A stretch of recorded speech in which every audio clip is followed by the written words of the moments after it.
strippers. You're not thinking about what? I'm not thinking about strippers. Okay, I already pressed the record button. Cool, awesome. Good shit, yeah. Perfect. My secret's out. Man, I really feel bad for that one tabaxi that you guys just like let get kidnapped and never followed up on. Remember that time? Way back? How dare you? Honey still haunts me, okay? Alright? Her name was Honey. She was a goddamn treasure. I'm confused. Kevin, stop laughing! It was a long time ago, Krabby. Long time. It's okay. Alright, so what's up, everyone? Should I stop? Should I start over? No, fuck it. No. We broke Kevin and Heather. We haven't even started yet. She was a treasure. What's up, everyone? My name's Kyle.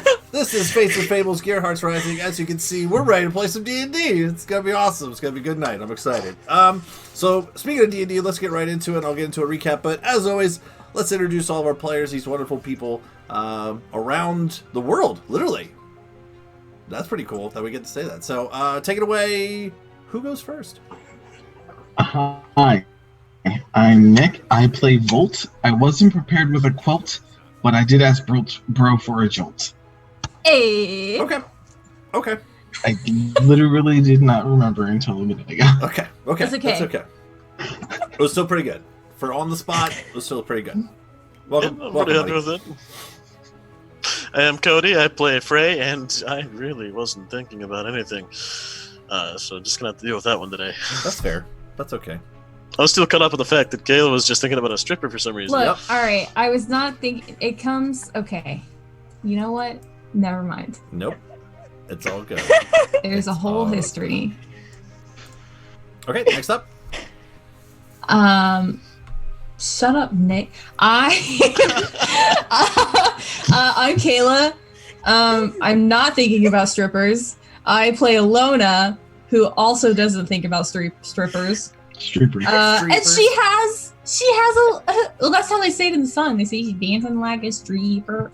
So anyway, you are. I'm not. Okay, God, this is the worst. It's gonna. Okay, and I have a misfit. He's a mechanical dragon, and he's the cutest. And he's always thinking of strippers. No, he's not. How dare you, Kevin? I kind of want a Misfit t-shirt now that says, always thinking about strippers on the back. It's gonna have Honey in the background, just looking real confused. Mm-hmm. Also dead, like she clearly is. I didn't say it, but I don't know, maybe. Next! Oh, there's a hand. Oh. I'm Jill. I kill things and don't think about strippers. There, good. Focused. Yes. Focused. He's so serious.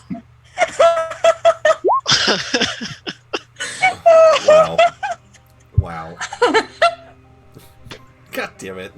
I'm really tired of time. It's all good. It's all good. Makes for fun. Makes for good things. Up next. I'm Heather. I play Persephone, Sharon, Footbed, Roth, Kieran, Day, Renard the Third, the human gunslinger of the group that might just start some genocide with some fiends. I did not Right think back that's the what whole you were going to hell. say. I was like, might start thinking about strippers. I don't know. Kind of in the middle. Or becoming one. I don't know. You know, whatever. Somebody come get her. Oh, God. We could probably make that happen. Stripper pole mod. Hell yeah. Help action. Wow. Dude. Wow. I missed you guys. It's been Yeah. too long. Yeah, me too. Agreed. Kevin, save us. Not gonna happen. Nope. Kevin's too busy laughing too. I knew it when I said it, but I was hoping for the best. This whole conversation's been fire, so he's all about it, you know? Yep. Mm. I'm Kevin. I'm the one from the other side of the world in England. I play Styx, the friendly neighborhood goblin who never sets people on fire but does enjoy strippers. I was gonna say, if anyone in the group has enjoyed and or met one, it would. Yeah, that makes sense. Good save. Thank you, Kevin. So, welcome back, everyone. And we missed last week. One of our players here was a little under it, and we're just glad to have you back, Nick. Oh, it wasn't me? Glad to see you in good health. I don't know if there's anyone over here, but Yep, it was Yeah, you're pointing at Cody. Yeah. Yeah, it was Yeah. perfectly healthy, man. I don't know what you want from me. I had 4 choices, and I chose the right one. Mm-hmm. But Wait, 4? yeah. There's 5. But you know, we're playing I have today, 4 and sides. we're gonna play next week. We're gonna get Swear. right back into the schedule of things. But let's dive in, right? Let's get some D&D going here. So Yeah. last time the Gearhearts played some D&D, we are still in the city of Imbric. The heroes, the adventurers, part of the Glory Hounds Guild, had just staved off a massive interplanar attack on the city. You fought Dragolus, you fought Chitines, you fought large crab-like all kinds of crazy stuff was going on. You went from one house to the next, to the academy, to the library, to the marketplace, to the glory hounds, to the docks, just death and destruction everywhere you went. Luckily, as you managed to survive this, with the coming of the dawn and the sun seemed to make all these creatures go away, almost, sleek into the shadows, if you will. So taking a sigh of relief for how long this may last, you decided to kind of assess the damage, if you will. So you went back to the academy, met with the professor again, went to the Glory Hounds, tried to kind of regather your thoughts and regather your troops and regather your people, and split party for a little bit. Volt actually went to go see if his new friend Bro is okay, which he was able to find outside the city limits, safe and sound with Charlie. Thankfully, he was not broken. Hey. Hey. No. Moving on. No, Kevin. You've done better. Oh, nope. Oh, we lost Kevin. Kevin. If Krabby switch off real quick, and then switch back on. Perfect. One thing you guys did find on your... So you actually went to the docks and then left and then came back. Ilona actually used a scrying orb that you guys have to try to locate one of her former friends and one friend of the party members, Fox. And you realize that he was lying in a pool of his own blood somewhere back in the dock area. You went back and found him again. Took him back to the Glory Hounds for safekeeping, I guess, as you do with a dead body for future conversations. And Future picnic. went back to the House of Blades to kind of assess what else was going on there, making sure it was safe. Upon which I believe it was Styx and Volt who went down into the basement. I think maybe... No, Gio went into the tub. I'll get there in a second. Styx and Volt went to the basement to realize that a previously found hidden room holding 4 other android-like bodies that was like the Count had been taken. Have to look into that a little bit. Gio and Ilona were exhausted, passed out, one in a tub, one in a large bed. I'm not going to tell you which one was in which. You can decide for yourself who was in the tub and who was in the bed. Volt brought Bro back, learning that possibly he might be able to help with the Fox body.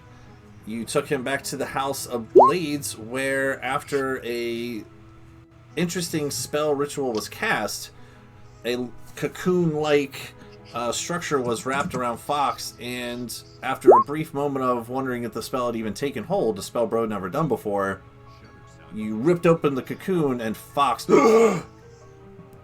breathed life for who knows how long he had been lying on the docks. And that was where we left off. All of what? Gosh, like 2-3 weeks ago? Fox on the docks.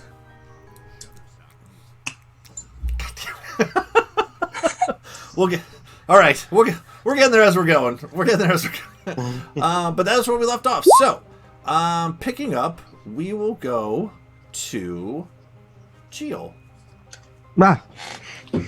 Gio, you had broken off from the group at the dock area, swam back to the House of Blades to get some well-needed, well-deserved rest. Made your way up into a large grand tub in the House of Blades, kind of making your own swamp at home, if you will, and passed out. unbeknownst to the rest of the group, what you were necessarily doing till they found you. In your slumber. Oh. Pause that. Did he realize he was Moment? looking a little tubby recently? When he wakes up, just like, what is in this water? Oh. Until he gets back.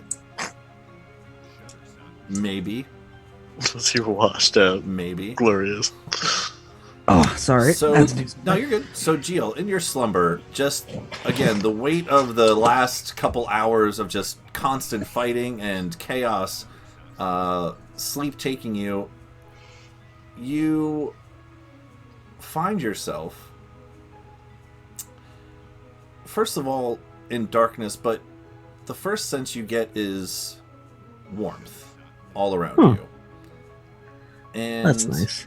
the next sense... Pee the tub. He peed the tub. Yeah. Someone put your hand in a pot of water. But you're already in water, so it's like kind of counterproductive. But He yeah. put his hand in a pot of air. Amazing. The first sense you have is warmth. The second sense you have is a familiar... Now we're going with this. God damn it. Smell. God damn it. God damn it. All right. The smell is crisp and clean and somewhat invigorating. And as you slowly start to open your eyes, you see before you a familiar landscape. Huh? Off to the left and to the right, you see trees. The sky is blue, hardly a cloud in the sky. You can tell the sun is coming up behind you, and a swamp out in front. It's calm. It's relaxing. There's no ripples in the water. Every now and again, you do see a boop, boop, as a fish kind of jumps in and out, and the ripples are expanded slowly upon themselves and trickle themselves out. And you put your hands back as you rest along the bank of this swamp. You're kind of in this marshy, moss, mud swamp bank.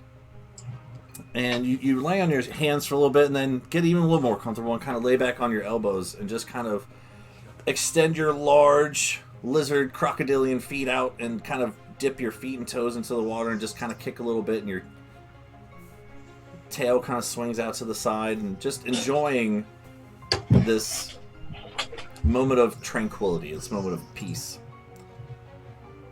And the next sense that comes to you is and you look up into a tree and you see a bird, a little sparrow bird. First there's one, and then another one. And you just kind of take a moment to watch these two sparrow birds up on the tree branch, and they kind of hop from branch to branch, almost like they're trying to chase each other playfully, and then eventually, after a moment or two, stop on the same branch and just kind of like snuggle together, just kind of enjoying the marsh with you, but in their own way. And as you kind of look at these two, something else catches your eye. On the same tree, you look down and you see a squirrel. And all of a sudden you see another coming around from the backside. And again, just much like with the birds, you see them almost in a game of tag. Like one chases the other, and you see them kind of disappear around the backside of the tree. And then a moment one squirrel comes, and another one comes. And they chase each other up the tree, and then, again, on another branch, eventually kind of stop and nestle together after they're exhausted from their game of tag. And you kind of just look all around, and then you hear a... And you look out into the water, and you see a frog come up out of the water onto the side of the bank, maybe all of 10 feet away from you, and then another one... And they just kind of nestle into the mud, almost not even really paying attention to your presence. Hmm. And there's no real concept of time here. it's almost like time is frozen. The sun doesn't move the whole time. It's always behind you. And if you look, it's kind of blinding as you would guess it would be a morning. The dawn is coming, right? And as you lay there and kind of take a look around,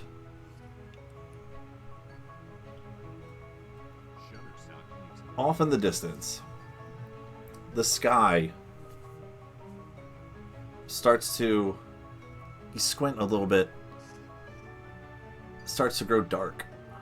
The next sense you hear is thunder off in the distance. And then you can see a lightning bolt very far off. If you do the counting to see how far away it is, it's miles away. Then another lightning bolt, a little closer. Another lightning bolt, a little closer. The cacophony of the thunder gets louder and louder as the sky starts to darken and darken. Still the light behind you, but the darkness creeping into the swamp. And what is also kind of odd too is you would expect there to be some sort of rain at some point, but it's not raining. Just this thunderstorm, this lightning storm. And as you start to stand up and kind of, get some of the moss and some of the mud off yourself and you look up, the sun behind you has now been blanketed by this dark black sky. And just off into the distance of the swamp, I need you to make a perception check.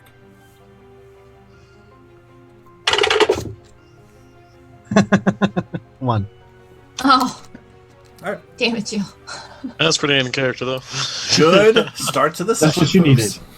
A good start. All right, you're going. Well, we can only go up from here. So That's that is true. good news. See, always with the positive. It's just what you needed. So as you look off, you swear you see some sort of dark figure. It's hard to tell how far away, but it's just a glimpse off into the horizon. This dark speck. But it almost seems like it's walking across the top of the water. And after it gets, as far as you can tell from your one, maybe 100 feet away or so, this figure starts to get bigger and bigger and bigger. But you do see it go down into the water, and you lose sight of it. What would you like to do? Do I have any weapons? You can check. I checked for my weapons. The only weapon you have on is your glaive. Back to Well, the basics. One of your first weapons that you started with. Your original glaive. Well, I ready it because usually things that dip under the water are just going to pounce out. Okay. Do you want to move anywhere, or do you want to stay there? I'll stay there. Stay there? Okay. As you stay there, a lightning bolt off to the side strikes a tree. The tree splashes into the water. You see where the lightning hit the trunk. A small fire starts to erupt from the trunk itself and just starts to smolder right there. And in that brief moment that you look off to the side and you look back to where the figure was, I need you to roll initiative. All right. Oh, that's way better. 2? Does that freeze? 19. Can you guys still see me moving?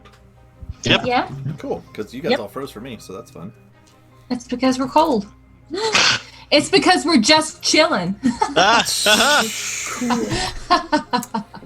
Cool joke. Thanks. Okay. I'm in rare form tonight. What'd you get? 19. 19. Okay. So as you look over to this tree fall into the swamp, make this loud explosion of water. Another thing that you would have noticed right before this lightning bolt happened and this figure was coming, all those sounds you heard before of and the birds and the frogs, it's eerily silent as this figure dove into the water. Lightning crashes into the tree falls into the swamp, and as you look back over to where the figure was, you see a large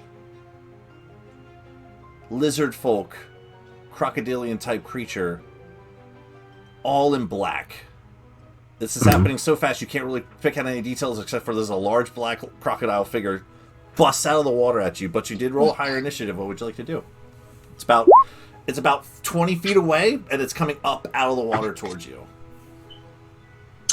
Do I have time to sidestep and then attack? Yeah. This is all going to be theater of the mind for this, but yes, you can move and everything like that. Yep.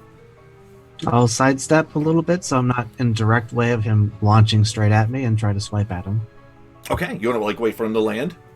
Yeah. Okay, cool. So as this creature jumps out of the water and lands next to you, go ahead and roll an attack.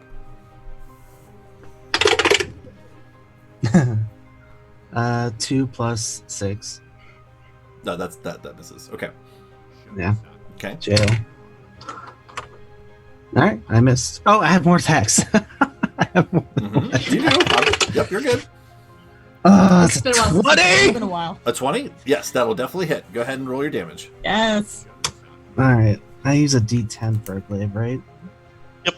This is the old glaive, so it doesn't have +1 for damage. and It +1. does not. It is your old bullshit level 3 glaive. Yep. Alright, so that would be... It'd be this... I have my regular strength, correct? Yeah, your stats are still the same. Yes. That's correct. Okay. So that'll be 3 doubled to 6. Okay.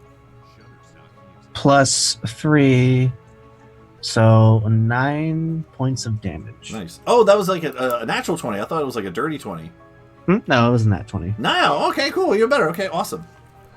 So as this creature jumps out of the water, the first initial like shock of this thing coming at you, you just kind of take a random swipe at it, and it doesn't necessarily duck out of the way, but it kind of like shoulders the brunt of your first hit, and when you first hit it, it's like hitting solid muscle. It's like chopping into a tree trunk, and you kind of like pull back for a moment, and in that just initial fighter reaction, just pull around and swipe at it really quick, right across its chest. Again, you feel like you saw like there's actual damage to it, but again that like hard exterior, much like your own. And now that it's standing in front of you, you have a better look at it in this moment. Make another perception check. Alright, let's fail this one too. Ugh. That's a natural 20. Okay. Natural Thank 20. you, dice gods. Natural 20. Yeah. As you take the first swipe and hit into solid mass and pull back around and swipe at it again, you get a second to just in that moment kind of look up at your foe, and standing before you, about 1.5 to 2 feet taller than yourself, it's you. All in dark black. Where you swiped across the chest, you see this, not blood, but you see this like gray, large scratch mark across the chest with this black ichor starting to come out from the wound gash area. He doesn't talk to you, but you just see your own snout. He doesn't have any weapons. He just goes to claw attack you. Alright. That is a natural 19 on the dice, so it is a 23. That would hit me if I have my armor on. So yeah. Okay. Am I at full health or? Yeah. Yep. It's all the regular stuff except for your weapon. Alrighty. So you take 7 points of slashing damage for the first one, and I need you to make a Wisdom saving throw. Yeah. Being attacked by myself would be pretty scary. 12. 12. Oh wait, saving throw? Yeah. The Wisdom saving throw. Yep. Yeah, 12. So after you get a glimpse with your natural 20, you instantly recognize yourself, but in a dark blackened shadow form. As he slashes at you, right across the chest, almost exactly like how you did with your glaive, but with his claws.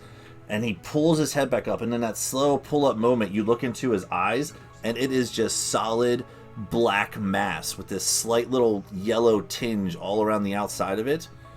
You are now frightened of this creature. And Alright. it is your turn. Frightened. What does frightened do? Disadvantage, I assume? It is disadvantage, yes. All right. I'm gonna hit him again. Go ahead. Oof.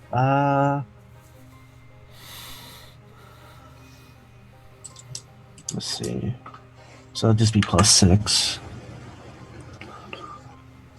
14? No, that misses. Okay. Next attack. Mhm.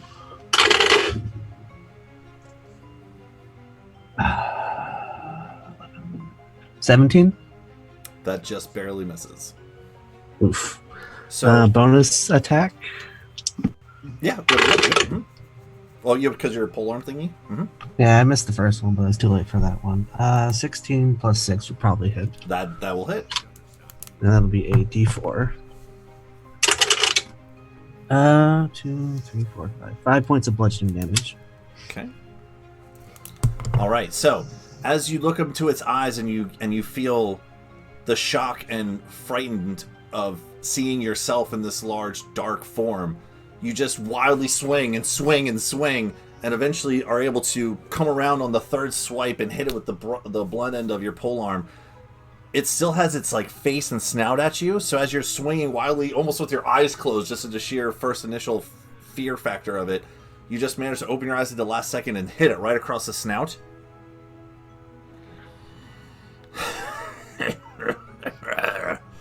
And he's gonna go try to bite at you.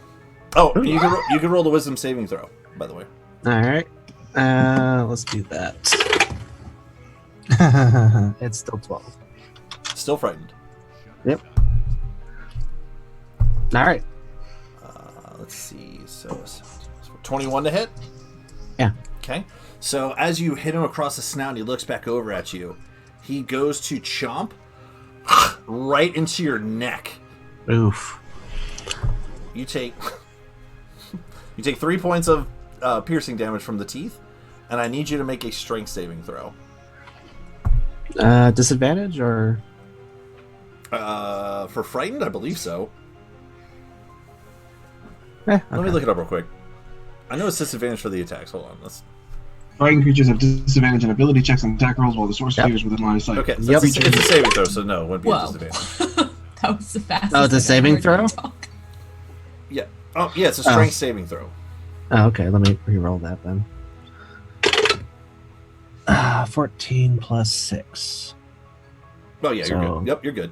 So it goes to, like, bite and chomp into your neck, and you just pull your hands in and just open up its jaws just enough that it pulls back. You guys are both standing on the muddy banks of this swamp right now. It's your turn. All right. Still frightened. Yep. 1 second. He's not holding a weapon, correct? No weapons. Okay.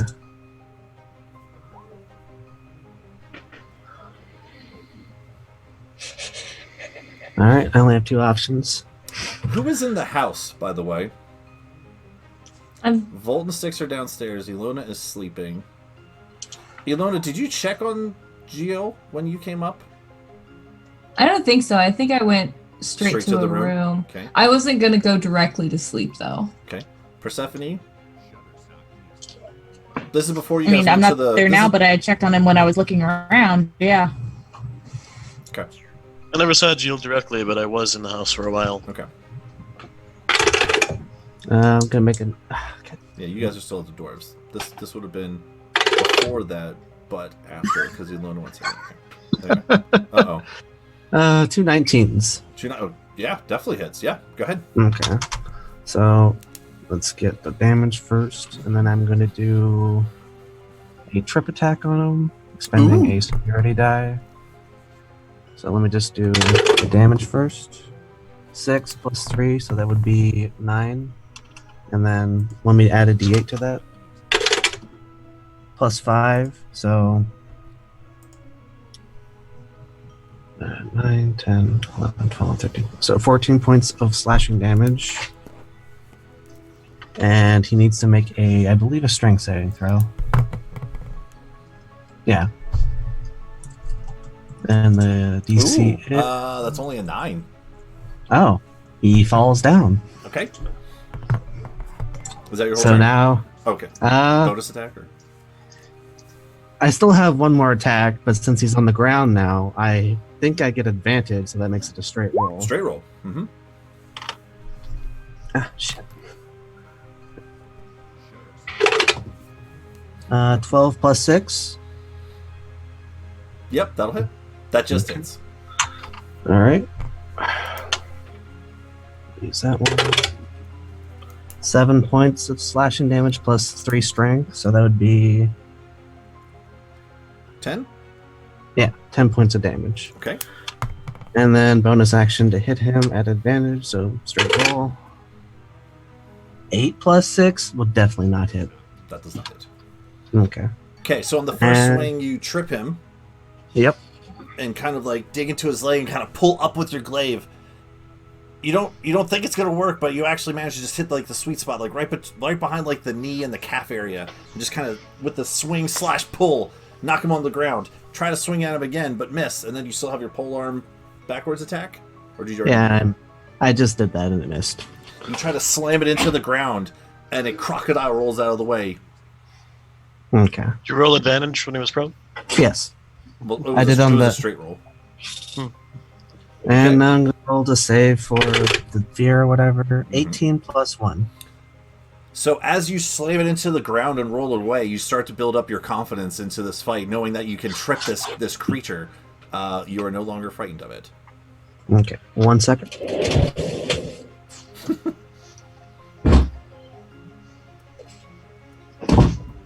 Is there another dock there?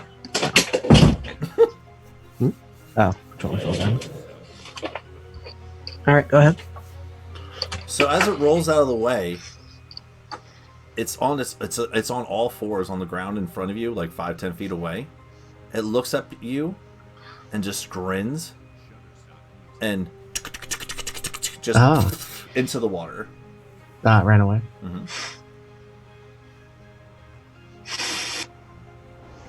I chase after it. Okay. Okay. Cool. As you go to chase after it, from where the crocodile creature went into the water, there's a moment of pause, and a larger one comes up out of the water. It looks exactly like you, but even bigger than the last one. Ah. Now it's gonna stay on the same initiative, so that was its turn. You are up. How much bigger? Roll a perception check. You know what? With your natural 20 from last time, I'll say you can tell it's definitely another like foot or toe. It's a foot or toe. It's a foot or so bigger. Foot or two bigger. All right. You can tell when it comes out of the water, its larger shoulders, the scales are hardened, its snout is longer. You see the same black coalesced eyes with the yellow around it. Unarmed, but just grinning as it comes out at you. But it is coming at you, but that was its turn to go in and come back. All right. That was the turn of the crocodile going in and a larger crocodile coming out. Time to be tactical. I back up 10 feet. Okay. Now, if it's 10 feet... Okay, I could make 2 attacks at 10 feet. Mm-hmm. Yeah, you have reach. So, yeah, I'm going to make 2 attacks right now. Oof, both miss. And then bonus action. Can I hit him from 10 feet away with the bonus action? I think so. It is. Okay, so try that. 11 plus 6, I don't think hits. No, it does not. Alright, then I back up 5 more feet. So as you're backing up, as this larger one comes out, not necessarily from fear, but just a matter of trying to get your bearings, you just kind of like start swiping at it at reach. It's just barely out of the reach, but it continues just to walk up out of the water at you.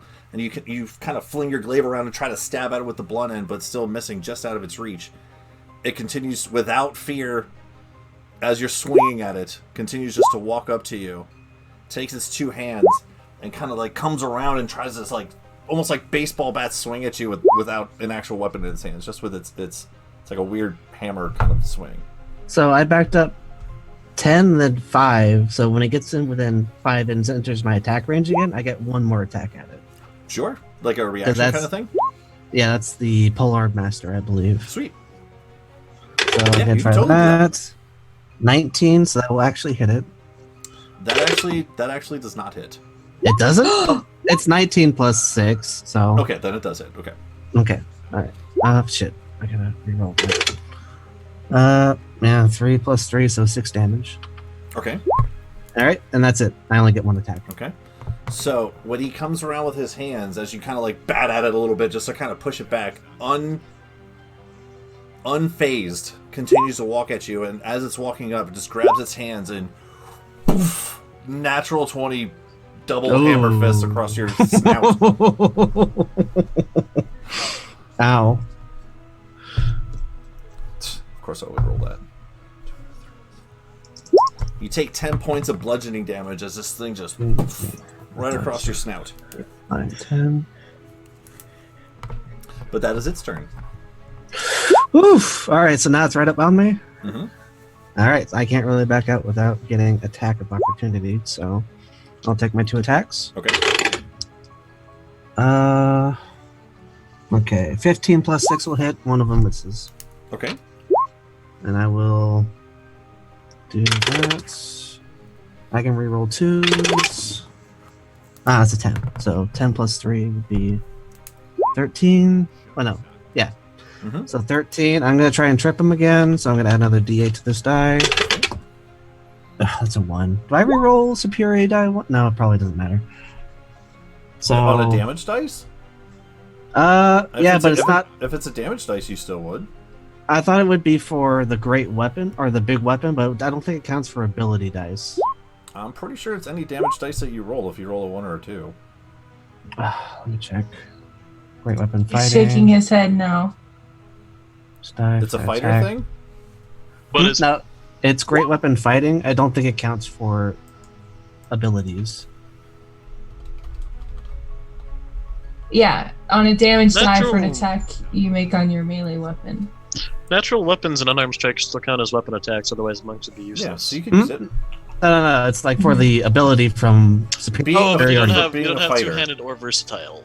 For the superior dice, so no, I don't think it counts. So that would be 14 points of slashing damage. Needs to make a saving throw. Okay. You're beating a 14, I believe. Yeah.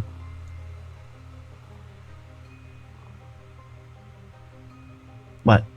I was trying to do math. A 16? Yeah, that beats it. Okay. Was that my first attack? Yes. No, I rolled both attacks, only hit once. All right, and then bonus action attack. 15 plus 6. That'll hit. Okay. Yeah, that'll be a D4. 6 damage. 6? Okay. Mm-hmm. Okay. So as Alright. as it like just clobbers you across the face, you take your glaive and start to swing at it again. You go to trip at it, and this time when you try to trip in the same spot, it again you feel that hitting into tree effect where it's just solid mass of muscle in this, 8, 9, 10 foot tall crocodile that you look into yourself. You could swear you hear it chuckle as you try to do that. And as you're still swinging at it, without moving its maw, without moving its mouth, you can hear in your mind. It's really weird because it's in your own voice. I can't do your voice, but I'm going to try. But you hear in your own voice, you're not talking to yourself, but you hear yourself talking to yourself.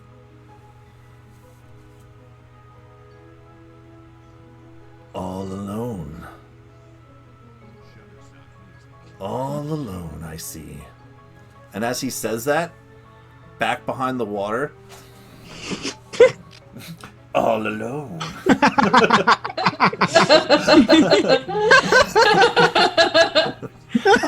Sorry. And as he's standing there saying that, about to make his next strike, again, it's weird because you hear that, but in your voice, but you're like, I didn't say that, but who said that? And as he's looking at you, up behind in the water, you can just barely see behind him. All alone. All alone. You see 2 more of them echoing the same thing. Oh, fuck. As 2 more of them start to come out of the water. But he's going to try to grapple you. So he is going to roll athletics. All right. And you can use athletics or acrobatics to try to go against that. I'll be using athletics because that's my highest. I only rolled a 12. I rolled a 14 plus 6. Okay. Funny. So as he tries to like grab at you, whether it's fear, instinct, or any combination of the sorts, just some internal strength within you just pulls it back off. But you do see, as you pull him off of you, you can just barely start to see again those other two slowly creeping behind. It's your turn. Well, I am all alone, currently. And I don't like fighting disadvantaged things.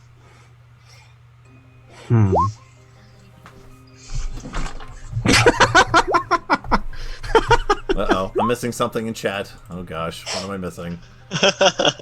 You missed a lot. Yeah, you missed a whole lot. Well, we're in the zone over here, okay? I don't check it all the time. No, go for it. Keep going. It's great. And ignore the peanut gallery. Yeah. Oh, that's adorable. Okay, I'm caught up now. Okay. I only have one weapon. Really big guy, 2 little guys. I'm all alone. No backup.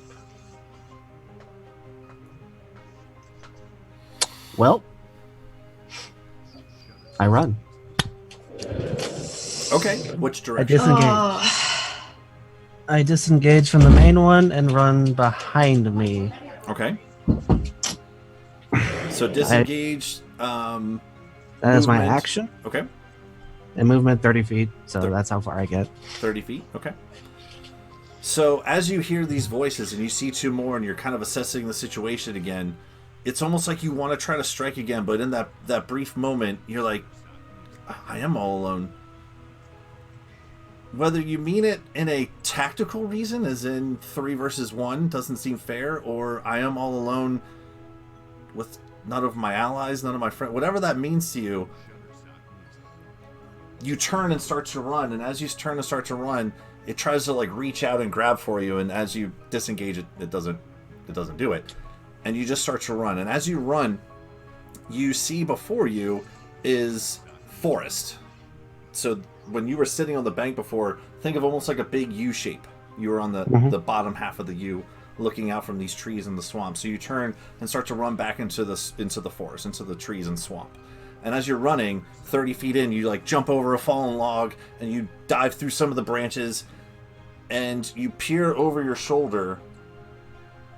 And when you peer over your shoulder, in a brief flash, you haven't moved anywhere. And he's still standing right there. You could say that you have to shoulder this burden head on. You can't run away from your destiny.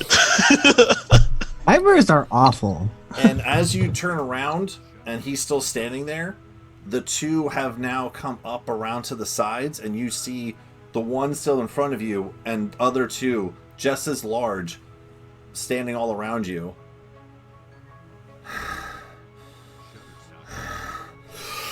And all 3 of at once go to claw at you.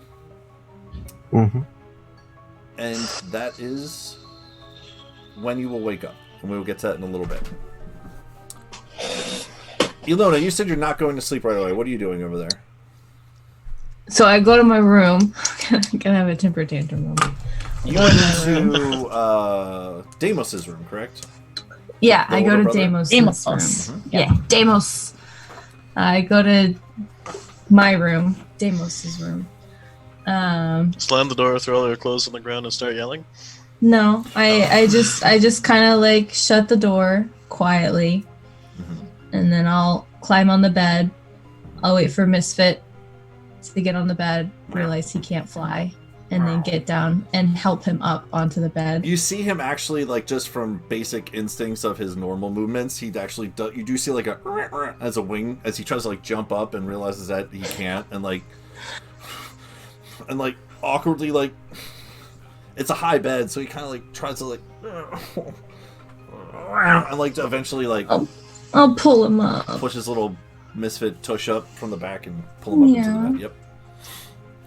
And I'll just kind of like pull him onto my lap a little bit so that his head's in my lap. He kind of bounces a little bit on the bed too. He's like, just a one moment little playful bounce. And I'll just sit there with him for a little bit, and then I'm gonna get up and start like unpacking things so that I can get ready for bed. I'll take off the scarf that Frey gave me back, and I'll put it around Misfit. And then as I'm going through my bag to settle in, I'll find the book of fairy tales that I've been carrying with me for a long time. And I will pick it up and I'll kind of like leaf through it a little bit, and I'll sit on my bed and like look at the pages of some of my favorites, and I'll look at the page of my mom and dad meeting. And then I will just freaking chuck the book across the room. Okay. Excellent. And Okay. then So when you open the book and you turn to some of the book pages, if you recall and remember that when you open them, almost like a 3D pop-up book, but instead of a 3D pop-up book with like, you know, cardboard coming at you, it's this magical enchanted book where you see this woman dressed in a very pretty, some sort of like yellow wedding, yellow ballroom dress, and there's this larger creature made of fur and some sort of bluish coat, and there's like all these little random like candles and clocks, and they're dancing in some sort of a room. And as you flip through the pages again, you see your mom and dad, and you see them almost like very similar to the dance you just saw those other couple doing, but you see your mom and dad in like what you could imagine some sort of grove of trees, and again, not an ornate ballroom gown dress or ornate fancy clothing, just you know, a blacksmith, you know, a little smudge on the face, the apron in the front, and your mama, you know, in a nice little, you know, sundress kind of thing, and almost in a very similar dancing movements. Then you kind of look at it for a minute, then you close the book. Yep. And then I throw it, and then I like take off my dad's jacket, and I like throw it on the ground. And I'm just gonna start emptying my bag and throwing like everything I can find. And I'm gonna take the letter that my dad left me with the magazine clipping, and I'm gonna look at them for a second, and then I'm just gonna start tearing them apart. Okay. And scatter them all around the room. Misfit at this point will start looking at you very confused and almost, and you'll see him as you tear up. So you went from book to jacket to newspaper, right? Book to jacket to tools to newspaper, yeah. Right? So once you tear up the newspaper, at that point, from looking at you, kind of confused at, you'll, in the midst of your tearing, you don't notice that you notice that he moves, but you don't notice where he goes. And as you're done, you tear him up and you throw the newspaper clippings, he jumps back onto the bed holding the book in his mouth. The fairy tale book?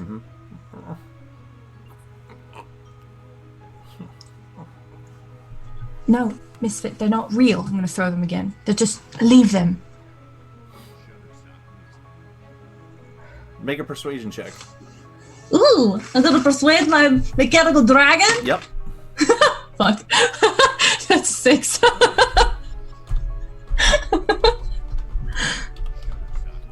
No space.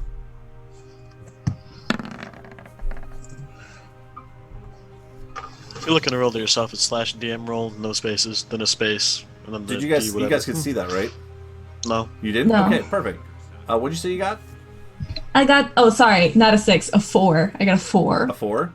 I rolled a 2. She's not very persuasive. He starts to go over to it, and as you tell him, no, Misfit, no.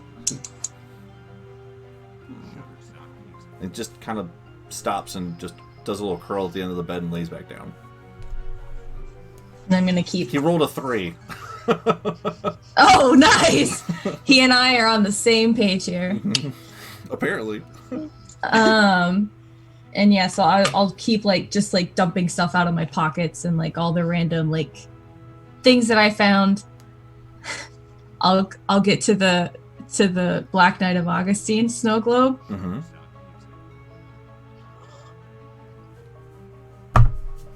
Yeah.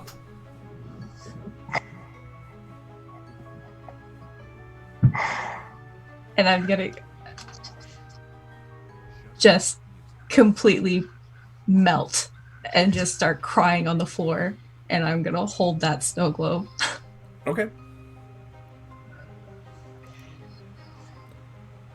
And What's Ilona thinking about in this moment? She's not doing too good. Well, I think we gathered that. Continue. Yeah, she's struggling. Yeah.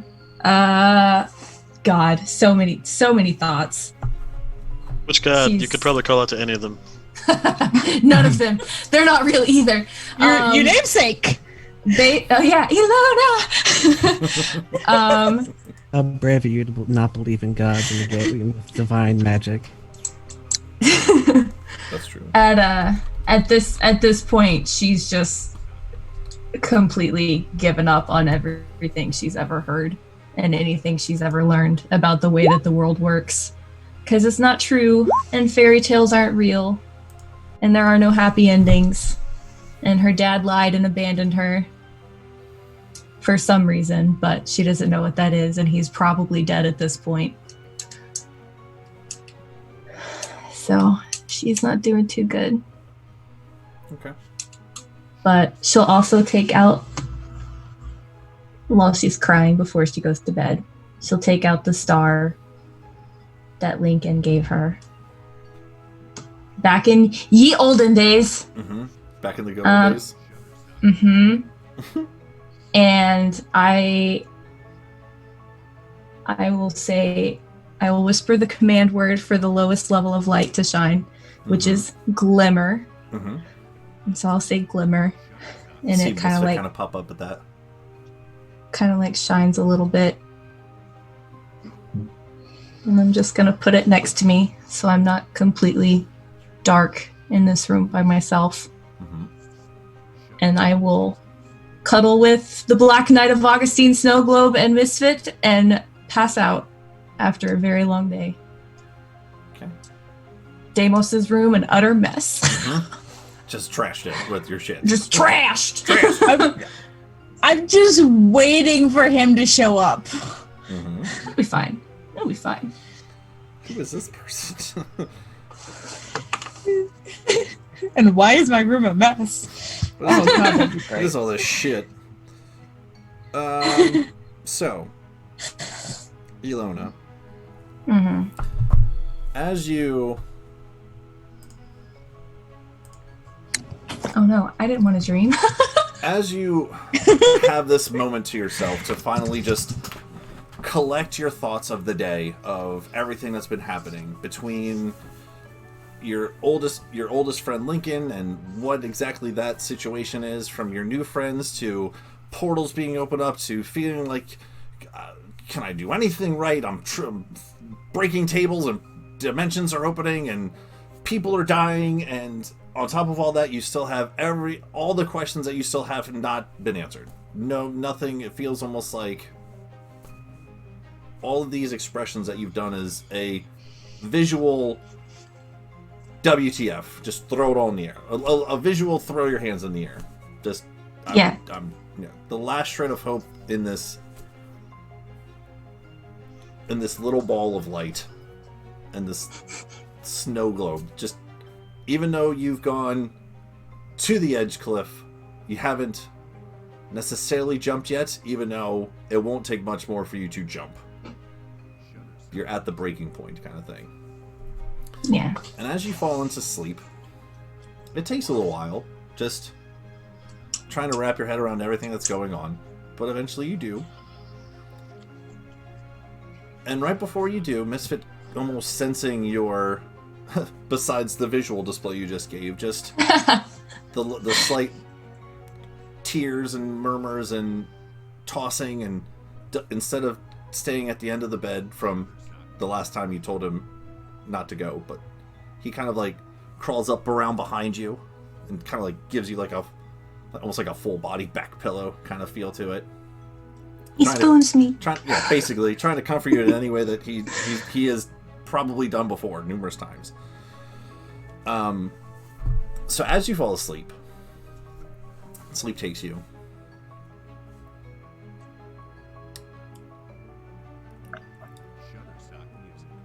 You find yourself in a very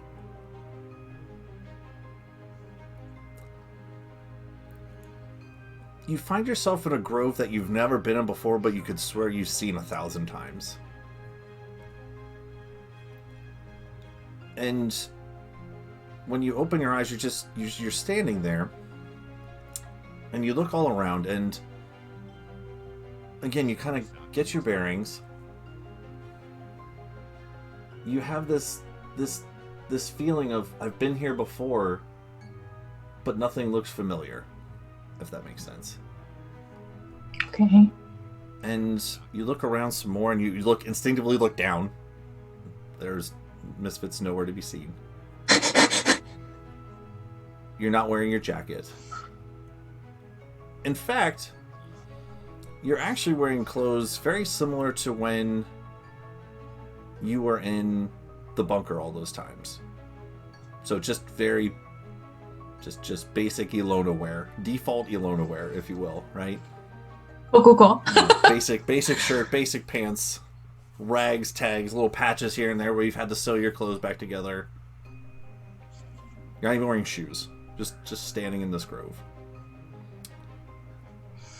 But it's very peaceful and very beautiful surroundings. When you look up, it's a blue sky, a cloud here and there, but nothing too encompassing. The sun's still shining. You hear birds, right? You don't see any, but you do hear it. And as you kind of look around and look down for Misfit and look down around again, and you look ahead, make a perception check. Oh, God.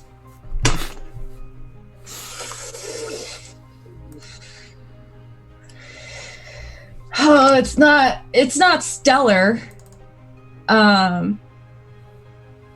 You know, but it is an 11. Better than a 1. Okay. It's better than a 1. That is, yep. It's better than a 1. I wonder what you'll see. 8. It's twice as good as a 1 because there's 2 ones. So there's 2 of them. Yeah, hey. That's true. We're getting better. We're getting better as we're going. 1-1. So as you're standing there and you kind of take a moment, you see a figure starts to walk towards you. It's probably about 40, 50 feet away. It's kind of hard to tell because as you look around, it's almost like as you're standing in the middle of this grove and you kind of look, when you were first looking around, it's like when you look to a side, it looks very circular, but then when you kind of move your head back around, it's almost like this side closes in and you can't almost see back here. So everything's in this range, but you know that there's stuff behind you because then when you look, it's stuff behind you, but it's all it's this weird peripheral zooming all around you. But as you stare straight ahead, and this is what you're focused on, you see this figure start to come out of the woods, and you can't really see who or what it might be. And it pauses for a moment right at the edge of the forest trees, still shadowed in darkness from the sun. It just stands there.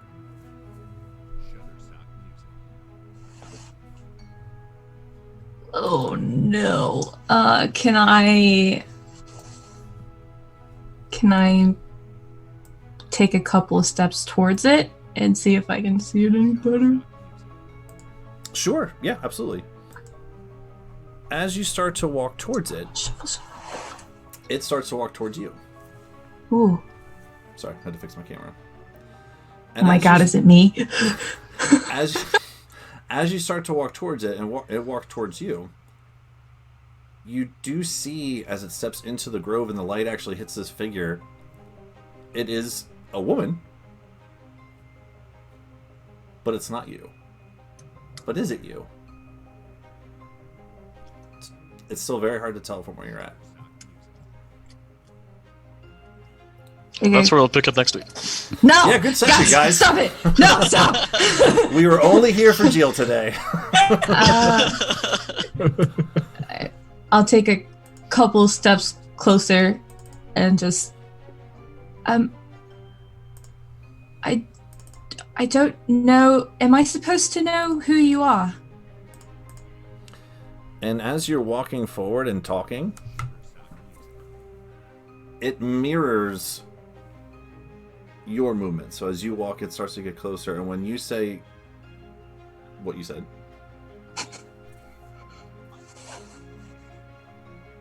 Ilona? And hearing your voice, now this creature is running towards you. Oh god, I'm backing up. I'm backing up. Okay. As you start to back up, it gets faster. Oh shit. And right before you're about to perhaps defend yourself, you now see it is an elven woman. Does she have red hair? She does have red hair. I'll stop backing up. And as you're now about like 10-15 feet apart, when you stop moving. No, just kidding. Stop. As you stop moving,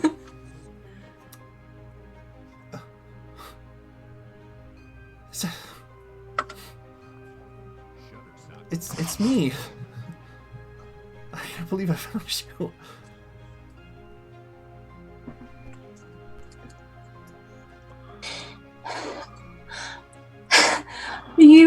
And she starts to walk closer. Slowly, but closer.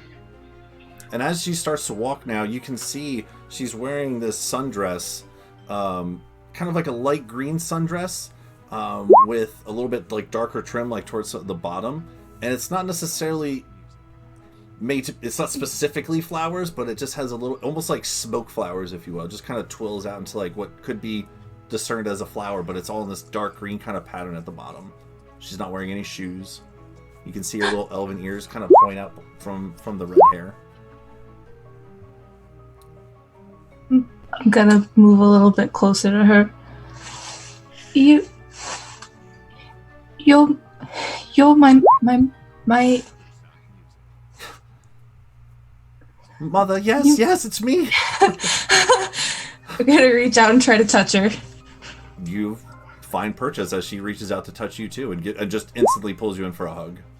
Yeah, no, she's hugging your mom super hard. You instantly get a warm, not just because it's a warm embrace from a hug, but just her whole essence seems like hugging the sun. Ah, God, no, not like that. Like a wait, son, I'm her daughter.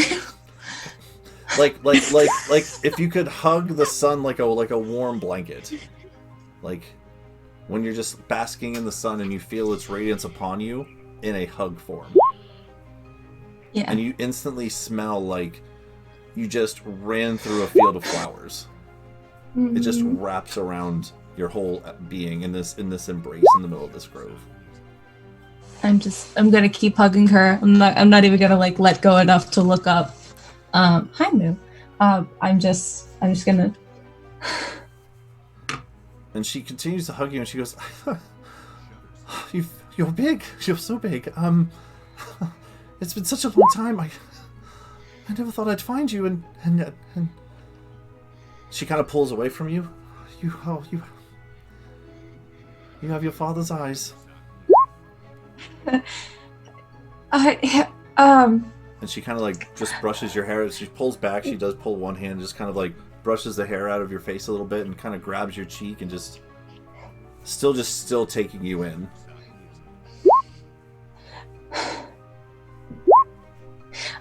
I don't remember you at all, but I miss you every day since you died. I miss you so much. Damn it, Moo! I don't know how. I miss your cats. I miss everything. We have cats?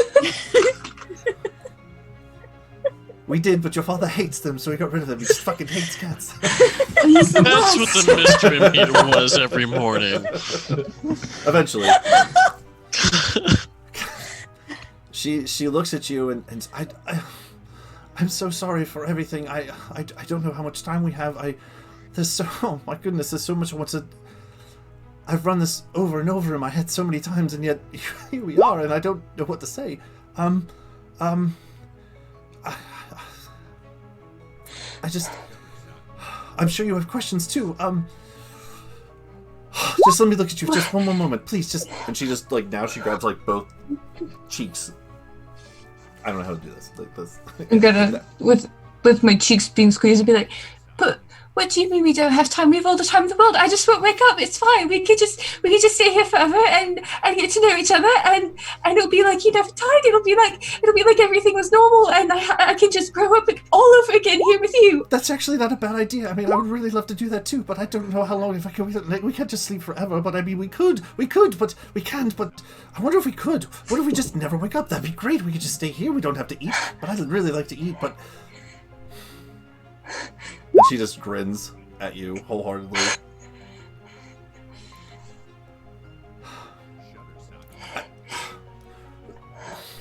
I tried to find where you were buried, so I could. She'll look at you very. So I could say bye before I left, but I couldn't find any sign of a grave or anything like that. I don't know. Maybe it was just too long ago, but.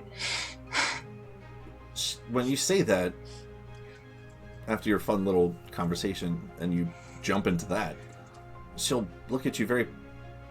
What do you mean buried? What are you talking about?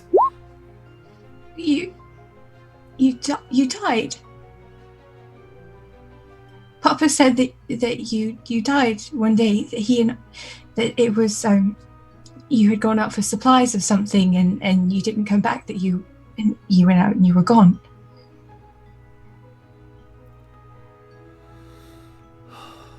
And under her breath, you just hear him go, just ever so slightly, just very, very, very low.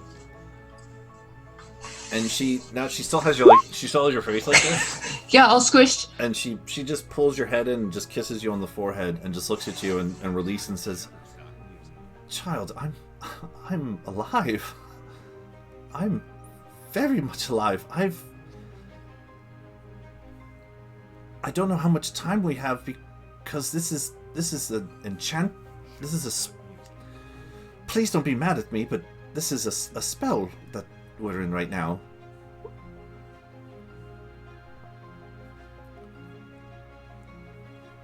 No. Okay, hold on. No. Hold on. What spell? What? No, he lied about you? Well, this is certainly a place to start. What all did your father tell you about why I had to leave? No, he didn't say that you left. He said that you died, or at least that's the impression I got, and he never corrected me. It was so long ago. I don't remember. Do I remember exactly what my dad told me? Yeah. So she'll, as you're starting to kind of think, she'll kind of like gently, like kind of like pull you down to the ground, and she'll like sit crisscross applesauce in front of you. Do I remember exactly what my dad told me? Because he told me she was dead, right? Roll a history check. Oh, that's better. That's a dirty 20. Dirty 20? Okay. Yes, your father told you that your mother died when you were very young, and he would tell you stories about things that they would do, and obviously about how they met and everything. But yes, you were well under the what is now an assumption that she had died. Okay, so he told me that you had died. He told me stories about you and a little bit about what you had done together. He told me how you met. Oh, that's a lovely story. That's one of my favorites. Yeah, I put it in a fairy tale book. That's fun. Yes, with moving pictures and everything. I sort of left your face sort of fuzzy because I didn't know what you looked like, but now I do, so I can fix it. Here I am. And here you are. Well, wait. Okay, so if you're not dead, why did you leave? Well, that certainly is a question worth answering. You see, dear, your father and I were never meant to be a couple at all. He's a human, I'm an elf, and not just because of that, but because, well, there's really no other way to just say it, but I guess straightforward. When your father and I first met, I was betrothed to be wed to a family in the south to unite our families. Well, more unite our kingdoms. Wait, kingdoms. Wow, your father didn't tell you a thing. Okay, well, that's fine. He told me you were beautiful and that you liked He better have, yes, dandelion it's flowers. Obviously true, right? Yes, okay, good. I mean, and that just you saying, liked and that you liked butterflies. I do. And as you say that, in this sequence, you just start to see little butterflies like pop up on her dress as a pattern, and then like fly off of the shirt. Would you like some tea while we're here? I mean, would we? Can I have tea? Reaches behind her and just pulls out like this little ornate tea set. It looks very familiar, by the way. Wait, like it's mine? Like from yours and your dad's in the bunker. I know that one. I know that tea set. Yes, it's mine. I guess. Anyway, and she just starts to pour it. Yes, Ilona, you're. Well, for lack of a better, just coming right out with it, you're a princess by birth, really. No. Yes. That's not. No. Yes. No, that can't be no, possible. I'm just kidding. Totally, you're not. Yes. No, you're a princess. But I grew up in a bunker. I didn't grow up in a castle. Well, suppose we should talk about that too. Before I answer that, what exactly did your father say? She gets a little bit of a stern look on her face at this now. He said that there was some sort of catastrophic event and that the world outside was burning. It didn't exist anymore. It wasn't safe to go out. Not for a small child. And so I never did. Ever? He didn't. Takes another sip of tea. No, he wouldn't let me. She kind of sets it down and the tea set's just like kind of like floating in the air, but she like sets it like it was on a table. Leave my hand under it. No, okay.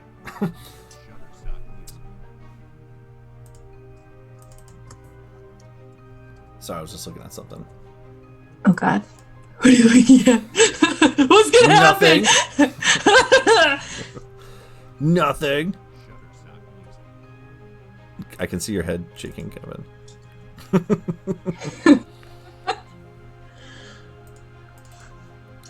Sorry, real quick. What was your question? Because I got distracted there for a moment. I just said I didn't grow up in. I grew up in a bunker, not a castle, and then she asked what my dad told me about the outside world. So I told right. Yeah. You grew up in a bunker, right? Okay. Yeah, and then so I told her what he told me. You never left? I mean, obviously you're out No. now, but only because I had no choice. He didn't come back. Her face goes from stern to very worried. What do you mean? What? I don't know. He left one day, and usually he was only gone for 2 weeks at the most. But it had been about three. He left 2 you or 3 in months. the bunker to never leave by yourself for how long? 2 weeks? I wasn't totally by myself. I had Misfit. What's a misfit? Oh, he's delightful. You're going to love him. He's this sort of dragon, and he's made of various parts that I was able to find and sort of put together. Papa helped me, you know, there's a little bit of magic in him too that sort of keeps him running. He's absolutely precious. Yes. He's my best friend. There's a lot of emotions going on, from stern to worried to intrigued. Wait, hold on. Pause that for a moment. You made a misfit out of parts with your father. Yes. So you have his ingenuity then. Yes, I have his hands, but he used to always say that I had your magic touch. He can't do the sort of... He's a sculptor of metals and a sculptor of words, isn't he? Yes, he's very good at spinning. He's very smooth. Tales. Smooth talker. Be wary of smooth talkers, my dear. Just words of the wise. I've learned. They can be quite charming and quite devious. But anyway. Yeah. She just... But wait! He would leave you... It's just right back into... Wait! But he would leave you in the bunker for how long? No more than like a couple of weeks at a time, usually. But then he was gone for a little more than 2 months, and that's when I started running out of food and water. And then I was like, well, something happened to him. He died. He's not coming back. It's time to, to try this whole thing out for yourself. And so I just sort of packed. I found a note he left me, but it wasn't very helpful. Well, that's not surprising, but... No, why would he be... Why do I need to go to Gothragol? Is that where you are? Are you in Gothragol? No, I'm down in the south, running... Where in the south? Our kingdoms as queen. Wait, you left me in a bunker so you could go run a kingdom? Back to sad face. She kind of grabs your hands in hers. Ilona, I don't know how to say this, but your father and I were never supposed to be, let alone escalating to the love that we bonded, and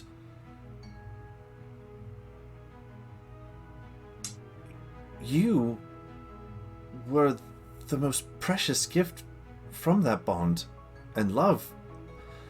And she'll get really sad. But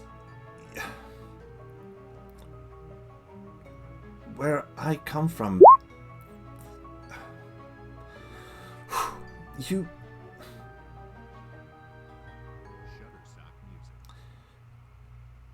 Had they found out about you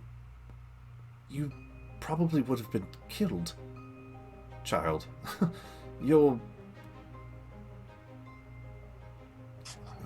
I don't know any other... I'm so sorry. I don't know else. Like I said, I've ran this through my head so many times of how to... That's the only reason that we kept you away, as far away as we could, to the north. Just... It was either I leave or they would come and find us. That was my sacrifice that I had to do to ensure your safety. I hope you understand any of this. I understand if you don't understand any of it or don't believe me, or... I'm so sorry. She grabs your hands and kisses it. I'm so sorry.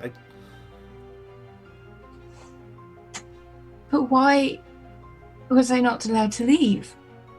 If everything was happening in the south, I was so far up north, I should have been able to at least exist. Well, your father wasn't supposed to just keep you locked away in a bunker forever, but that was at least somewhere to be safe. Leaving you in a... that would...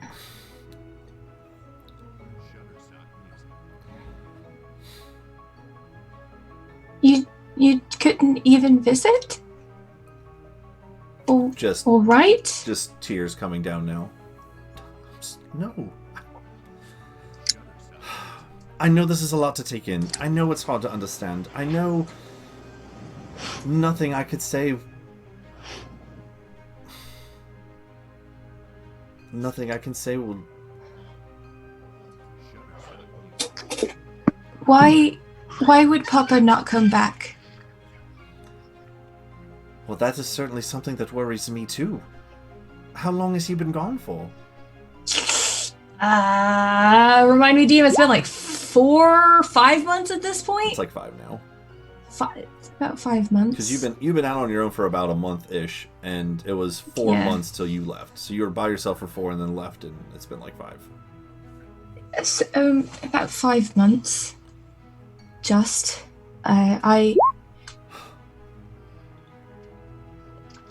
She's gonna get really quiet at that. The note and clue that he left me said that I should go to Gothragol. Do you have any idea why?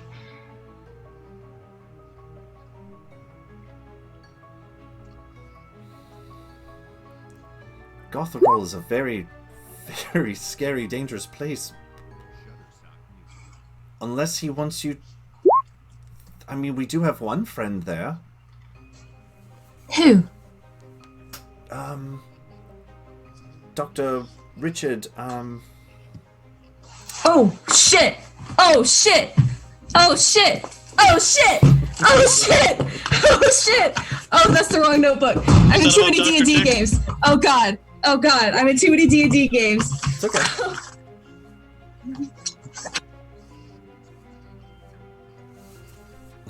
There are too many D&D games.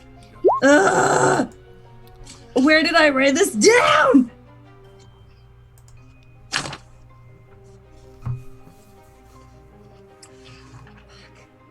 Oh, duh. I have it here somewhere. Can you just tell me the name while I look for it?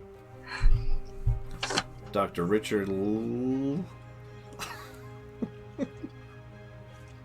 Lewin! Nixon? No, that's not it. Dr. Dick. God. Okay, hold on. Hold on. Bah. Shit.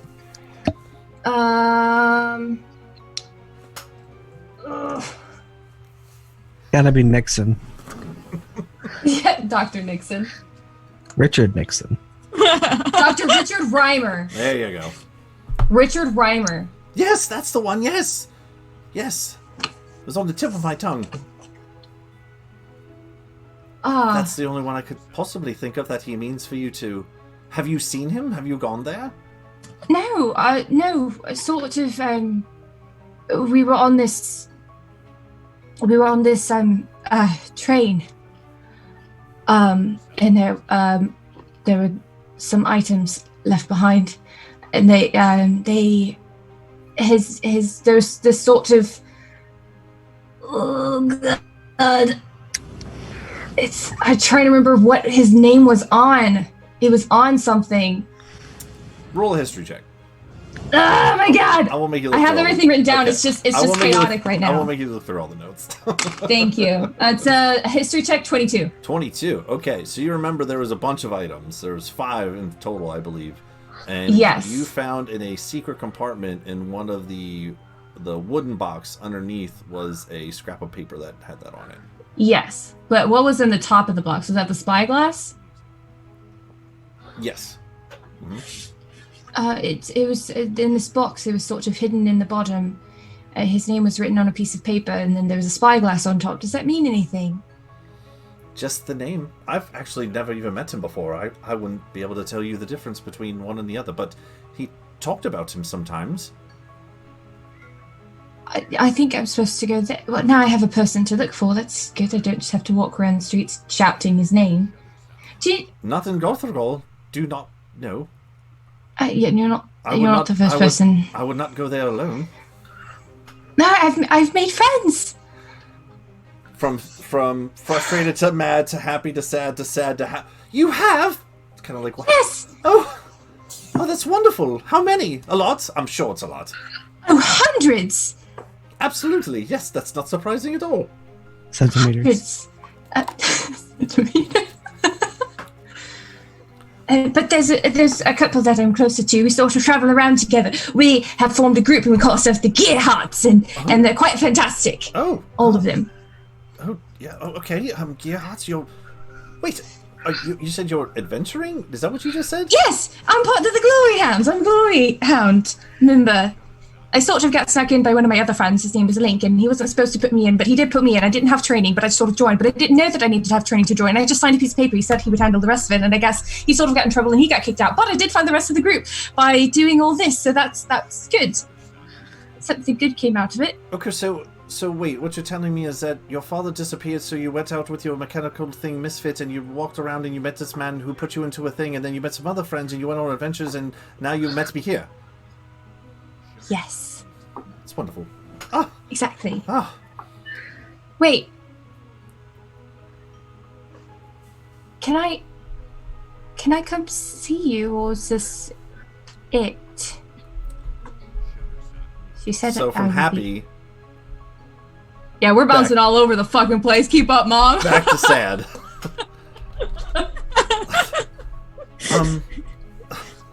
As much as I would love to hold you, no, you can, child, you can never go there. They would. It's not fair, but they would kill you just because of who you are. What if I didn't tell them who I was?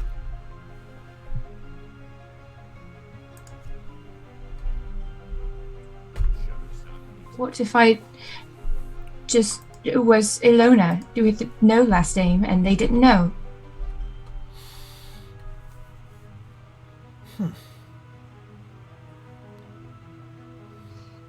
It's she kind of like gives that like the moment of thought. No, it's too dangerous. You can try to roll persuasion if you want. Ooh, that is. Do I get advantage because she's my mom? No. You don't even know your mom. Oh wow! Oh, right to the gut, right to the jugular, Gio. It's a dirty 20. A dirty 20? Dirty 20. Yeah. It'll be the same response then. Fuck. As much as I would love that, it's too dangerous. I couldn't. If they found out who you were, that you were. No,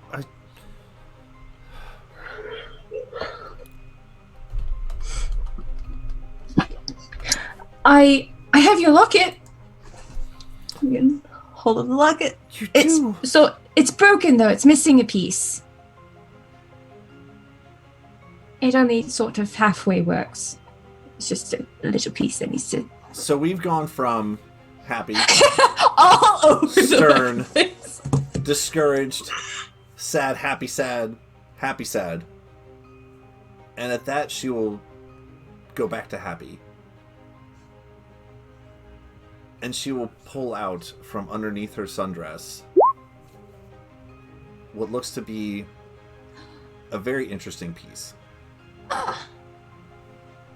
It's not broken, it's just not full. And you can see from your half the butterfly intricate carvings of the locket and everything. You can see it mirrors that.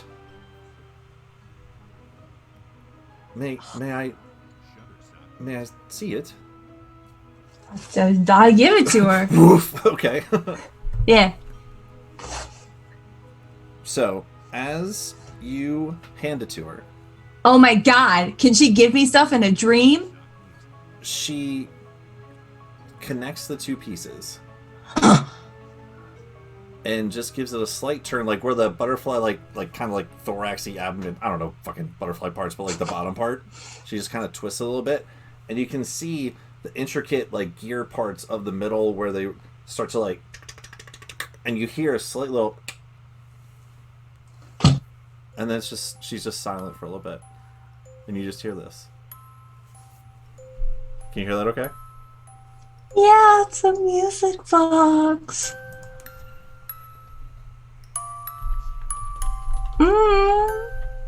Is this from Tangled? Shh.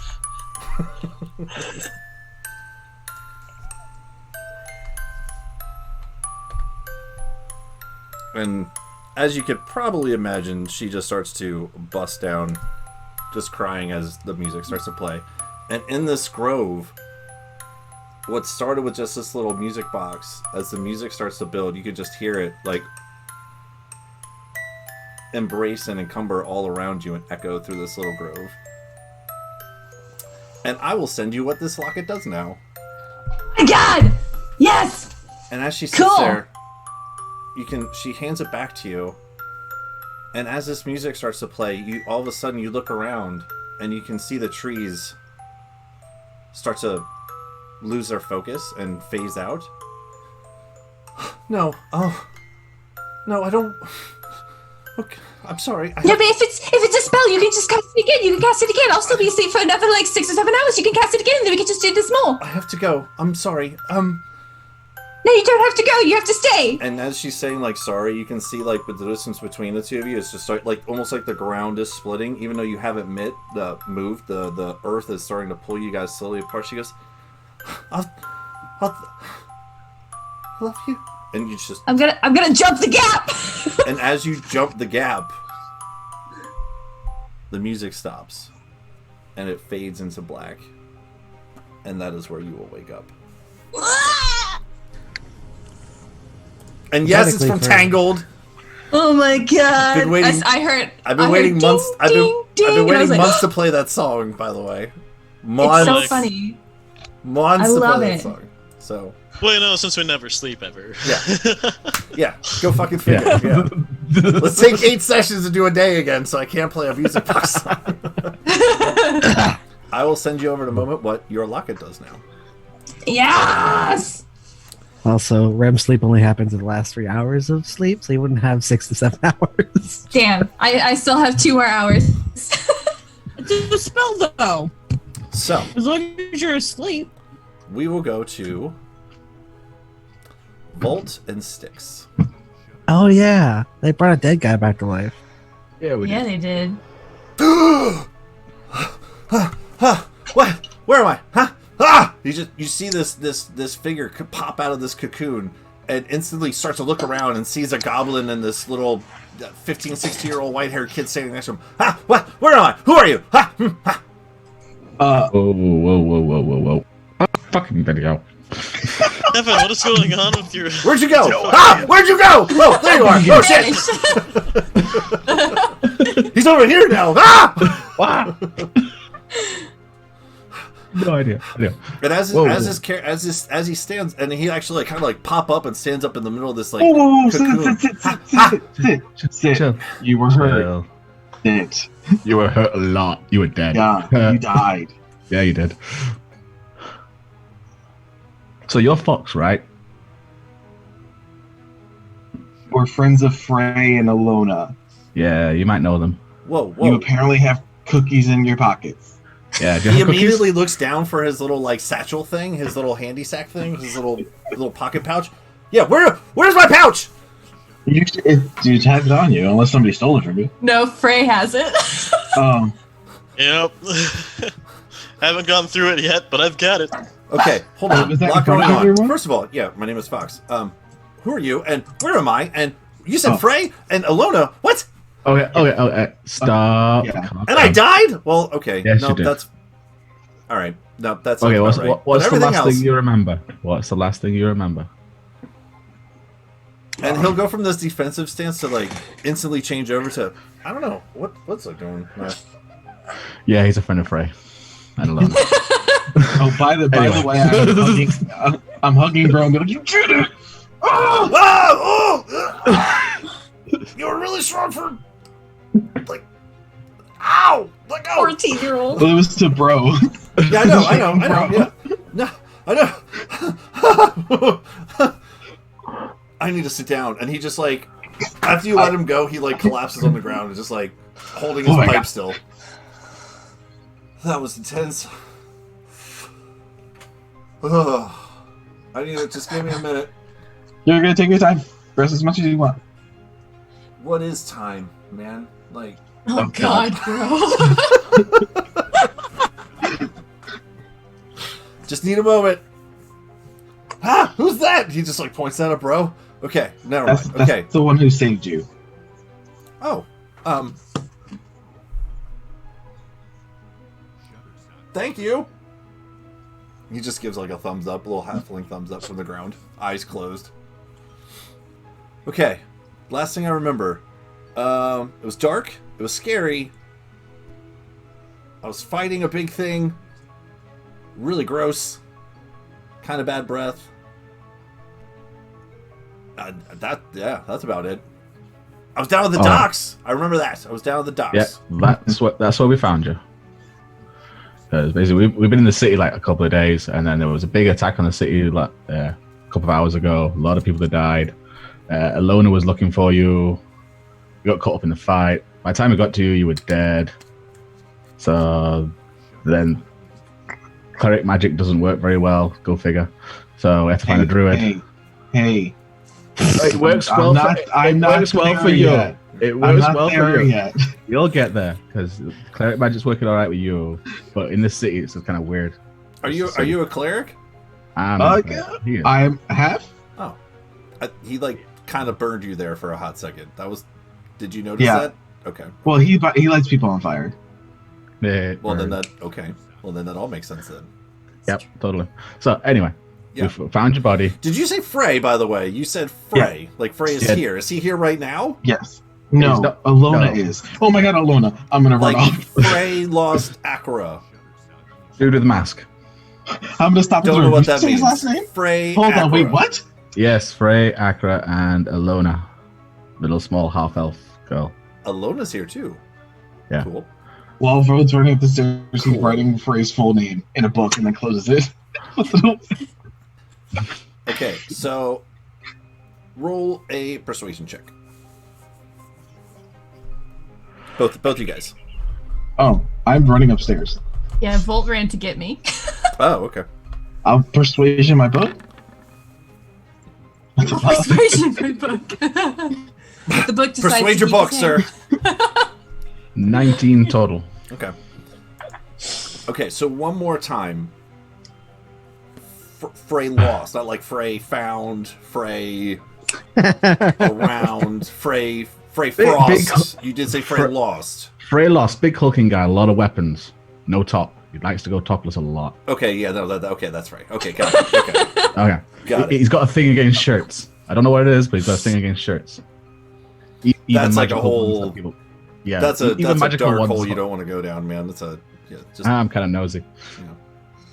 But yeah, he's here, and like I say, Alona's here. She's upstairs, probably passed out asleep from being exhausted from the fighting. Okay, but, so just so a little clarification. First of all, what is your name, sir? Sorry, I'm Styx. So Okay. short, sweet, easy to remember. Right to the point. I'm Fox, so I get it. Yep. And your name? I think Volt's already got. Bro. I ran up the flight of stairs. The guy you just already ran ran? out. Oh, okay. The guy that just what ran was his out, name? he's Volt. Oh, wow. Keeping it easy. Okay, yeah. Styx, Volt, Fox. Sorry, you'll meet Persephone, and that's just a whole sentence to memorize. What do you mean? You'll understand when you meet her. She'll introduce herself, and it's a whole long name. Oh, okay. I'll probably forget it, so that's fine. So do the rest of us. Sweet, man. All right. So just to give a little clarification here, the reason I didn't necessarily understand what you meant by Frey lost Akra, specifically this person, because I thought he was dead. Oh, okay. It's pretty much alive as long as it is the same Frey Akra. I figure I could be open and honest with you since you guys just saved my life. I figure we're kind of on that level already. Yeah. Why am I doing this with my hands? Here, and he just like puts his hands back down. Yeah, okay.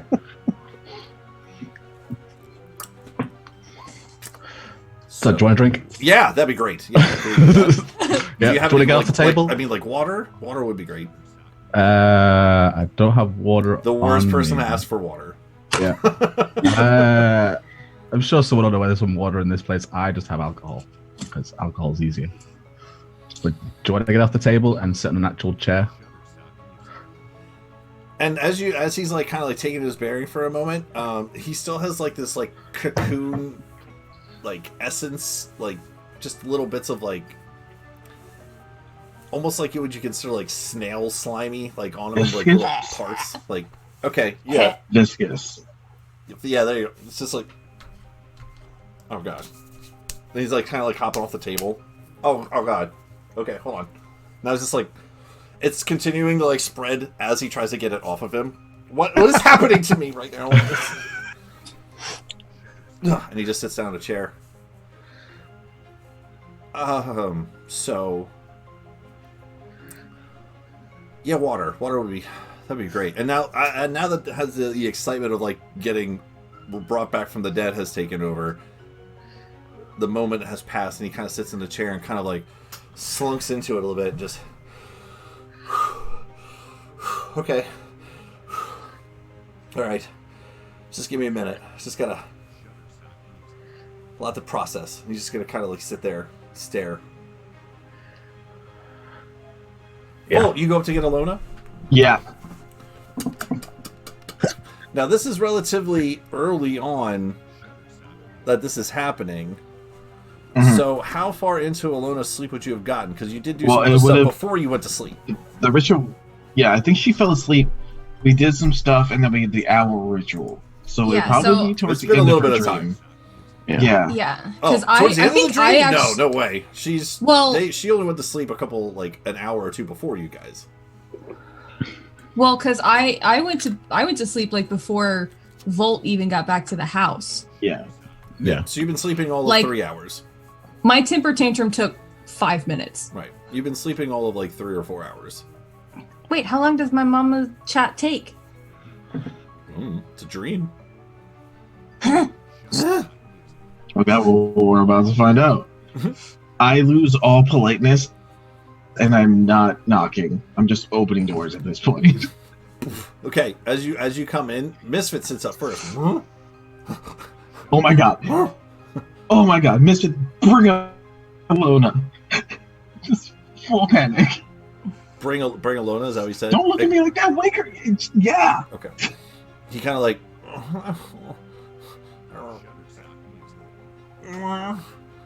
kind of shoves her a little bit. Do you want me to? Oh, okay. We gotta wake her up. How do I wake her up? He kind of like gets his little like tongue out that's made of like metal and sandpaper basically, and kind of like No, That it's was covered fun. with a mitten. We went over this before. It's covered with a mitten. He's got a little mitten tongue. Better than a rubber tongue. I don't remember mitten tongue, but sure, okay. And he kind of like just keeps trying to nuzzle a little bit. Okay, all right. I'm gonna go. Alona. He'll like jump on the bed to help you. So, if I'm gonna assume that's gonna wake you up at some point. Yeah. Ilona. You're awakened to Misfit jumping on your bed and Volt shaking you violently. Wait, did I wake up after having completed my dream? This will be before. Okay, before. Then I'm gonna. No. What? It What? worked. It worked. Fox is alive. He's downstairs. He's alive.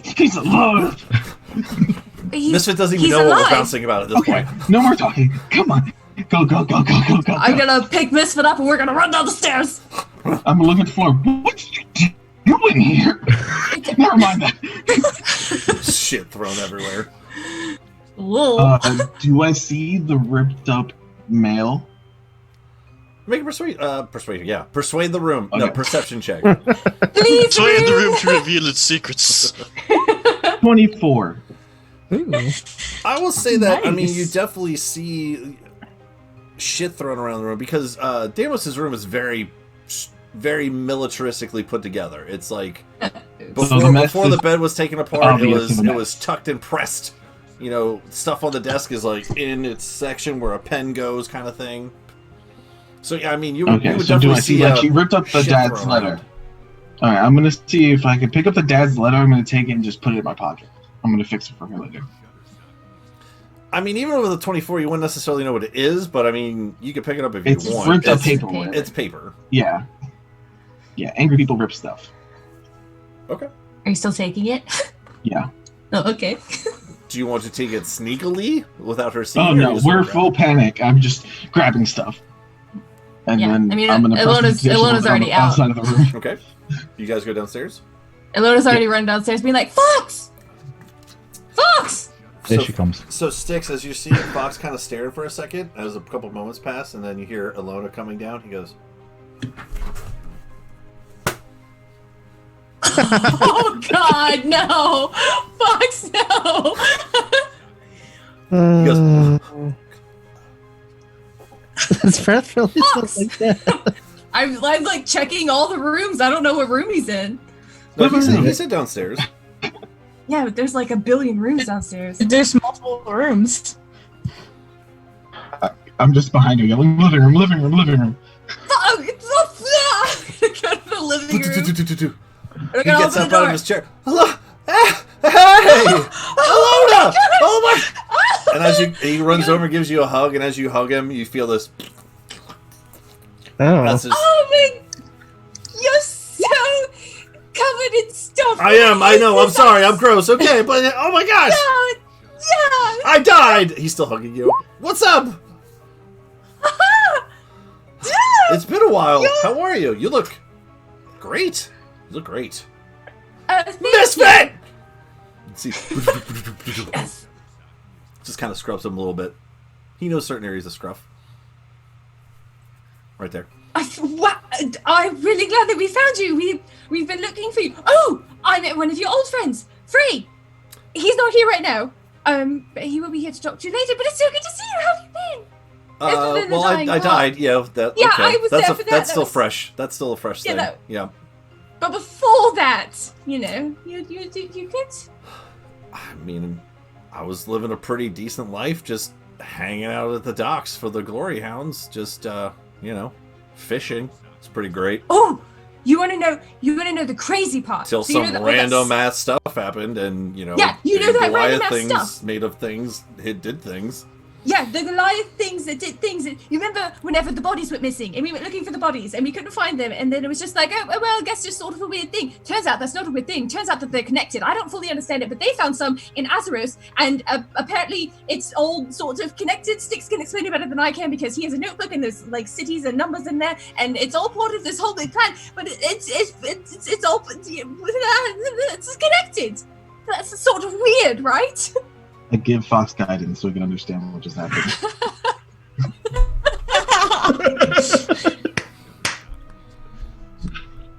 At least he didn't come back as a spider person. Dude, that would have been bad. That we know of. Oh, touche. I was hoping the Considering he looks was of them. dead, he wouldn't have been able to cast any spells, and when he came back to consciousness, it would have been a really difficult thing to completely change his morphology upon revival. So, Well, the other people that died turned back to humans. that's true. So if we would have found him after the fact, So we even wouldn't with know. all that, he's staring at you the whole time. Yeah, I don't It's know. fine. I don't know what you just said, but it's No, it's okay. you haven't it's changed so a good bit, to see so you. that's good. No, Yeah. it's good to see you too.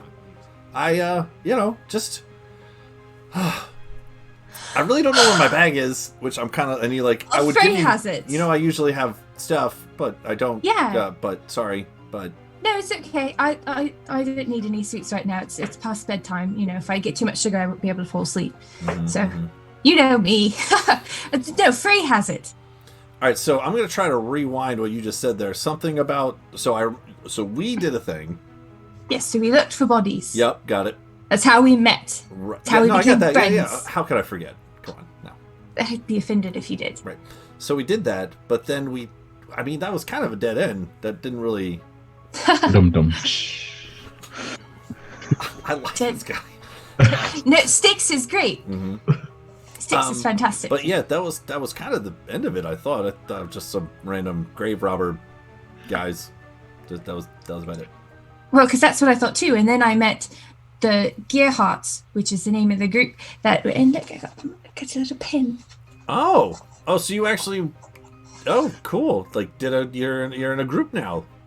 Yeah, I'm in a group now. We're called the Gearhearts. That's strong. But that's Strong name. it's a good name. It's good. But I met them, and then they talked about how they had come across something similar in Azeros, and I was like, oh, that's weird. I did the same kind of thing with my friend Fox, and we never found anything. They found stuff. They found a lot of creepy stuff. I think they found some of the things that actually attacked the city. In Yeah, the they were notebook. super scary. Yeah, they're a little bit intense. We managed to And take it's- a couple of them down. It was just sheer numbers. Eventually, that's all I really remember. Yeah, it was sort of, they were everywhere, all over the city. that you were at the docks. Yeah, of course, and it, you like, always go to the docks. That was like randomly happened too. Like all of a sudden, fishing to deathmatch. Well, Crazy. There was a I'm gonna put my trigger hand on of one, sorts. Another day. It's late. He just woke up. Not too much. Yeah. That's right. That's fair. That's fair. Well, Lots of Frey catch up on. Frey should be back soon. Do you want to wait up for him? Do you want to just go to bed? I don't know exactly how. I mean, I've never come back from the dead, so I don't know how tired you are. I'm pretty tired. I mean, do you know when Frey will be back? I don't know Should exactly we pull when a he'll be prank back. on him? That'd be kind of cool. That'd be kind of fun. I'd love to pull a prank on him. How do we do that? It'll be fun because like he likes pranks, but he also hates pranks when they're pranked on him. But he likes pranks, so we should prank him. I didn't know that he liked pranks so much. This is exciting. How do we do this? Well, let's see. You totally pretend you're still dead. Right. We leave you on the table. Put I'm a just few gonna candles start. around. You're gonna see Fox just start pointing at sticks. Go on.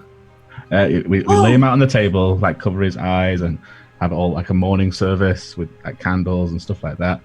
And when Frey comes back, he'll wonder why his friend's here. We can explain that we're going to do the last rites, and then we could start pretending to do some mumbo jumbo, and then Fox can sit up and scare him. All right, I'm gonna save my spell for when Frey hits one of us. It's gonna happen. It's totally gonna hit one of us. It'll probably be me, but that's whatever. So, it's fine. So when I say he was such a great guy, that's when you like pop up. It'll be like sort of the key, the like phrase, the code word. You hear Bro from the ground just go, "I'm so totally down for helping with that." Yes, this is. And you see another puff. You just see another puff of smoke come out. This is my business partner, Bro. Yeah, no, business partner. Yeah, he saved me. That's yeah. I mean, I can't thank you. I guess should I wait? Okay. He just needs a little bit. He's like flying down, but he's really high at the same time.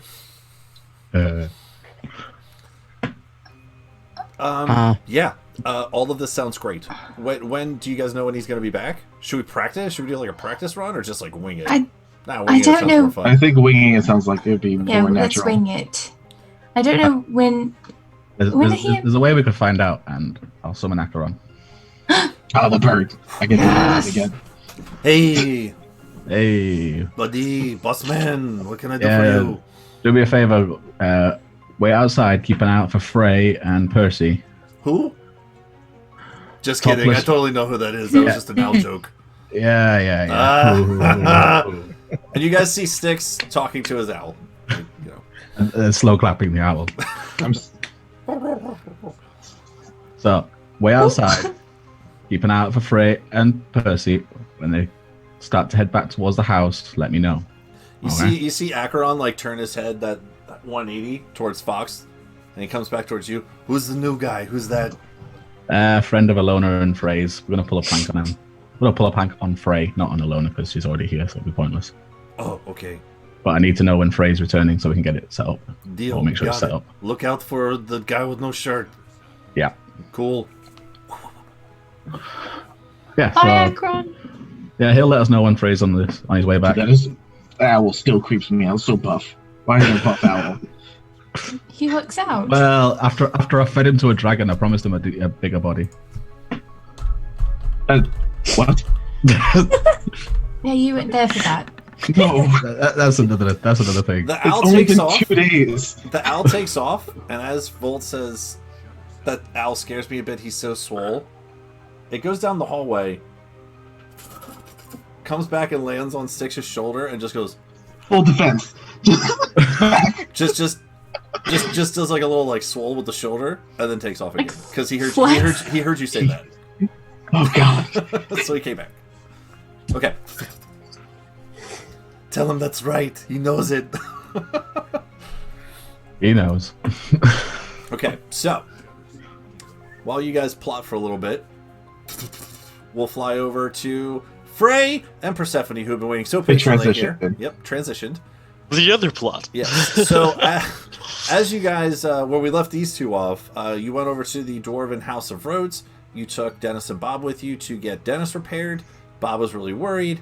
You made it very specific that you did not want them to be reprogrammed, and the Earl told you that we'll see what we can do since it's for a house-to-house favor, and didn't know how long it would be, but unfortunately you can't go back into the the workshop area. It's more of a safety hazard kind of thing. So, but you're more than welcome to stay here, and that's kind of sort of where we left you guys off. So, what do you guys want to do while you guys are hanging out? I told Frey if he wants to take a walk, he can start naming the Warforged nearby after the noble family names that I do know. So I just gave him a list and told him just don't get caught. So I got these names, but I had another wonderful idea here, right?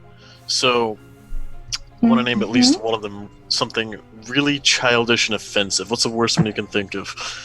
Because they just walk around saying their names over and over again. I believe that my definition of childish and offensive will be different than yours. Right. So, like, I'm gonna call one of them, like, Shitlord for sure, but... Shitlord? Shit. I mean, you can always say, fuck you. Oh, that's a good one. Yeah, I'll tell him to do something, just be like, fuck you.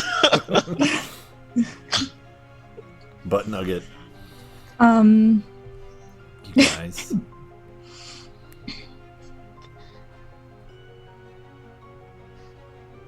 Continue. I honestly don't know. I think I'm just too tired. It has been a very, very, very long night. I read about that.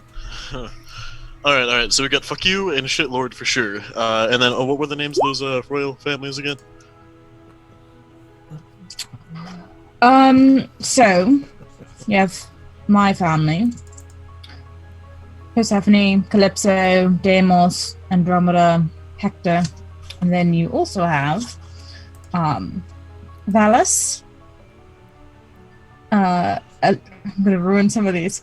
Alatina, Wodal. Those are the house courts. Oh, Definitely name at least one of those.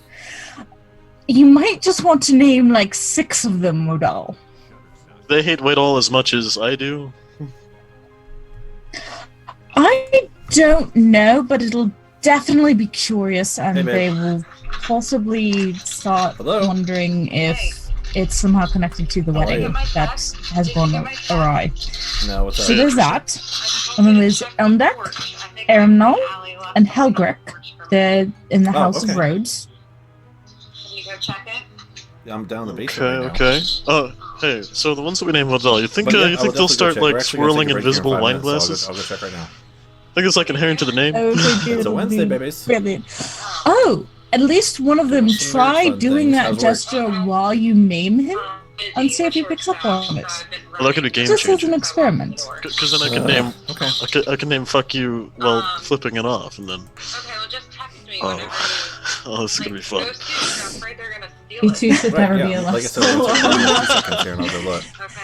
Okay. Love you. Love you too, bye. Bye. And then the House of Guilders, Padanu, Canal, Pini, and Picalis. The twins.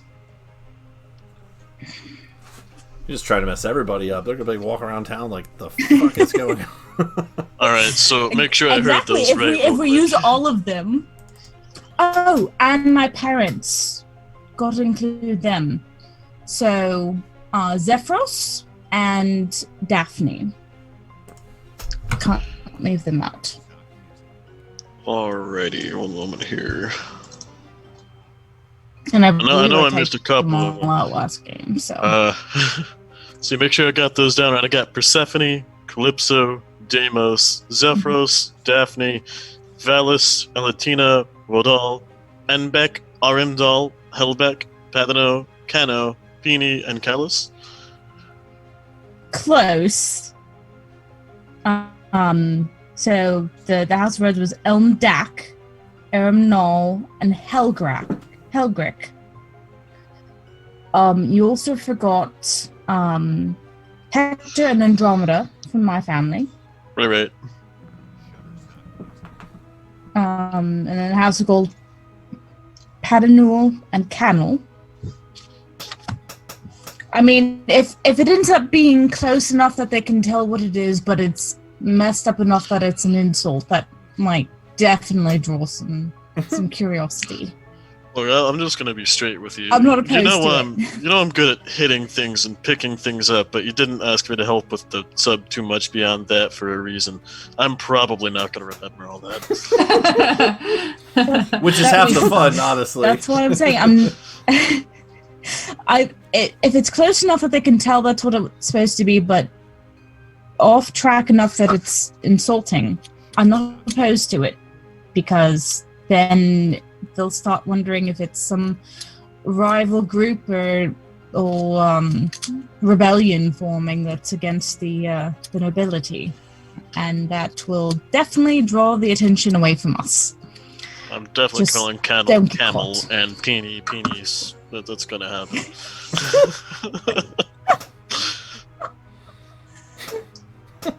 Pay for it. Right. So I'll be back in a little bit. Shit. How are you gonna tell me if you need something?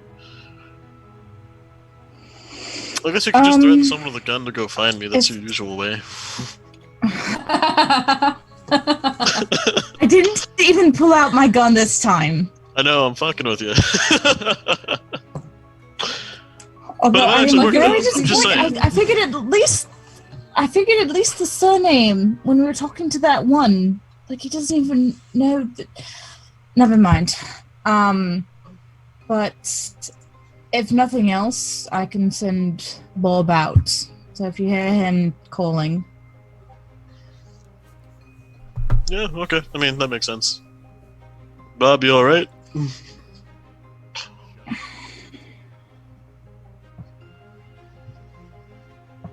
Bob? Bob, you there? Oh, sorry. I was texting something to you and to Kayla, so I was double texting. Yay. Oh, Bob's not with you guys. Bob's still in the back. I thought he was, because we brought him with. Yeah. Right. No, he's. Yes, that's right. Okay. He went in. That's why he was to make sure silent. He's not even there. If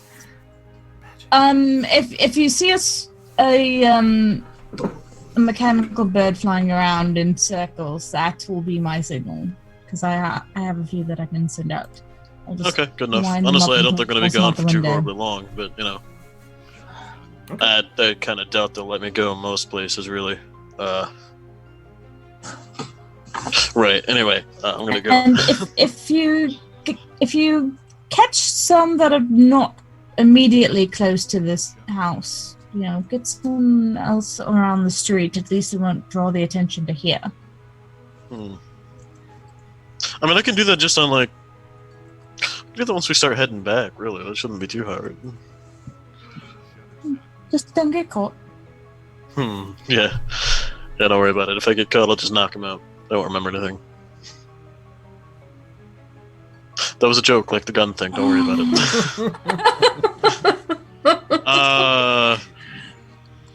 Why the fuck didn't I think of this really earlier? Not good at those, you know that? I just grabbed the hat, put it on my head, and make myself appear like the manservant that brought us here. Oh, that's God. This really I is a just sign that I'm used too this for the tired. party thing. I don't know what the fuck. This is so much more. Yo, is he still outside? I open the door and poke the head out and look for the manservant. Alright, now we're in the clear. They have no reason to, you know, guard / watch you. We are with a noble woman of another house, so. So you must be trustworthy. Wait a second. One would think. How incorrect they're gonna find out. Alright, I'll be back in a little bit. And I'm gonna go out and start looking for Warforged. Okay. I mean, on the grounds here at the House of Rhodes, I mean, they're not in short supply. I mean, you passed probably about 10 to 15 on the outside that were working on the house itself. And actually, you know, when you guys first went from the House of Blades to the House of Rhodes, didn't necessarily take in the scene too much in terms of getting your bearings, because you were Bob was carrying Dennis. You had, you know, a mission. You had to get him over there as quickly as possible. But now that you're kind of walking around, you're just walking around the outside of the. Are you just kind of taking a walk through the town here, or where are you walking? I'm saying in the building initially, because I want to name the ones that are particularly offensive inside the building. Okay. Were you going outside at all too, or just inside? I will be going outside eventually. Yeah. All right. I mean, I will tell you this. I mean, as you start to like press your way back, the interior of the house is very similar to the House of Blades, except for, as I mentioned before, where their kitchen was is where the workshop is. But it is still that same concept of down a long hallway to the dining room kind of area. I mean, if you try to make your way that way, you're not going to get too much of a pushback in terms of going in that direction. But I mean, you know, if you try to walk upstairs or go somewhere you're not supposed to, that would probably give you some pushback. Parading around the outside of the ground is probably a little less. So it's up to you where you want to go. I'm just letting you know, if you try to go, you know, you're in someone else's house. I'll just let you know, if you try to go somewhere you're probably not supposed to be, you'll probably look like the manservant. You'll probably get questioned. Oh, that's true. Of course, obviously, if I'm somewhere that I'm not supposed to be as a manservant, it's going to be extra sketchy. But true. Okay, where do you want to go? First things first, I'm just going to find one of the Warforged that's inside. Any of them. Doesn't really matter. Okay. Yeah, I mean, there's Warforged constantly going in and out of this place, from outside people coming in to, you know, you see some of them carrying just random shit. It's just constant. It's like worker bees in here right now. Everyone has a purpose of what they're doing. All right. I mean, it's not hard to stop one. It's just that they're all ants go marching kind of thing. Yeah. First one I find is say, "Hey, you stop there. Your name is Wodal." Doing the gesture and everything. Just right. Does it. Roll a persuasion check for that one. I want to see if he'll do this. Okay. And I really hope you roll high, because that'd be amazing. I'm hoping so too. Fuck! I didn't pull out my dice. Alright, let's do it on the sheet. I'm gonna adjust my sheet one moment. I forgot to set it to query. I'll say if you beat a 15, he's gonna start doing that. Alright, I gotta roll an 11 or higher, boys. This is persuasion? Mm-hmm. Oh, Okay. so close. Life is sad. Ah! He doesn't necessarily do the hand gesture, but he does kind of like stop in his tracks when you tell him to stop, and he goes, Wodal. Alright, so it doesn't work. And you notice that he does kind of like look around at first, like, and you notice this in some of the other times too. When you give a Warforged a name, there's that. Make an insight check too. Let's see if you can. Let's see if I can tell you what this means. Inside the robot. Rabbit insight. My insight's not good. Oh, but I rolled real good. Oh shit! And it was a pretty low DC too, because you've seen them do this before. But with that high of a roll, what I'll say is that you notice that when you give them a name, there's almost some sort of a, what we would consider like almost like an on-off switch, if you will. There's like this moment of like a mini awakening almost. Now, again, they just only said that one word, and they still go back to doing what they were doing, you know, but there is that moment of like almost like a veil lifting off, or like they're not transient, right? It almost seems like they're in a trance before, but now they're still working as a Warforged, but they're not. They're conscious now. They're no longer. Yeah. Okay. What all? Really good on you, man. Keep going about what you were doing. Next one, I come across. What all? Hey, next guy. Your name is Fuck Off. Fuck off. Fuck off. Fuck off. Fuck off. Yes. Fuck off. Fuck off. So fuck off. I'm gonna need you to stay in the background and be quiet for a little bit. But tomorrow, you really need to go talk to the head of the household. Make a persuasion check. Oh god. Damn. Fuck off. And then he just goes back to doing what he was doing. Kind of insulted, but also that's his name. Yeah. Right. You did this to yourself. All right. So next one I find inside. Your name is Camel. Camel? Camel. Camel? He's almost like, as he awakens, he's like, Camel? Camel? Camel. Camel. Next one, penis. Mm-hmm. Penis. Penis. Not quite So what I as said, you're but kind of good like enough. walking through the hallway, kind of like just like it doesn't take long because like I said, I mean it's like every, as you're done with one and start to like walk, another 5, 10, 15 feet down the hallway. I mean it's very soon that another one's, one's carrying some sort of tool, one's carrying.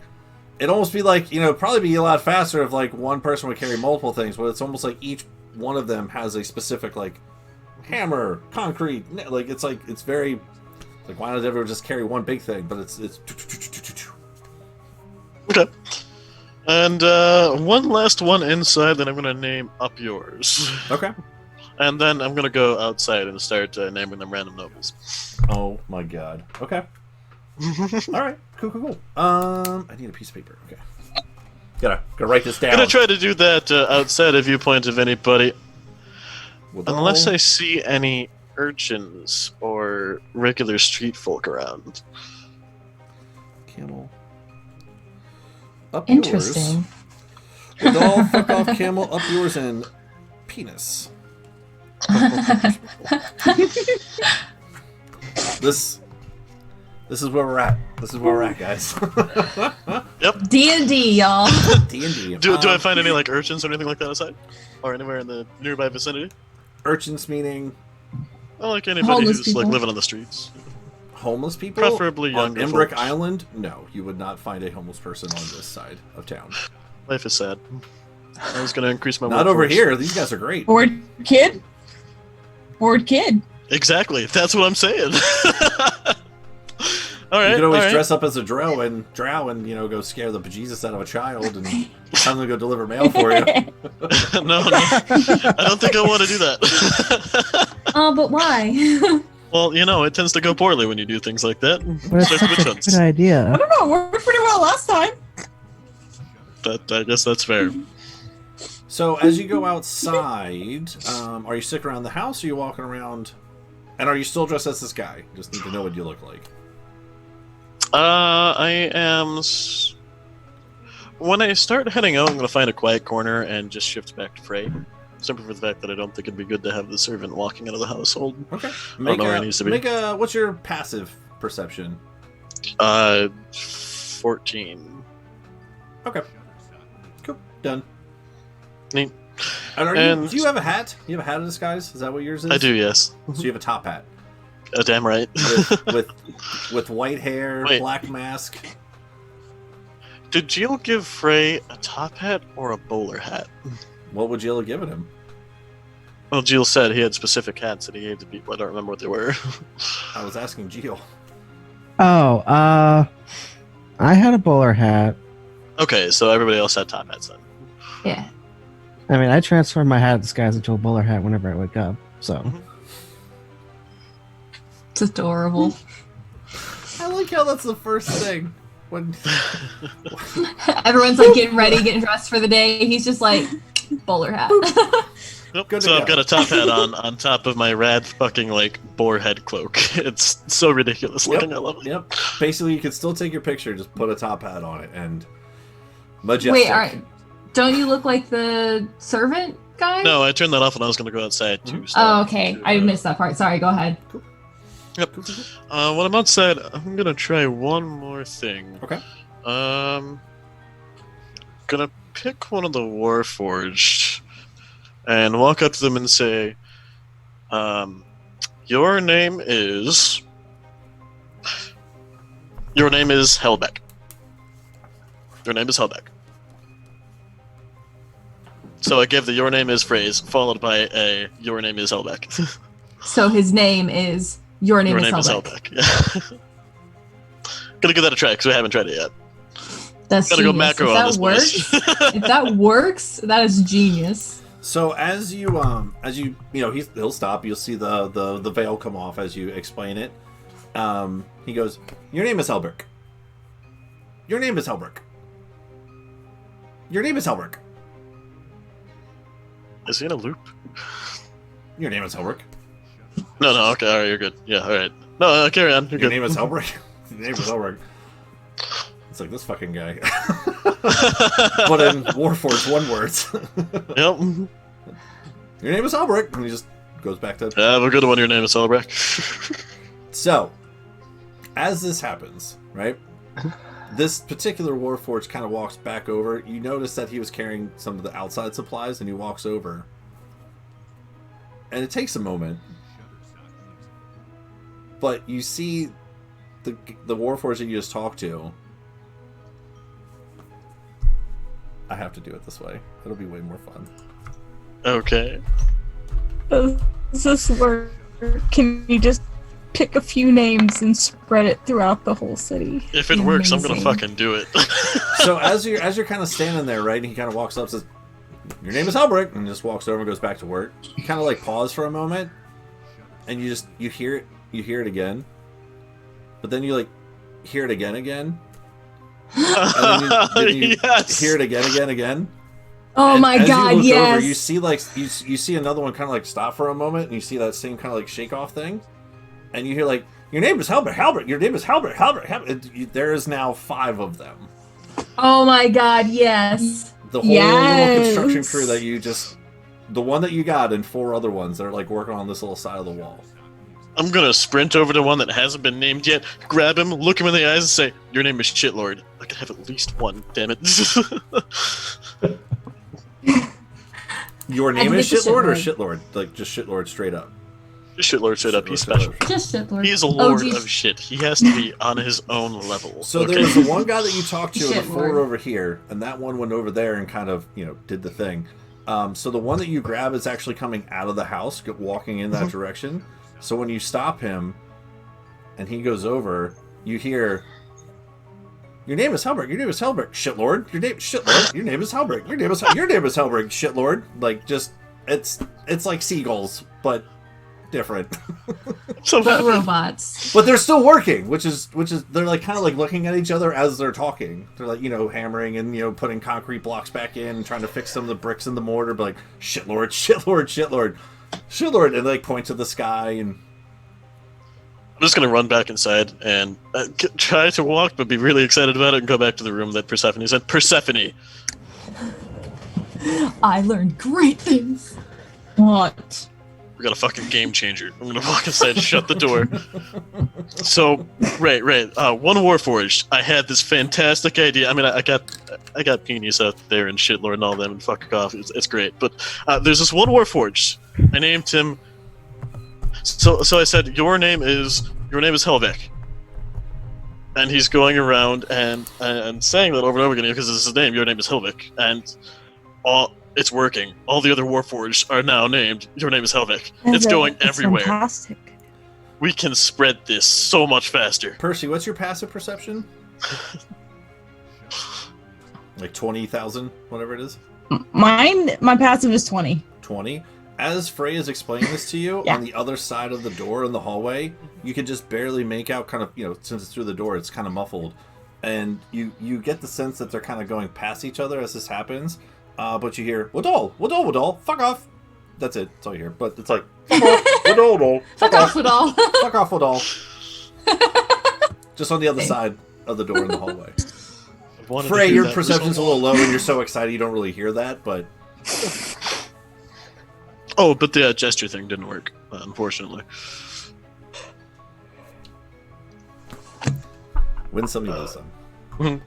How many in the house did you name? 4 or 5, I don't remember.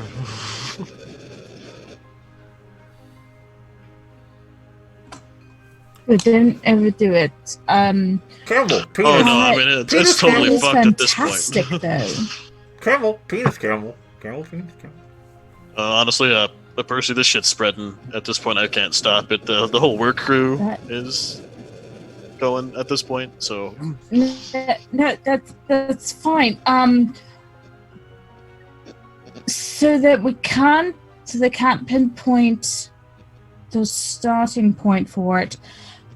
How fast can you? Do you think you can travel around the city? Just a few points, catch a Warforged or 2, and use the "your name is" trick, so that they start spreading it from multiple points throughout the city. I'm pretty fast. I can run a while. I can probably make that happen pretty quick. And, hey, I had another great idea, but it doesn't really work over here. So, like, you know how kids get real fucking bored sometimes and just need something to do? What if I got some of the neighborhood kids and told them to do the same thing, right?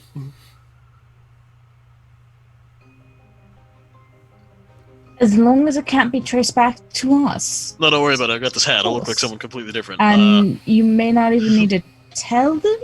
Just What is my just voice showing right them now? that it can be done and that you can name them ridiculous things might be enough for them to just pick it up out of boredom.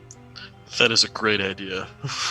And as you guys are having this conversation, Percy, again, you'll hear this, but Frey won't because he's so excited. But you hear this, up yours, up yours, up yours.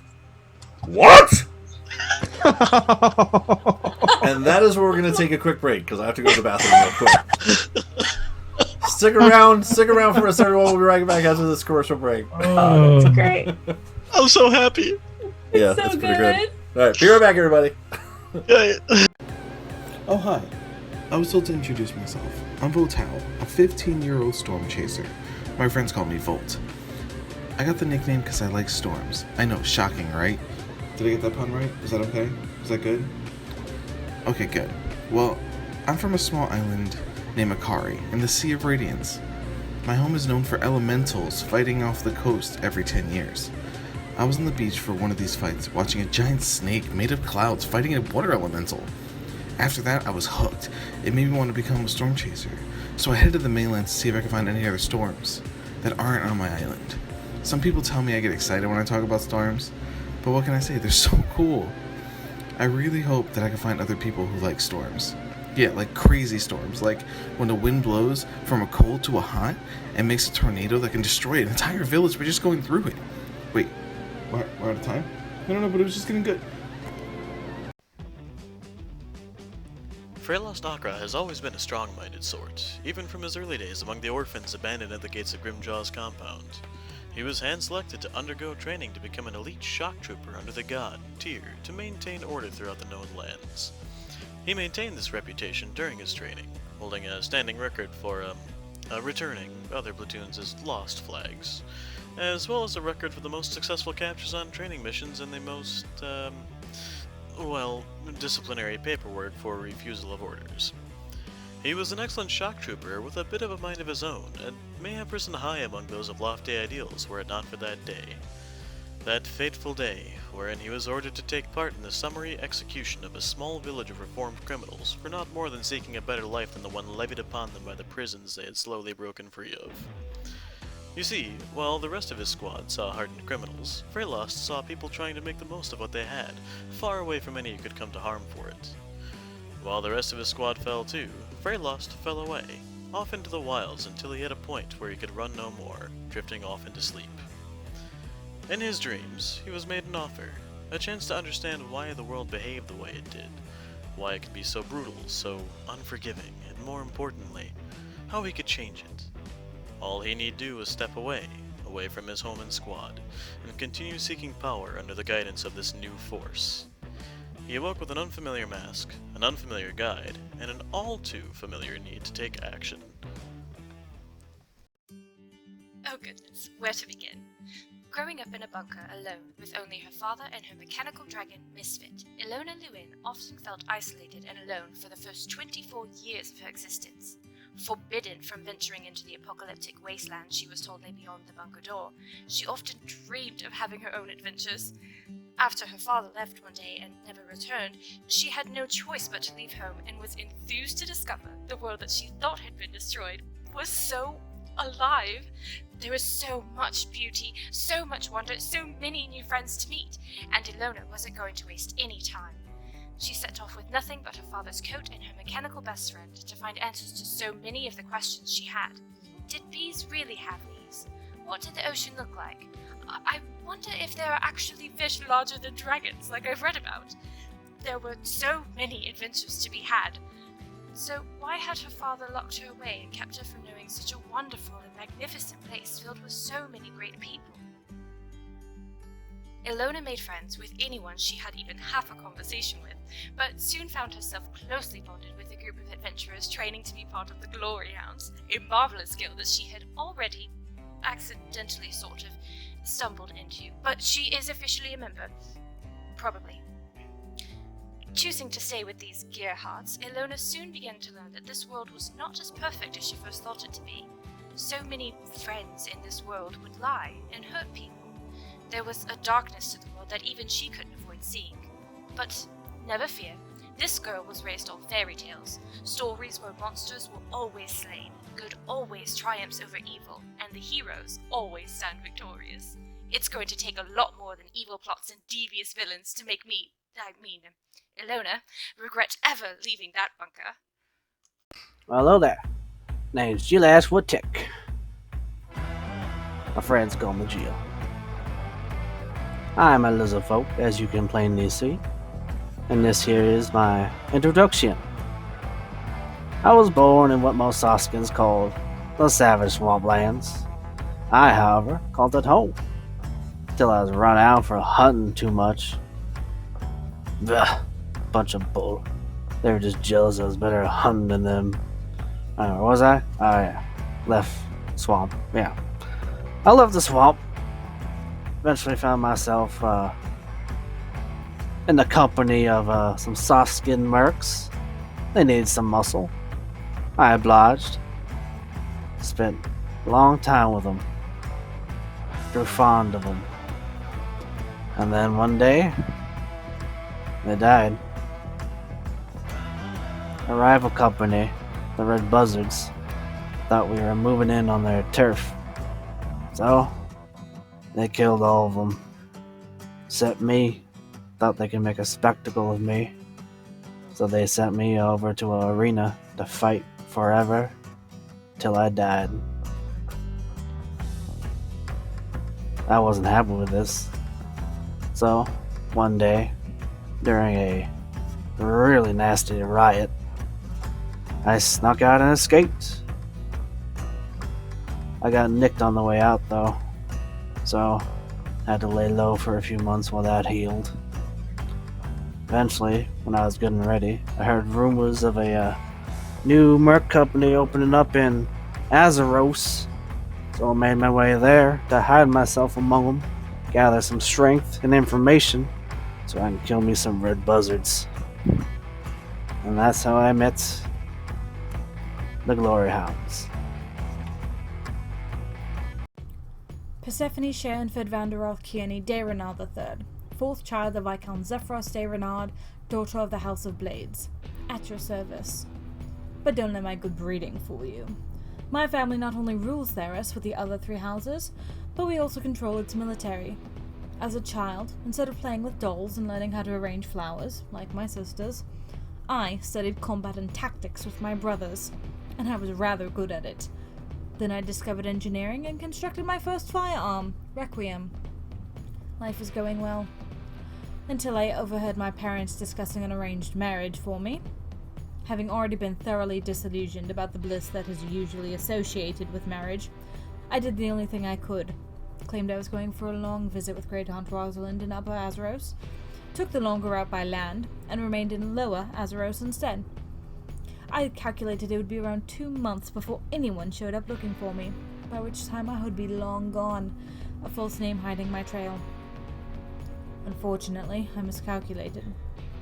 Far too soon I heard that my eldest sister, Calypso, was in town looking for me. My miscalculation, father's choice and agent, and the sudden discovery that a band of thugs have been seeking to kidnap Calypso left me less than ecstatic.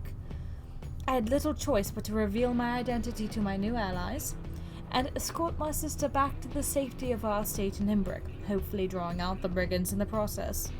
So far, things are going about as well as everything else lately. Styx ain't had the easiest lives, but what he has lived through has made him the goblin he is today. He was born and raised in this tiny village situated in the forest that surrounds the Shadowvale Mountains. Life was peaceful until the night the heroes came to visit and threw his life into darkness. Alone and afraid in a world he didn't understand, he sought shelter in the only place he could find, the ruins he had heard about as a child buried deep within the Shadowvale Mountain. Just one problem with that. The ruins weren't empty. The years passed filled with pain, fear, and solitude until he was rescued by his now closest friend Kylar. This fateful day would change Styx's life forever. He was no longer alone in the world. He had friends, he had a family, he had a cause to fight for. Styx is now a blood hunter and a member of the Claret Order, those who fight against the darkness and the things that would use the darkness as a weapon. His training now complete, he has decided to travel and expand his knowledge of the world and the secrets it hides. Eventually, his travels led him to Lower Azaro and the Guild Hall of the Glory Hounds. Little did Styx know that this one act of accepting work would have such a big impact on his life. Styx now has some new comrades and new friends to explore the world with, and new ways to look at the world.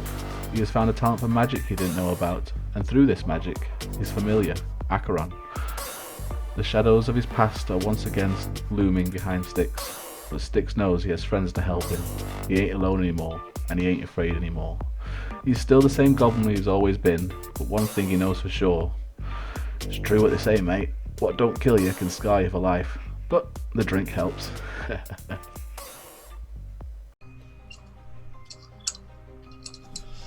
Okay, and we're back. Thanks for sticking with us, everybody. Okay, so let's see. We have Frey and Percy over doing their shenanigans. We have Volt, Ilona, and Styx down with Fox, and Jill is sleeping in a tub.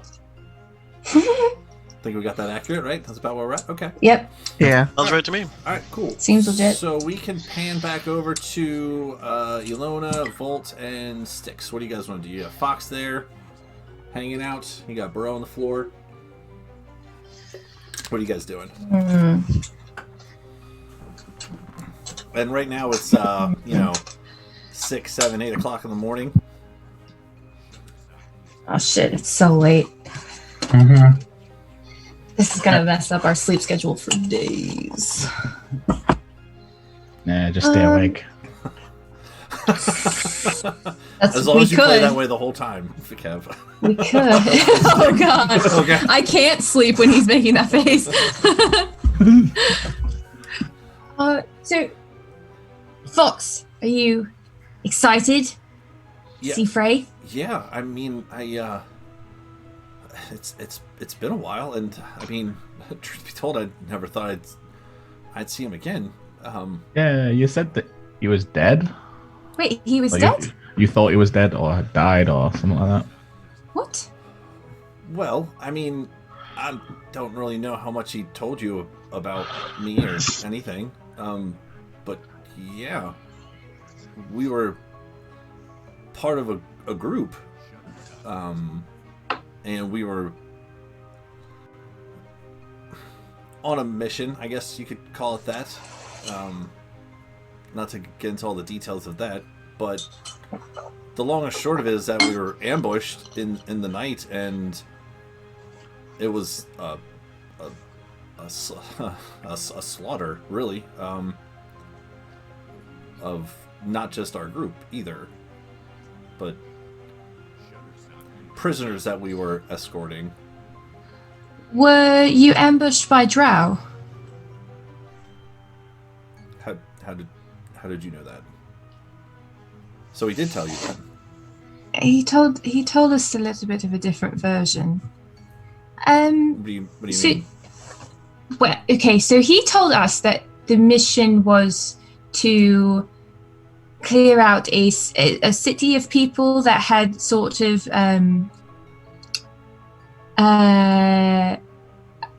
right, they were criminals of sorts, and you were supposed to clear them out or take them back in so they could be punished, something like that.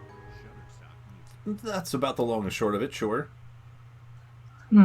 So he told us that. He was actually under the impression that all of you had died at one point. When I told him I knew you, he was surprised.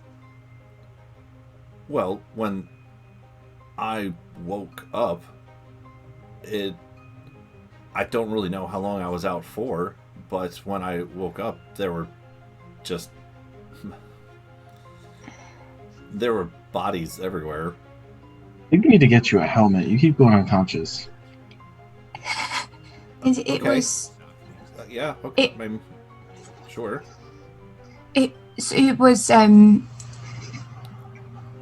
so Drow attacked you, and was Frey just gone when you woke up? I mean, it all happened so fast, and it was very chaotic, and it was in the night, so it's really hard to see what was happening. By the time the people who were on watch even remotely got around to waking any of us up, it was almost over before it began. We really didn't even have a chance to protect ourselves, let alone our escort. So you were in the same group as Frey. So you were in Taiwai and you served Tia? Correct? Do you still serve Tia, by the way? I never asked if you were sort of affiliated with anyone. I mean, I haven't. After that whole, I didn't go back. So you just went straight from waking up in the middle of nowhere to Inbrick? Some other towns along the way, but eventually I found my way here, yeah.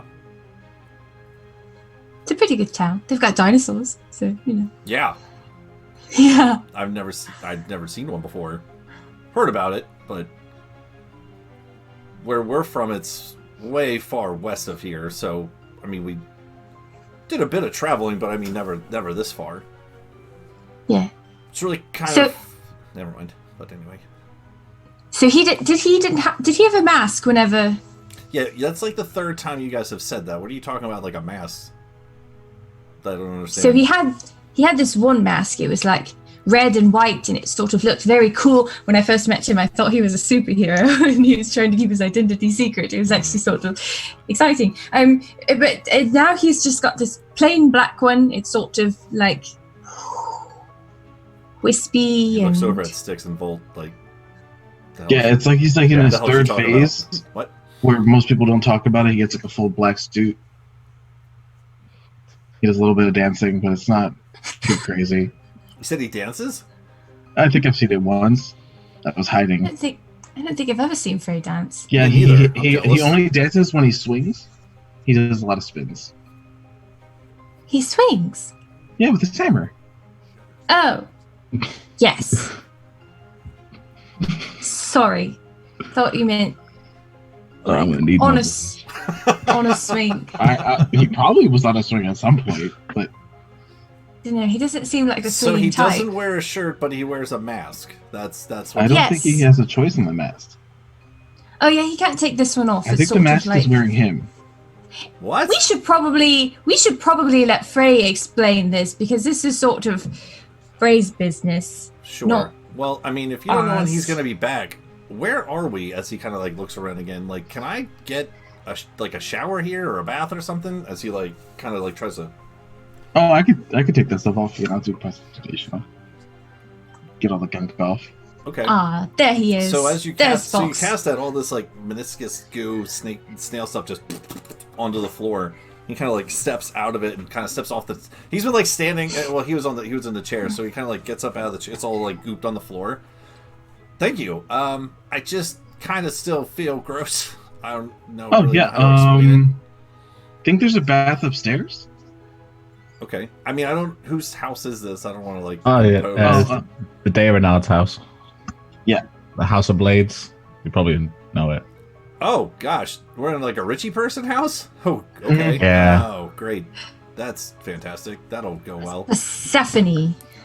Yeah. Yeah, I've never been on Imbrick Island before, so this is all. Oh new yeah, to me. one of our friends says it's her house. Oh. He kind of like looks down at himself again, like I don't know if I want to use their bathroom, but I really feel gross. I mean, it's what bathrooms are for, so. Yeah. Oh, actually, if you're just wanting water, I'm gonna go use my key. I'm gonna unlock a door, and it'll be like, there's some water on a shelf in the back if you just enter this room. So you go to like a random door? Like, do you go to the door leading out of here, or where do you go? I go to any door that's closed, and I use my it'd key, be that one. my gag key, to turn it into a closet. So as you open the door and it's a closet, he goes, "How did you do that? I've never seen you do that before. Have you had that this whole time?" No, so this is something that I got in Nicaea. I got this in Nicaea. No, I didn't. No, I got this in Azeros. Sorry, I've been everywhere. I got this in Azeros. That's I got awesome. this in Azeros. It turns any door into a closet where you can get water for cleaning your. It's a water closet. Oh, okay. So just go in and pick up. There's a bottle on the back. Oh. And yeah, just go in. You may not see it at first, but just go in. Oh, okay. You don't have to, you'll just walk in. Oh God! Oh, why? He like looks around. Where did that even come from? Someone finally fell for it. Yes. Someone other than Ilona herself. Yeah. He walks back out, just dripping wet in water. I didn't Do you feel better? I didn't see a bottle. No, it was a joke. It was a prank. I pranked you. Okay. All right. You got me. Does he seem mad? That I pranked him? Roll an insight check. It's getting on now. Oh God. That's a 21. It seems like from his expression that, I mean, you've dealt with this character before. With a 21, it looks like he appreciates the joke, and I'll even let you know that. Okay. That's how we're doing things. Oh no. Okay. I don't. Nope, that's fine. No, that was good. That was a good one. No, I mean, I asked for a shower, and voila, here we. It was less of a prank and me more being helpful because you said that you wanted a shower, and I was like, oh, he can climb all those stairs, which I'm sure is exhausting, especially after you've been spending most of the day dead. And so, I just like unlocked the doors. It's much more convenient. So when you think about it, I wasn't pranking you. I was helping you. So don't prank me. Normal things catch me off guard. Just never change, Ilona. Just never change. Wow. I mean that in a nice way. Just never change. I feel like that's not exactly a good plan. I should probably change. Well, I'm wet and cold and tired. I'll dry him off. Oh, I'll put my scarf around Fox. Think warm thoughts. No, and he will hand the scarf back to you. No, it's a magic scarf. Yeah. It keeps you warm. Yep. All right. So I'm not falling for. I may have just died yesterday or today, whatever day it is. It's today. I wasn't born yesterday. All right. You got one on me. No, it's look. I tip my just, cap that I don't have. Just look, and I'll put the scarf on, and I'll use the scarf of prestidigitation to make me warm up, and I'll like take his hand and I'll like put it on my neck under the scarf so he can feel it. Mm-hmm. And then I put it on, and it turns into a snake and kills me. No, No, I'm it's good. not- I'll just be Why wet. would I kill you? I'll just be wet. It's fine. You're not wet. Okay. I didn't mean. Nope. See, I'm not even wet anymore. I'm good. I didn't mean to break your trust. If I'd known you weren't going to trust me after that, I wouldn't have done it. It's just because you said that you liked pranks. You hear from the back corner. Would you all please just keep it down? Just. Who the hell is that? Trying to sleep. It's Gerald. It's Gerald. Oh. Just chilling on the couch. Sorry, Gerald. Just like turns over. Gerald, go to sleep. You're tired. Stop talking. Trying. I guess No, we you're not. can. You're yelling. I guess we can just sort of talk to Frey in the morning if. I am sorry about the bucket. No, don't be sorry. It was good. You got me. Are you going to get me back? You got me. No. You're going to. Of course Is not. he lying? Roll inside again. 17?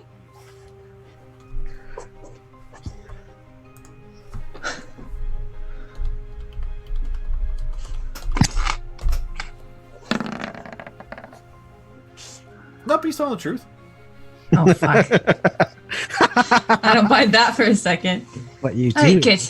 Because I would hate for this whole thing to turn into just like pranking wars, because then we're just constantly going to be thinking about trying to outsmart each other. And Nope. We have more important pranks to pull, which is on Frey when he gets back. I'm down for the death prank. I think that'll be fun. Right.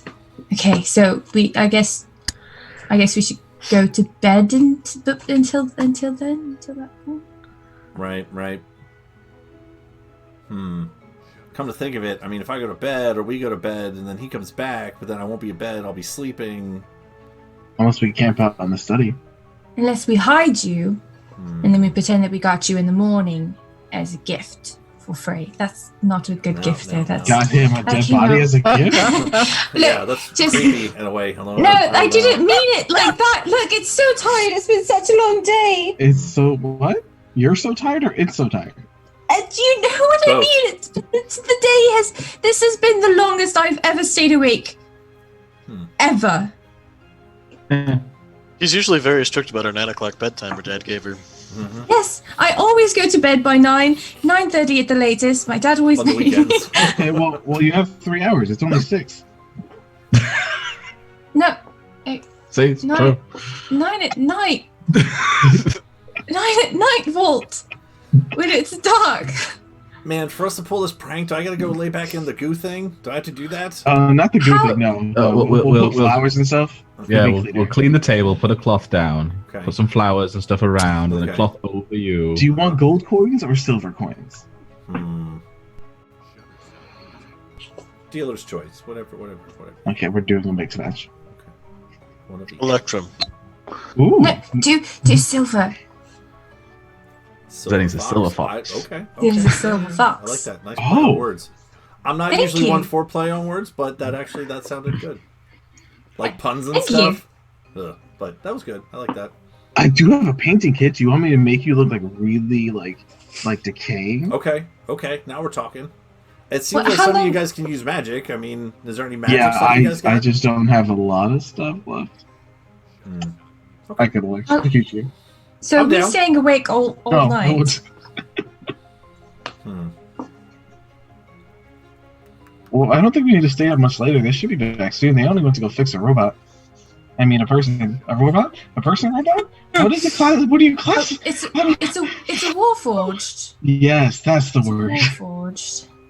I forgot the word for that one. Don't tell them when they come back. I won't tell them. Okay. Inside. Okay. She's not gonna tell. All right, so we got to clear this off and then set it up. Okay, so you guys can start the process of setting this prank up. Okay. Yep. Who all wants to stay awake for that? I will stay awake. Sticks is staying awake. All right. Only you can take a nap in the chair and we'll wake you up when they get close. Okay. Do you want to try to paint me to look like I'm dead? Yeah. Okay. I'm just like it's gonna be like morgue, like light skinned, rosy cheeks. Are you proficient in like painter's tools or anything like that? Yeah, I have my school's painting kit, which I used to make Freya a tuxedo that one time. Amazing. So go ahead and just roll a performance check, just to see how this looks. I'm okay with those. Unless you can specifically. I'm okay with those. 22. So after a little bit, he like turns to Alona and Styx. He goes, "How do I look?" He looks pretty fucking good. There's a little bit of like. You weren't supposed to actually kill him again. That's kidding. It looks good, right? I think this might be better than the tuxedo I made. There you go. Honestly, I think you look more dead now than you did when you were actually dead. Oh my gosh, is it too much dead? Did you make me too much dead? No, it's just the amount of dead. Just the right amount of dead. Okay. Yeah. He's been dead for like a good few hours now, so he should start looking worse. You were by the water too, so it would have been salty. You would have like dried out faster. I don't know much about dead bodies, but you definitely look like one. So. Yeah, it's good. It's good. Okay. Actually, Alona's not here for this. She would have passed out in a corner, huddled over Misfit. Like, she's not here. She's asleep. Okay. Do you want to go back up to the room? You can if you want. No, I'd stay down here just like so that I don't miss it. Okay. But I would like fall asleep just kind of like sitting with Misfit on my lap, and I'm like slumped over Misfit asleep. Alright. What are you guys doing over in Dwarven territory there, Percy and Frey? Again, it's like 6, 7, 8 o'clock in the morning now. Damn, Being get blocked your out by butt out of the cat butt. camera. Staring into space. I'm just staring into space, waiting for Dennis. I'm going to go ahead and Trying go to out stay and awake. start spreading the word among the lesser privileged folks and renaming a bunch of Warforged in random places around the city. So when you guys were talking, when we went to the break, you heard, up yours, up yours. What? Oh, right, yes, that was kind of an important thing that was coming up. I guess I'd better stay put Yeah, for the moment, pretend I'm totally innocent. Yeah, I'd be like, somebody has discovered gift. So either stay and feign ignorance or sneak off really fast. I'm not good at lying, but if I'm not here, that looks real suspicious. I can always just say that you needed to go for a walk, that I sent you on an errand. But you don't have to really lie much. If you just stay quiet and stay near me, I can do the talking. Right, I can do that. Let's go with that for the moment, and I can... I mean, we can spread the word later, when there's less immediate chance of questions. Okay. Do you guys open the door, or are you guys staying in here? Nope. Just hanging out? Acting like we know nothing. Okay, cool. Alright, so as you guys are waiting in there, you heard that little brief conversation, and you guys wait a little bit. Not necessarily having a clock, but what you can gather is from the time the sun rose, all the bad guys went away, you did some things, came over, did this, and then, there's an hour ritual for Fox over on the other side, and you guys are there, so you guys have probably been here about a good 2-3 hours by now, so it's, 8, 9 o'clock in the morning, so you guys are both parties are at the same timeline right now, right around, 8, 9 o'clock in the morning. For Frey and Percy, are you waiting till this is done? And are you staying awake the Percy whole time is. this is waiting? Okay. She's trying. Yes, and if nobody comes to check on us immediately after the concern and the questions, Frey will then head out and start spreading the word and such. So, right around another hour passes. So, for the house with Fox, you guys painted Fox up and everything, just kind of waiting around alone, kind of like half sleeping, half napping in the corner. Right around the 10 o'clock mark, the Earl will actually knock on the door. Knock on wood, Kayla. Come It's only in. what I got around. I knocked on wood, we're good. There we go. Thank you. So, the Earl comes in. Oh, you'll steal here. You're more than welcome to wait. Like I said before, this is we don't really have a waiting room for services in the workshop, but just to give you an update, since you're still here, it appears that they were able to stop the one Warforged without the leg. Yeah, Dennis, what about him? They're still trying to find a proper replacement. For the leg? Just to clarify. Just for the leg, yes.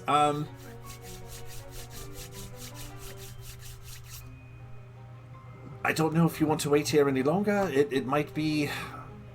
These things are hard to tell. I did put... They expedited, emergency repairs here, but it's probably going to be another hour or so before he'll be ready.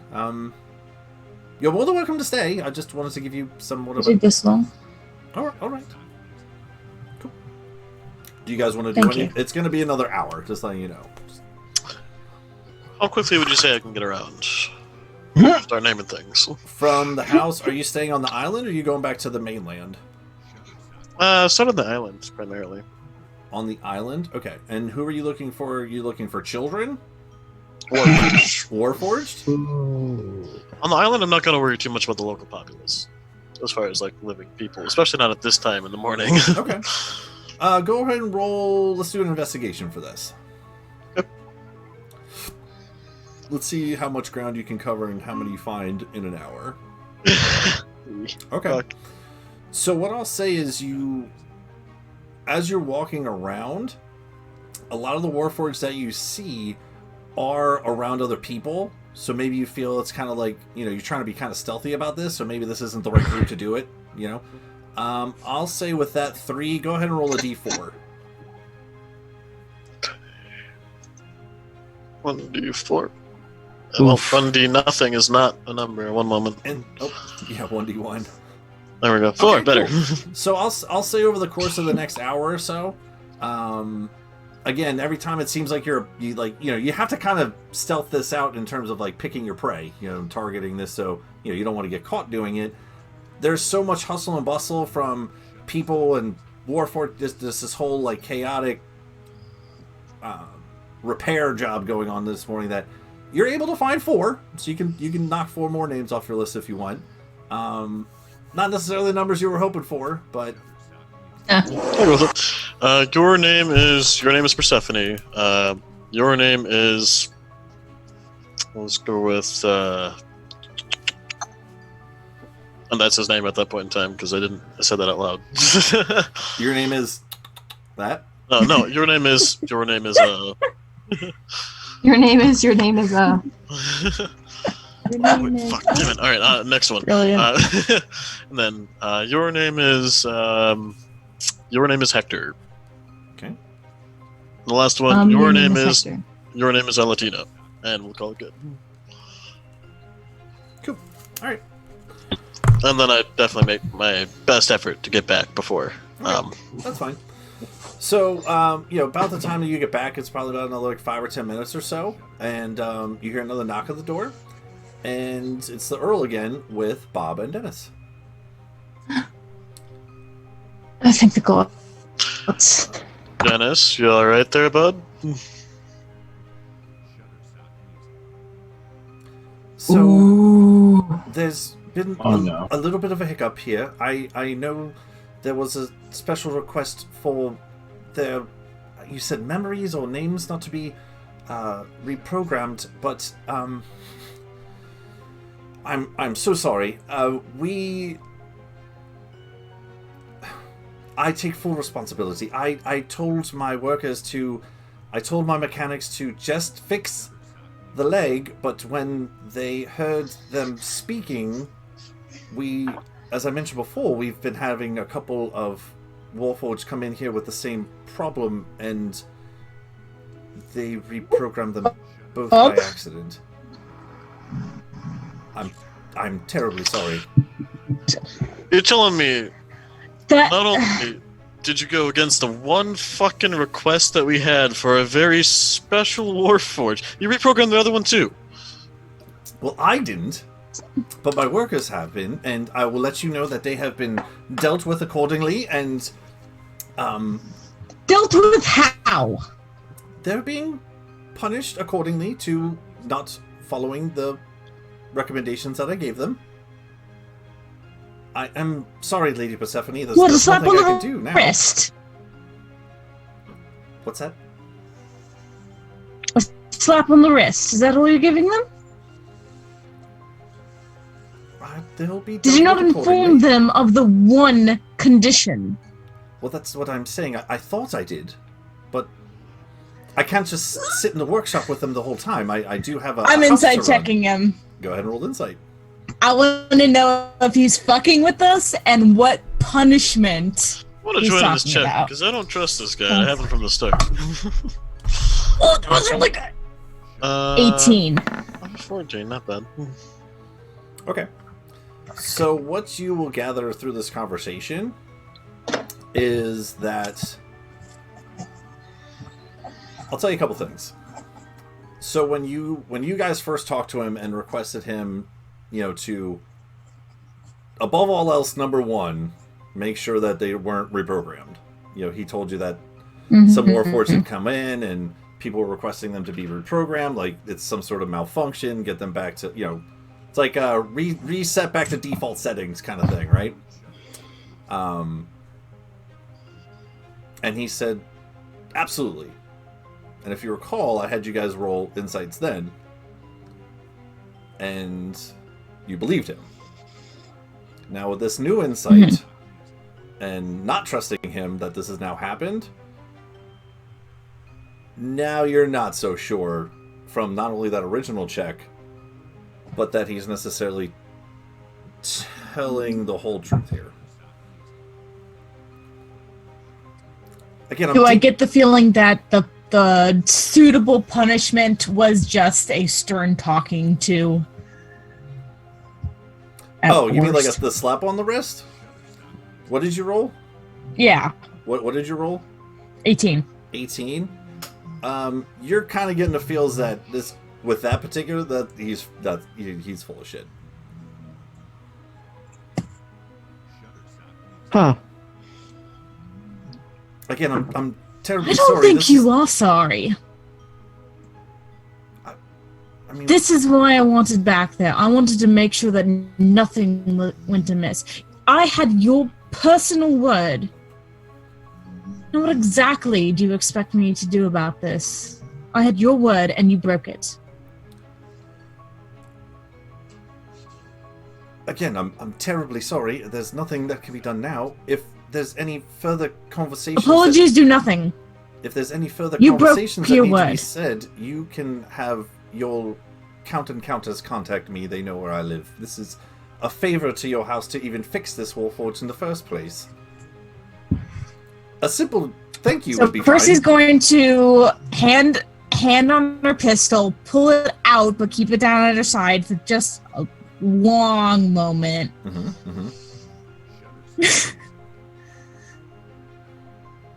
You won't. He's taking sorry, cues from not Percy here. yet. He's and then she's gonna tensed up. holster it. But she's gonna then holster it and say, "Come along," and bring Bob and Dennis out and away from the house so they don't know how we're gonna rename them.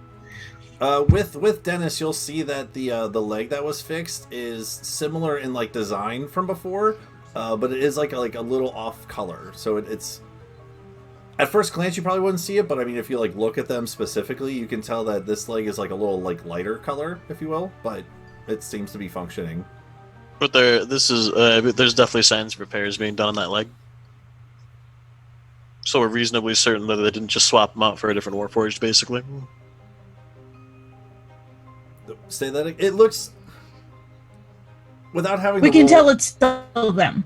Oh yeah, it's still them. Yeah. You can still you know that it's them. It's just that it's actually easier to tell them apart now. Dennis has a weird looking leg. It's a different color. Just held the buttons on the back of the head to reset them. Just hold it in until it resets. Yeah. 30-second hold. No, it's one of those ones you got to get like a really thin paperclip and poke it in. Yeah. If you open up the back panel, it does. There's Control Delete. Hard reset. Task manager restart iExplorer.exe. And just explore.exe. It took them so long because they couldn't find the manual. It's like ID what? ID. I forget what to type. Got to make a reg edit real quick, you know. All right. You guys leave. Once we're far enough, yeah, I'm marching out with Bob and Dennis in tow. Once we're far enough away that they aren't going to hear me, I'm going to say, I'm going to fucking ruin them. This place in the House of Law, they're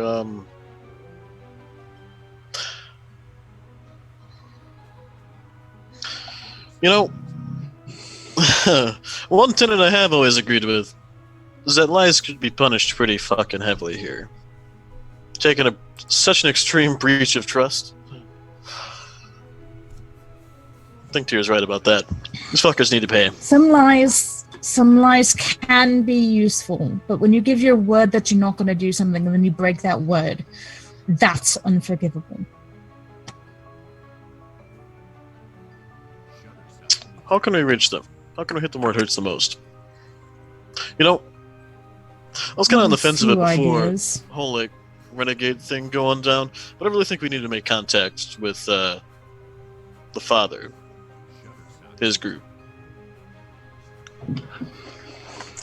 I have a few ideas. If we can get somebody to acquire certain documents from the House of Rhodes, we can cripple them if nothing else. that's a step in the right direction, but still, really, seriously. I mean, if you can think of anybody better than the literal revolutionary who led sentient warforged away from this fucking city to come back and fuck up the people causing this problem, I'd love to know. The issue with that is how far can we actually trust them? Now, I'm open to a conversation, but until we figure out what their end game is, if there's somebody that we can trust, that our goals align, then we can work with them, but other than that, they are bandits. Tends to happen when you're a rebel group largely considered to be subhuman. If they want to really be revolutionaries, there are better ways to go about it, and I'm willing to help them out if that's their real goal and not just survival at the cost of others. Yeah. That's why I'm open to a conversation. But if all they want is banditry. You know, something I think it's worth knowing. Just something I was able to get out of that one Warforged before I sent him off. I don't work with the red buzzards willingly. Kind of being practically held at gunpoint, so to speak, by the drow. I think if we can separate that, then we can leverage that. Just want to be bandits. Yeah, but even then, we got that influence we can use. Liberating them from there, we can ask them to come and help us liberate more Warforged. Where is that going to look bad to a group that's all about setting the Warforged free? At least from what we know. Well, it depends. If they want to be free so that they can terrorize people, then there's an issue. If they want to be equals, then to be free because so they could terrorize people. I don't think it would have been a simple walkthrough asking for valuables on that train initially. I didn't throw the first stone. We'll see. Do you want to know something really funny? You'll be the only other person who knows this. Sure. You know the rig? Yeah, what about it? That was made by the House of Rhodes. No fucking way. It had their crest in it. Can we get that here and just like drive it through their front wall? Use the fucking Well, see, here's the thing. So as soon as I saw their crest, I painted over it with my own. And we've made modifications so they can't really win a case that it's theirs. There's enough evidence that I can claim that I found one of theirs and then made my own. So, but it tickles me that we have their machine and they don't even fucking know. Kind of want to parade it in front of them somehow. I know, but then we'd have to get it here and it'd take too long. So that back burner. We'll do that later. But first, let's another idea of how to ruin them. If we can make it appear as though they have been planning to overthrow the military and the House of Blades with their Warforged army. Sounds like a lot of falsifying evidence for that. Like their lot. Not necessarily falsifying evidence, but just lead people to the wrong conclusion. I mean, I'm all about it if we can find evidence for it. Evidence and like any form of proof in there. But if we go in there with like falsified evidence, that's look. I don't want to steal. We don't even need that. Spread the right rumors, and people will come to their own conclusions. It would take quite a bit of work, and I'm not sure we have the time for it, but in the long run, that would be rather enjoyable. Even if I can just take away all the business of repair, any mechanical anything. What if we just brought over some people from Well- Azeros, gave them the blueprints for the Warforged and everything else these fuckers are building around here, and gave them some funds to start up? Introduce some competition, and these guys get fucked. That's the sort of documentation that I would like to acquire.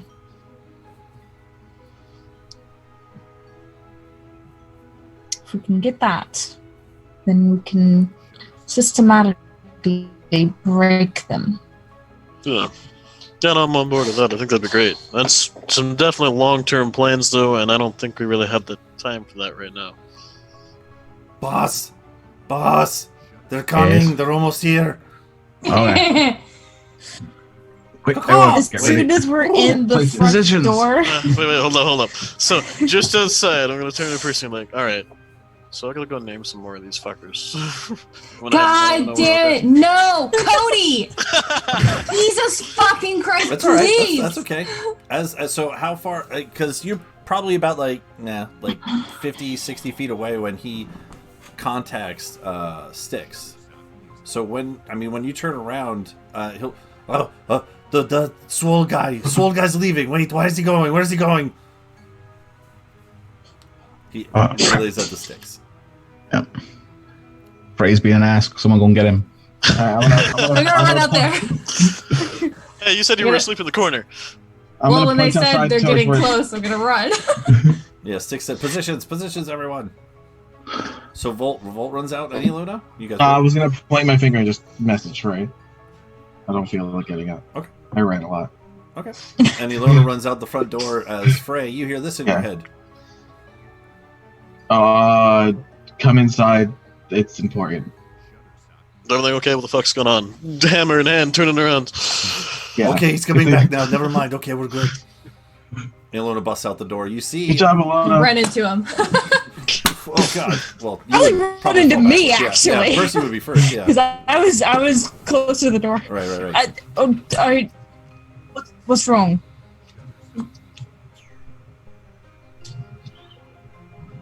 We have Fox.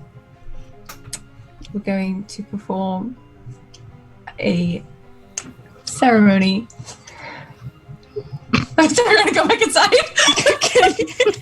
All right. Can I tell that she's scheming something? Sure. Roll insight.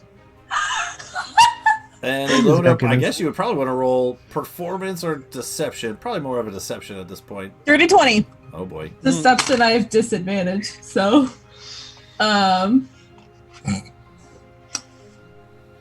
that's an 8. Okay. I would say with that, I mean, it's not out of character for Ilona to be excited about something. It's just what exactly is that something? This is a weird thing to be excited about. Yeah. I'm gonna run to the room and I'm gonna go stand beside right. Oh, no time for questions. They're gonna why are they waiting for me? We need to get in there. And I'm gonna push. Just one moment, and just inside the door is shut. I'm gonna turn to Bob and Dennis. Your name is Bob. Your name is Dennis. Name them the wrong way. I know which one is which. And not say anything? I'm gonna take Bob's face in my hands. Your name is Bob. No. Fuck. Oh my God. I'm going to burn them to the ground. I'm gonna cry.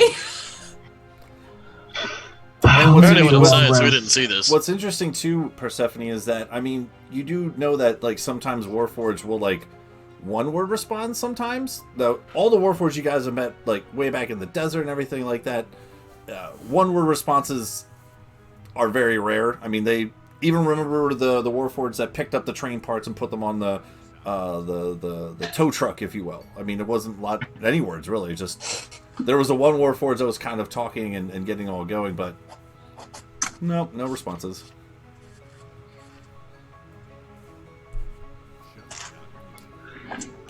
Freaking governor in it. I'm going to kill him. I went inside, so I didn't see that. Okay. So Frey's actually a little bit ahead of Percy walking into the door. Okay. All right. So as soon as Frey comes in, Frey, we were waiting for you. You have to say some words. What you need me to say? Like, what's going on here? If you want him to pass by and properly go on to the afterlife, someone close to him has to say something. Well, that's not the plan, though. You're just gonna keep him ready so he could find some level cleric or some shit, right? It's too late for that. Look, he's some decaying bullshit. faster.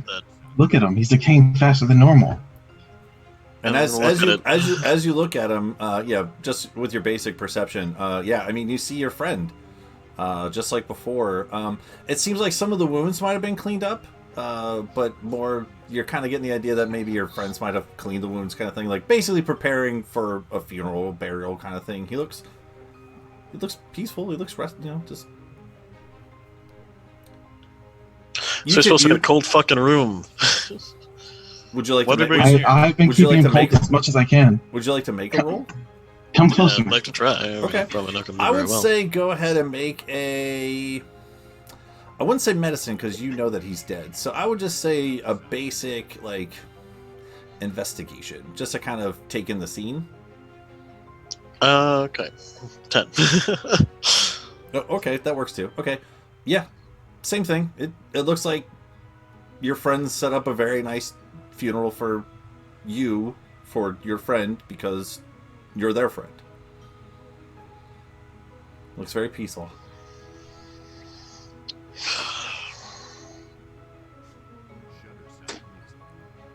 Fuck, maybe they can do something with it anyway. I guess it's better to have the funeral done. Lily's still okay, if not. Gonna kind of approach the body. I'm gonna step away from Frey. And at this point, you'll actually see this small halfling start to like walk up towards the head of Fox. I'm Bro, by the way. Hey, we met. Yeah, just I'm really sorry for your loss, man. You guys smell something? Yeah, I haven't showered yet today. It's bad. I just I really don't shower ever, but like I guess that's fair. Kind of been fighting all night. I probably a little. Yeah, I can fix that actually. And you see, as he approaches Fox, he kind of like puts his hands on the table, and as he kind of puts his hands and curls them up, you see like some golden green colors kind of like start to coalesce from the top down along the sides, and you just you put a sheet on this wooden table, right? Yeah. Like protruding up through like the smallest little crack between the threads is all these different like vines and flowers as he casts Druidcraft to like make little flower, and it actually smells a little better in here now with some flowers and things. And something kind of smells like we're just covering a sewer stench with flowers. This is the best I can do, man. I'm sorry. I mean, I'm sorry. Oh no, I mean I appreciate it. Appreciate the gesture. It kind of reminds me of something another friend of mine could do. You guys want to say any words or anything, or?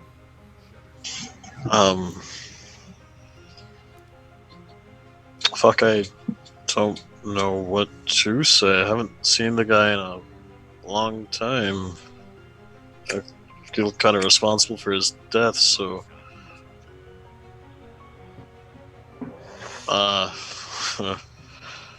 Shit, I guess I'll always remember the first time we got fucking blitzed together. That was a party. I don't know, I'm not good at this shit, man.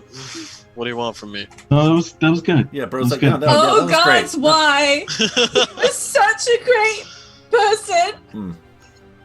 I mean, it was. No doubting that. I'd trust him to have my back any day, but... Fox didn't move, did he? Nope, still laying there. That was I rolled pretty high. I rolled pretty high in performance, so I'm playing that out. I kicked the table. He was such a great person. Well, Luna, calm. Don't anger her. So that's looking a little bit suspicious to me. Can I insight that? Sure. You ruined it. I don't know, man. I roll shit. Fox. I only have +1 insight, so. So as you're like kicking the table and stuff, yeah, he's still just laying there. I'm gonna shock his foot. Fox, come on, get up. As you say that and you shock his foot, Frey, where are you standing? Like at the feet of the bed, at the side of it, towards the head? Right by the side, most likely. Okay, so as she's like, "Oh, he's such a great person," and nothing really happens, right? And then what'd you say the second time? Such a great person, right? Yeah, I kicked the table and was like, such a great person. And then nothing really happens. So when Volt gives that little shock to the foot, you'll see him go, "Ah!" And he jumps over to Hammer, boom! Oh god! Roll an attack with advantage. Like super advantage. This is going very poorly. Kill him straight away. Only 14 to hit though, because I rolled like trash. Yeah, we're gonna say that hits because he's not wearing any armor and you just fucking clobbered him in the head. 12. And like I said, I was keeping my second level. Oh, the fuck! Oh! Sticks are broken. Oh! We pranked you. I gave him 19 back. We pranked you. You just see like a little bit of It was blood. Fox's idea. Don't be mad. It was Fox's idea. Don't be mad. I regret nothing. What Don't be mad. It was his idea. It's his fault. I pranked him back for you already. So. Now I stand behind Sticks and be like, so the ritual worked. Sticks is broken. Sticks is broken. What fucking ritual? We brought him back. Well, Bro brought him back. Bro is like already slowly moving back. Way. I'm Yep, behind. yep. I'm hiding behind Sticks. Sticks is now my shield. Yep. You're innocent in this, bro. I don't even fucking thank you. Yep. You're welcome. Think nothing of it. No problem. What Glad the to help. fuck?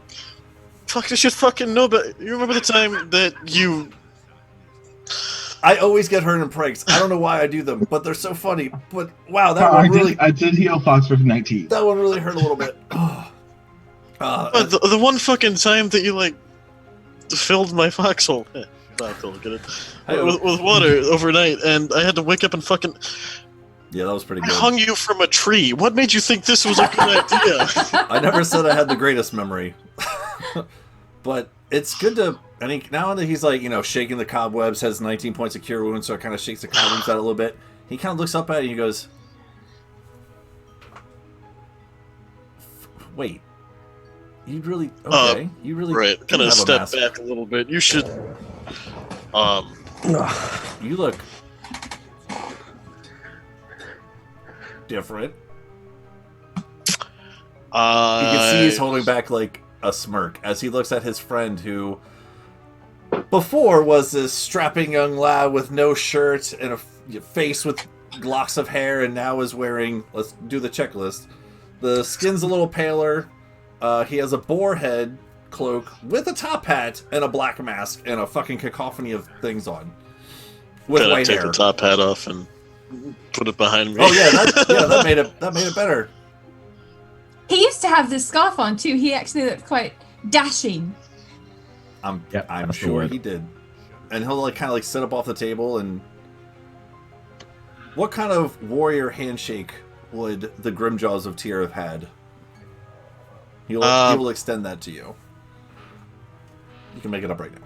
What are you doing? Tickle, tickle. Honestly, Tickle. it'd They probably tickle just each be other. Yes. Super angry. when Probably you be do like the so. stereotypical arm grab, shoulder check type thing. Sure. He will reach What is out. it? He will extend that out to you. I'll join in on that. I And then suppose. as you guys grab on, he will also pull you in and give like the back hug thing too. Phil kind of tick. He's a little stiff about it because still thinks he's Shaking off the responsible But for he the still death. looks dead. Tap him on the back a couple times and then let go and kind of step back. But It's good to see you, man. I thought you were dead. Well, same. Was he one of the ones whose death I specifically witnessed? Yeah. One of Oh them. no, like I saw you die. I watched it happen.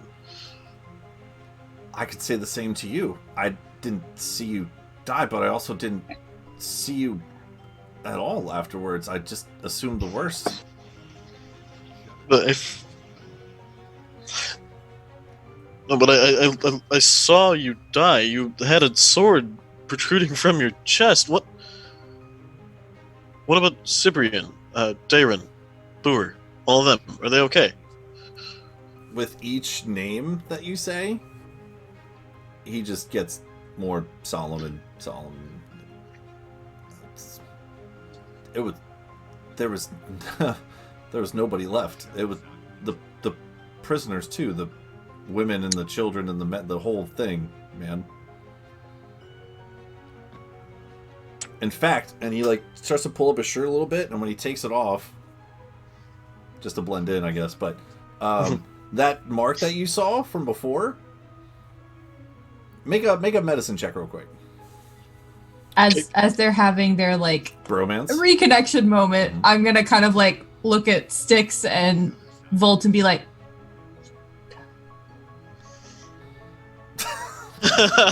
that's very in character. Just gonna like medicine. Okay. Back out slowly leave the room. Right. So when you look at it, from the front now, because you saw him get stabbed. No, yeah, you saw it from the front, right? You saw the yeah, okay. So now that you have like a clear picture, because again it was dark and everything, you see that had it been maybe an inch or two more towards the middle where the heart is, yeah, he would definitely be dead. But it's kind of like up in this area where it's still probably fucking hurt, right? But he's obviously not dead. Roll investigation as well. Okay. Hoping I do well on this. Kyle has a smug smirk on his face. 30-20. Well, that's an insight. It's an insight, but it's the same modifier. That's fine. No, I lied. It'd be one less, technically. But... Totally fine. So the one thing you'll see, Frey doesn't have a shirt on, and it's a shaven chest, right? You don't have any chest hair, right? Okay. Yeah. So he waxes. Yeah, Fox doesn't either. But what you'll see in this protrusion right here, where you would typically see like probably badass fucking scar, you actually see hair. It's short, but it's very coarse and almost like fills the whole. But none of the rest of his shirt, none of the rest of his chest has hair on. Just the where a badass scar would be. It's just like a light gray, whitish kind of black, coarse hair. What's the deal with that? Make a nature check too, by the way. All the checks. What's the deal with what? 12. 12? What's the deal with what? What? This? Yeah, Mr. Spot Shaven there, bud. And when he looks down, he'll see the hair too. I don't know. That's weird. I mean, I just shaved like a day or two ago. I just got waxed like a day or two ago. No, that's weird. I don't know what that is. Kind of like plays with it a little bit. Like pulls one out. Okay, that's weird. I don't know if I like that. What is that? Why is that doing that? He like puts his shirt back on. I'm a bit bothered by the fact that that's new to you. I'm a little bit bothered by the fact that top? that's new to me, because that's new to me. That wasn't there yesterday. Do I get anything out of the 12? You get the idea that you could.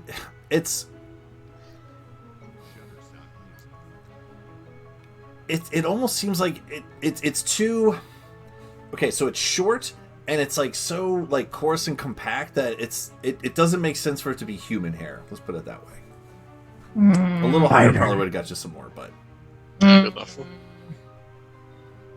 You know, like puts his shirt back on. Frey, it's so good to see you, man. I'm just happy you're alive. You look good, a little different. I was also told that you also have something of mine. What are you? Oh, yeah. 1 moment. Reach down, open up the Well, Oh, grab thank the- oh, goodness. Okay, and he like kind of puts his little fanny pack back on. Hold Thanks. up. Nope, I didn't give it back to No, him. come on, give it back. Nope. Dex checks. Oh boy. Dax checks. 19.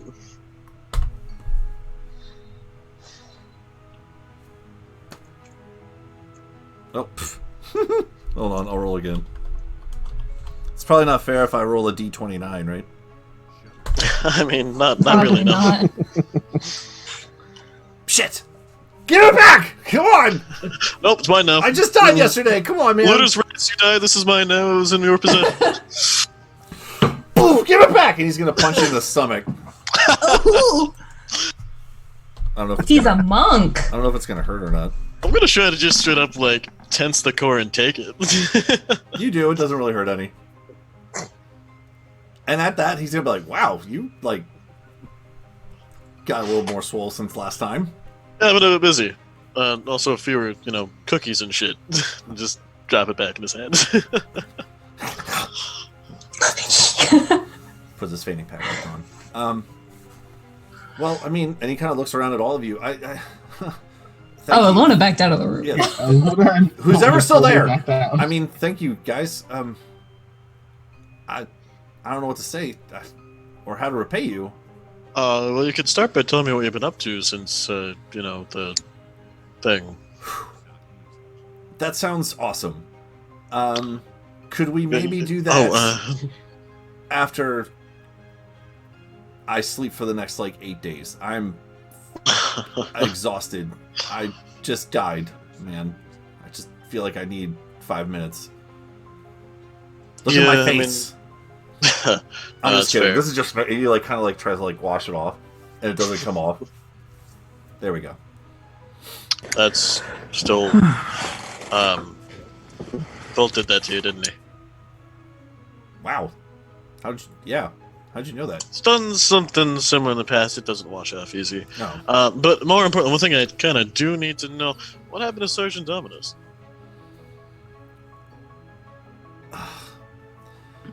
This sounds like a really good conversation after some sleep. Well, if you read about these guys, I mean, I kind of coffee. trust them with my life. They're good.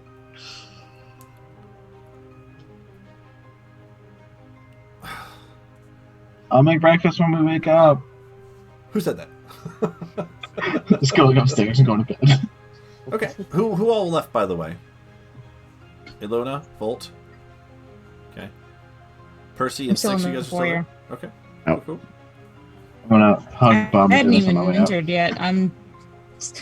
This whole time I'm trying to get Bob and Dennis to accept the names. Okay. Tell me, what are you doing to him exactly? Just talking to him or anything, or give him a once over? I don't know. Whatever you want to do.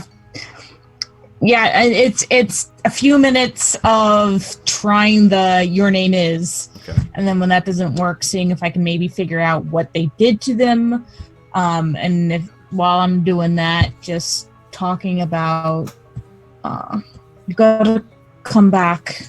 We're gonna work on projects together. Remember, you're going to be my assistants. Ramona and I roll an might investigation get an check. airship for the. Okay. Oh, you're talking to him? That is fucking adorable. Poor thing. I'm talking to. Oh. What kind of check? Investigation. Okay. 26. 26. That was a nat 19. Gosh, I kind of want to whisper something to you. Do it. No! Do it. Do it. Do Do it. it. Do it. No! I love whispers. I love the tension. No! Roll a d20. 1 to 10. 1 to 10, I'll tell everyone. 11 to 20, I'll whisper it. It's up to the dice. 16. Whisper it is. Okay. Hate this game. Okay. All right. So I will take this to you here in a second. Okay. So Frey and Styx and Fox and that's it. And Bro's in there too, but he's gonna do his own thing here in a second. Volt and Ilona, you guys go back upstairs? That's where you're going? Yeah, I'm gonna check on Geo. Geo? Okay. Yeah, I haven't seen him all night. Okay. Morning? A couple Yeah, hours, morning. yeah. It's been a couple hours. Well, he swam across the water, then he came here and went to sleep, so we haven't seen him since he crossed the water. Right. Yeah. So I'm gonna go check on him, make sure he's okay. Yep. With a little bit of looking around, and you know he's in the sub. I mean, are you going in or just opening the door? I'll go in. Okay. Make sure he's breathing. Okay. He didn't eat something and choke on it. Okay, cool. So when you go in, you will see in the water red. Oh crap. Oh god, okay, I'm opening the door and yelling for help. That time of the month for Emma. Oh God. As all little crocodile girls grow up, they get the changes. Bad joke. Bad joke. Okay, who you I want? mean, Alona would probably be the closest. Yeah, Alona No would be remorse. closest. I'm yelling for help. Okay. You'll hear I'll- Volt yelling for help. I'll go in. Okay. What now? What's up? Gio's in the water and there's red. I can't move him. I'll go look and see. Is he breathing? Make a medicine check. Oh God. Oh You God. just see little bubbles in the water. I don't think that's great. Medicine check's not one of the ones I get advantage on, right? No, it is not.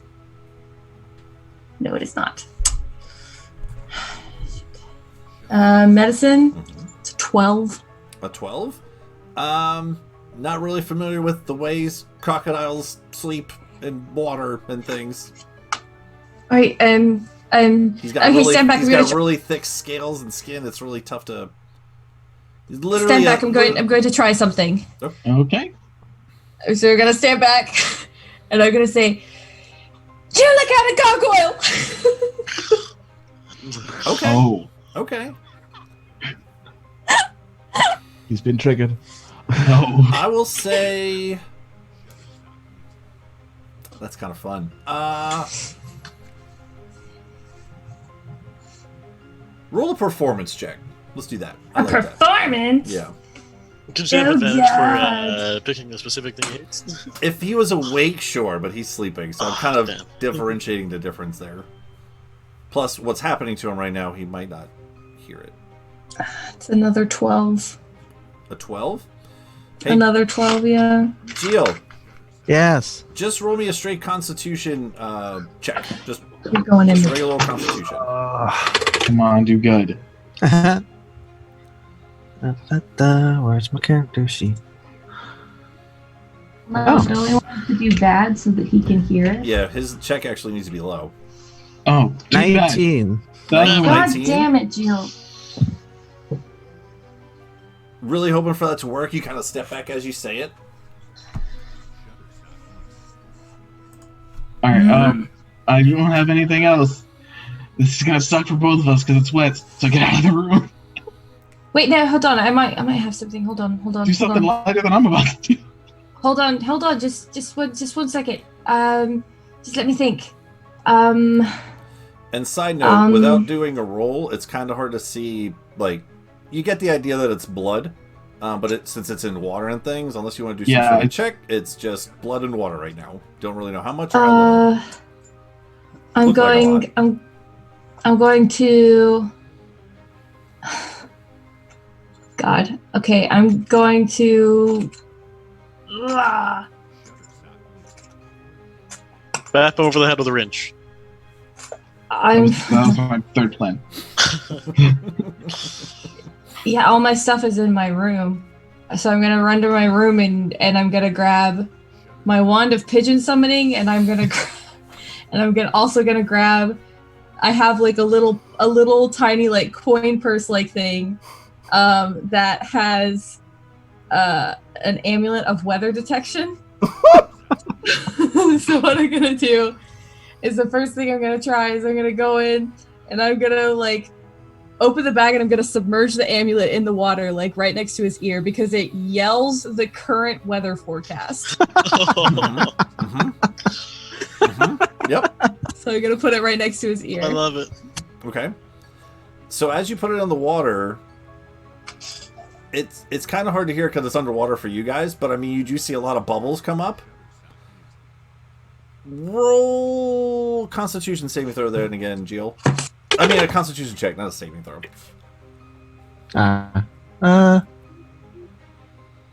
20. Damn it, Crab. Crab, we need to be rolling garbage. What are you doing? Yeah, this is Crab, actually, roll bad. I keep saying it'll happen, so keep going. I don't have many spells that I'm gonna find his head and try to like get him above the water. So I'm gonna grab like his head. So I won't be able to lift his whole body, but if he's in water, then it might be a little bit lighter. While he does that, I'm gonna, with the amulet still next to his head, I'm gonna summon, I'm gonna use the wand of pigeon summoning.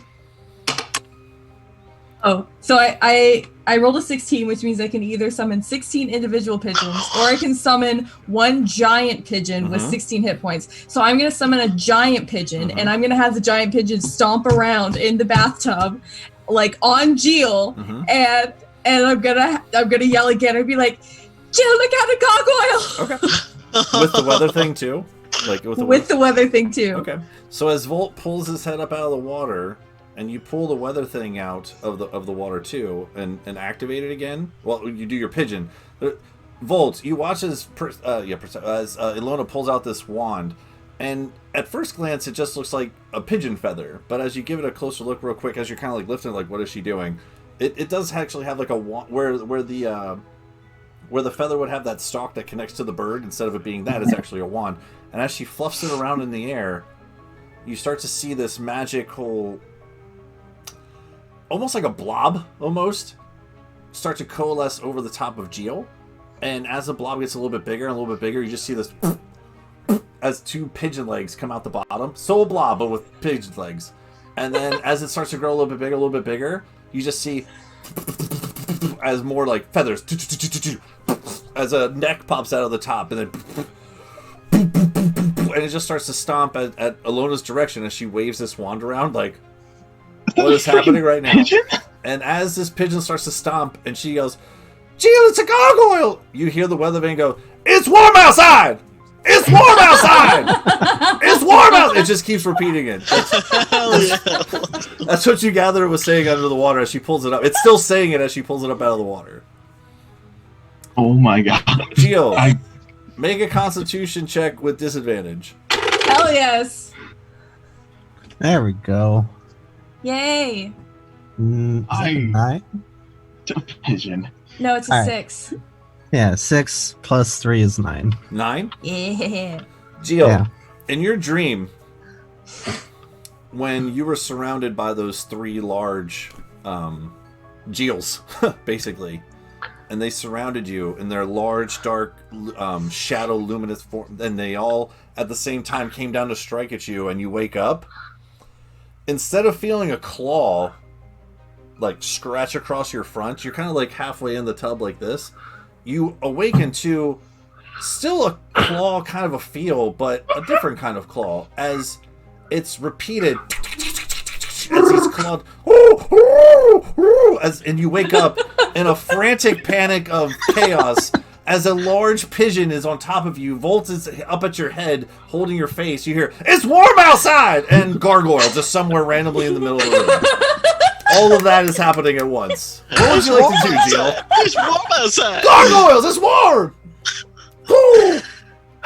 And Volt, you see Volt's frantic face like, what is going on right now? What would you like to do? Yep. That's where we're at, Jill. You know that one meme where it says, I just started blasting? Yep. I just started biting. Oh boy. Oh gosh. Okay. All right. Okay. That's fair. Okay. Just do a real quick, like just a dex. You and Volt do dex checks. Just real quick. Does my pigeon need to make a dex check? I mean, that's kind of safe right now. Volt is at a crocodile's head. Oh, boy. You should have rolled higher, dude. I rolled an 8. It's fine. We're good. We're fine. Volt. About to get chomped. In the midst of all this chaos, it's actually kind of confusing for you of all of this coming together at I'm once. more confused. There's a giant pigeon in here. Yeah, right. And as you're staring at this pigeon trying to figure it out, it's warm outside, and you kind of move over to the side. You, at the very last possible moment, you look down to see if this is helping Jill at all, and you just see him instinctively just... and he just clamps on to Volt's arm. Just go roll a d6, Jill. All right. Does it have to be my armor class? I am still dressed. I haven't taken anything off. It's whatever. Grab my left arm. What's on your left arm? Armor. I wear chainmail. Okay. This is just to see if you got out of the way of it or not. Oh. All right. Well, let me roll a or should I roll an attack? Nope, just a d6. All right. It's 2. 2. So you take 2 points of piercing damage. It happens so quickly. So from everything else going on, and this large crocodile just clamps onto your arm. If it happened that quickly, then I would have panicked too. So can you make a dex save? Because like, if you hit me with a melee attack, I hit people with lightning. Yep. Oh God. And he's in water. Dex We're save. also in water. Dear God. Jill, you need a dex saving throw, buddy. This All pigeon's right. about to fry. 1. Yeah, that definitely fails. 14 points Oh of damage. wow. Okay. Roast pigeon for breakfast. But we're My also in pigeon's water. still up. Right. So here's what I'll say. What happens? So as Gio just instinctively wakes up in this frenzy and does no idea what's going on, but just chomps at the first thing in front of him. Again, Volt in his sporadicness is and you just see shock into the water. 14 points The of first damage. physical damage that I've taken. 14 points of damage. Go ahead and roll. It's in water. Just roll Yeah. a d8. Volt. Okay. Okay, so that's awesome. So it's actually 16 points of damage. That one is doubled to 2. So it's 16 points of damage to Jill, the pigeon. My pigeon explodes. Yep. Which is why that's perfect. And Yeah, that's exactly 16 hit points. you served your purpose, pigeon. You done good, champ. You Feels convinced like him that there was a first physical gargoyle. damage all game. This is okay. Chomp. Electric shock. The electricity shocks you even more awake, Geo, as you're still holding onto Volt's arm. It coalesces down his arm into you, into the water. In the midst of all the stomping on Geo, the water has splashed up onto the pigeon enough to electrocute up through the crocodile into the pigeon. You see the pigeon. All the feathers explode out into this room.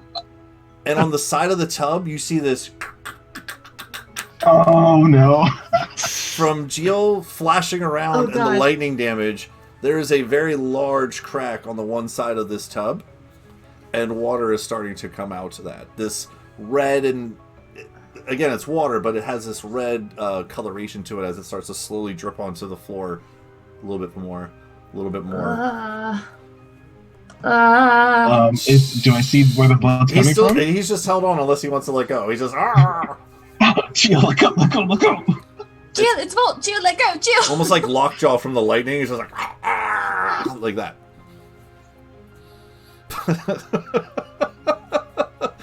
That's amazing.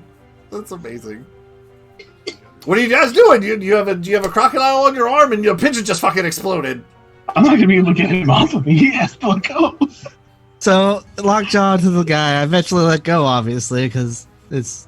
I mean, and the shock jolts you even more awake now that you can get some more bearings on. You have Volt locked into your mouth. Something just exploded on your back and feathers are flying everywhere in the room. I'm gonna run up to the tub and I'm gonna use my gloves of mending that Frey got me, and I'm gonna start mending the crack in the tub. Okay. It's gonna take a little bit. It's a pretty big crack, but yeah, It's fine. You can start to do that. Okay, cool. And as it starts to like mend, and you see your hand, I believe the mending glove had like some gears on the back of it, so you see the gears start to like, and as you kind of like take your hand along the crack, right? It's a little difficult with like the red water coming out, but you start to fix it. You can still see the crack, but there's like this. interesting coloration to the crack. It's almost like a goldish brown hue to it as it starts to fix this crack. It takes you like a solid minute or so to get all the way up, but yeah. Old Asiatic style filling back the gold. Jill, stop biting me! You're bleeding. Jill, you're bleeding.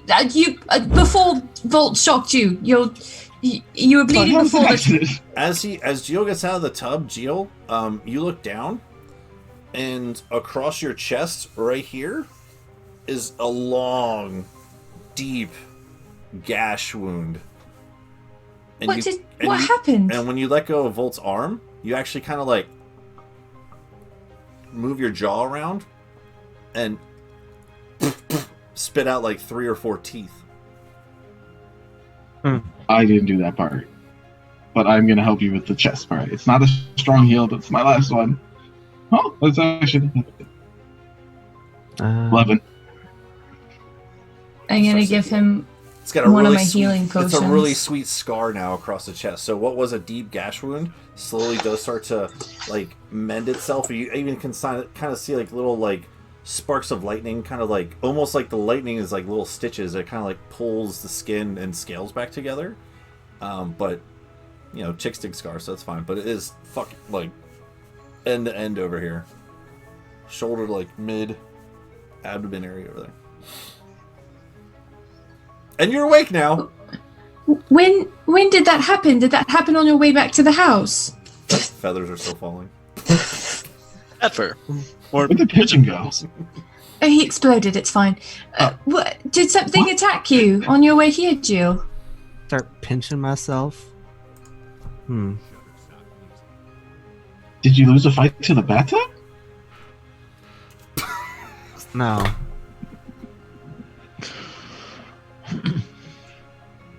No. You okay? By the way, ow. Sorry. Don't be a bitch. No, More it's damage to my him. fault. I've literally never gotten physically hit this entire time I've been with you guys. Until Jill just bit me. Sorry about that. Anyway. No. I learned. You don't stand in front of you this. I learned. We're good. And then no. I'm just gonna get up and start walking around. What happened? You do see the red water in the tub, Jill, and there's red water on the floor.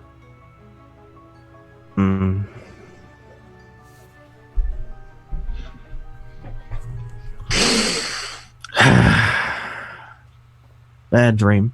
I start walking out. That's like a really bad dream, though. Is that normal for you? Okay, he's gone. I think you and I need like an emergency plan. You and I are really bad at panicking situations. Just gonna say that now. I don't know what you're talking about. I respond. You summoned excellent. a pigeon. And it worked. That's fair. Okay, I'll give you that. Yeah, don't... Look, Archie is a great pigeon. I summon him frequently. Sometimes he's just one, sometimes he's many. So did you explode him? No, you did when you shocked Jill. You were standing in the water. Oh. Whoops. Sorry. I think that you need to go through panic training. I think I'm an expert at panicking at this point. I think you need a course. That's on fair. Not. Well, it's been 2 days of very stressful situations. That's true. You've only been with us for 2 days. It's this sort of stuff happens a lot. Not this sort of stuff. Not exploding pigeons and bleeding gators in tubs. That's not normal. But sort of strange situations that we never know what's going on. I'm just going to go to sleep. It's been a long That's day. fair. Yeah, no, I'm exhausted. Got a lot to do tomorrow. I'm going to lock the bathroom door and then close it. Okay. No one's getting in. Okay. Yeah. Cool. Back downstairs real quick. Frey and Styx and Percy in the foyer and Fox. Just to kind of help along a little bit, Frey, you're kind of getting the sense that Fox is trying to go to sleep just because he just died and kind of needs.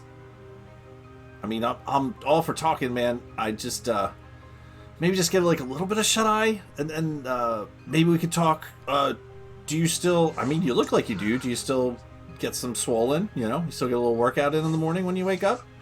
Fucking every morning, man. You want to talk? You want to talk like a maybe like a jog around, or maybe like a little morning exercise thing, just for old time's sake. I mean, I don't think it'll be morning by the time we wake up. That's fair. It's kind of like Afternoon. Yeah, that sounds good. Okay. That sounds. I mean, I got the weights. I just kind of gestured at all the heavy shit on his back. I see that. Yeah, no, you come fully prepared with gym equipment. That's awesome. So where do we do that here? I still don't know where we are in terms of, like, none of you live here, right? Never seen you guys. No, none of us. Percy. I didn't text you your thing yet. Here, let me do it real quick. It'll be quicker in here. No, you didn't. I got it. Hold on.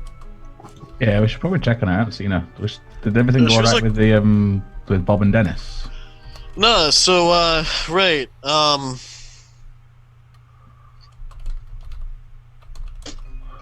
Yeah, they rewrote Bob and Dennis both.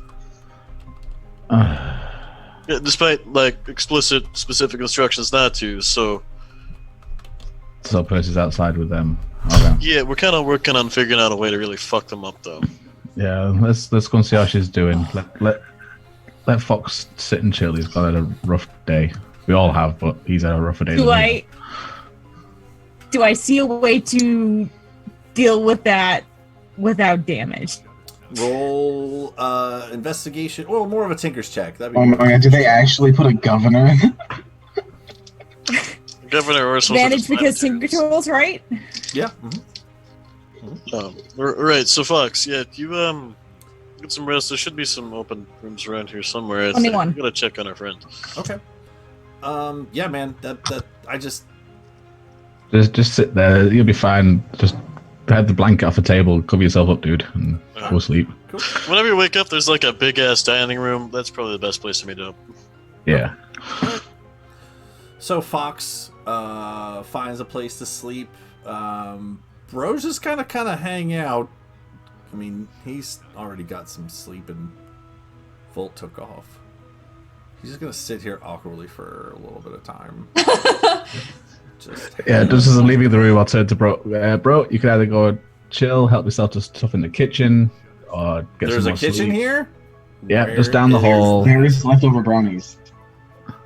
Oh yeah, Bolt left some baked goods on the side or something. One of yours. So go and help yourself in the kitchen, and we'll catch up with you later. So Fucking exciting. shower first, though. That kitchen's kind of.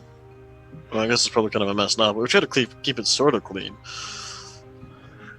I'll see what I can do. I got nothing else to do. We'll catch up with you after, or Bolt will catch up with you after he's had his sleep, because it's been a long day. He runs to the kitchen. As soon as he leaves, I just turn to sticks. So that ain't fucking sweat. He's fine. That man's high off his fucking ass. He's druidic magic. It's druids. Go on. I'm not judging. I think it's hilarious, but why is he trying to keep it secret? I don't know. Social etiquette. I'm not used to that. I don't care. Let's go see how Percy's doing, and then I need to collapse soon. Yeah, but like if we talk to him and he gets nervous about it, I'm gonna press that shit, make it seem like I'm like have fun. Police officer and shit. It's fun to watch. I enjoy watching everybody. That's gonna be fun. All right, but yeah, let's go check on Percy. Yeah. Okay. All right. Yes, Kyle.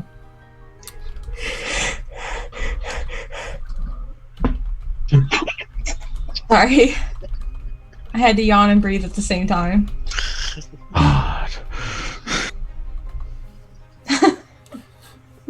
Shut up, Nick. I heard it had to look to see who's.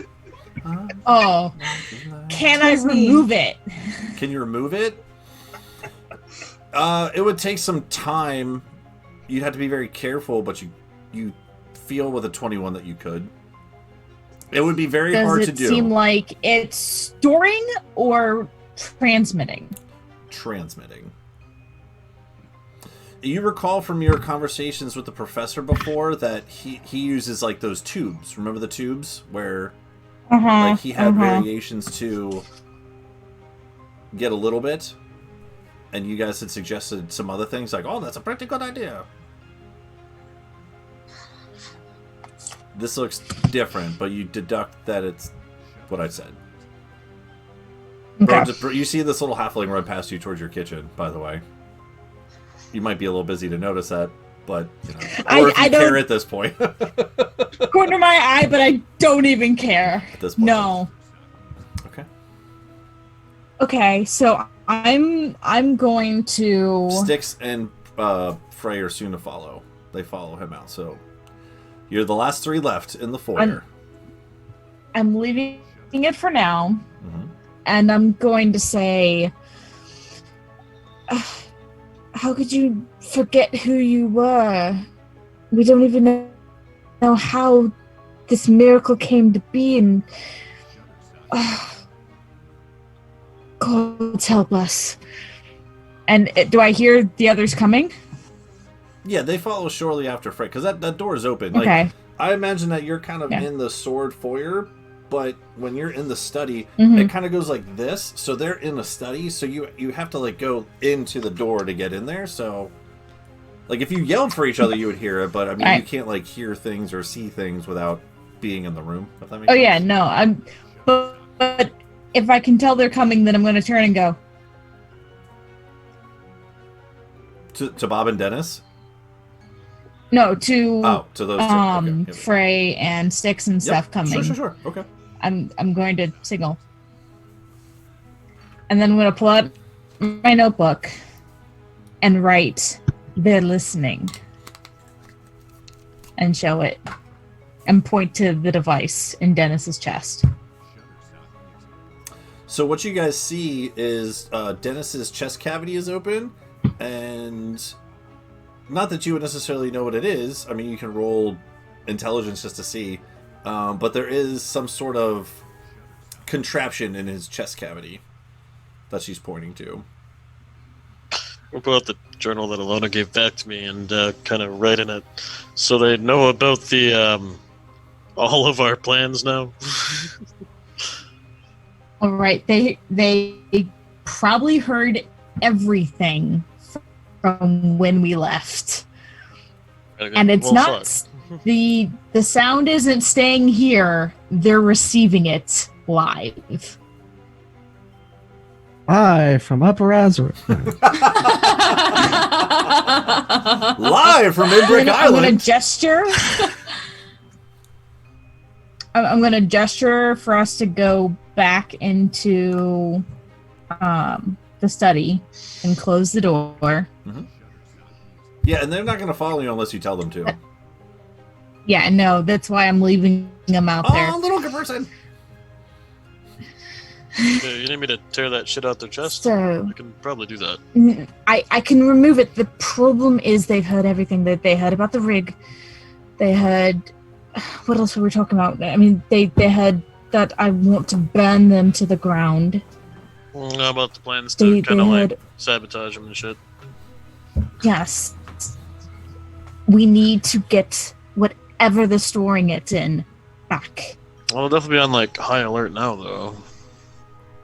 Not necessarily. They don't know that we found it. That'll work for our advantage. So I just got to work out where this storage device is going to be. Yes. I get the feeling that it's I don't think just anyone has it. I think the Earl himself has I heard it. me talk about the Fallen and... he was lying through his fucking teeth. Yes. He... Hate you, Kyle. He was lying through his fucking teeth. He told them to do this and to plant this bug to find out if... He probably suspected that we were behind the naming. So we need to find his recording, where this sends to, before he then takes it to anyone else. We need to do it as soon as possible. Six, can you send Acheron to scout for us? Yeah, can do. That way, maybe keeping it. He would have Just flown, burn he would their have whole flown fucking back, yeah. facility down. Yeah.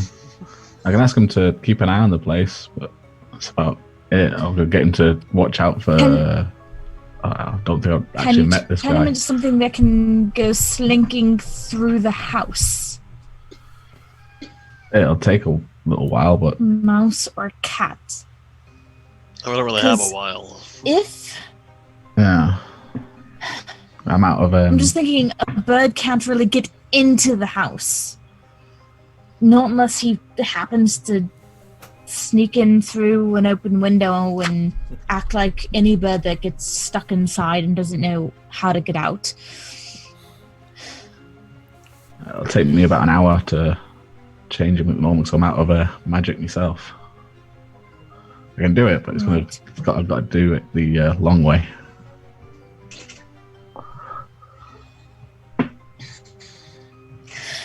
Send him first just for a quick reconnaissance. See if we can spot it in the open anywhere. If not, then we need something that can slink in. Or we have to use our hats of disguise and look like we're forged and try to sneak in that way. Because we need to find this. Because he heard that the rig belonged to his family. He heard that we were planning on working with the Fallen to have an uprising with the Warforged. Oh, shit. Okay. Good job. He heard that we're behind the naming.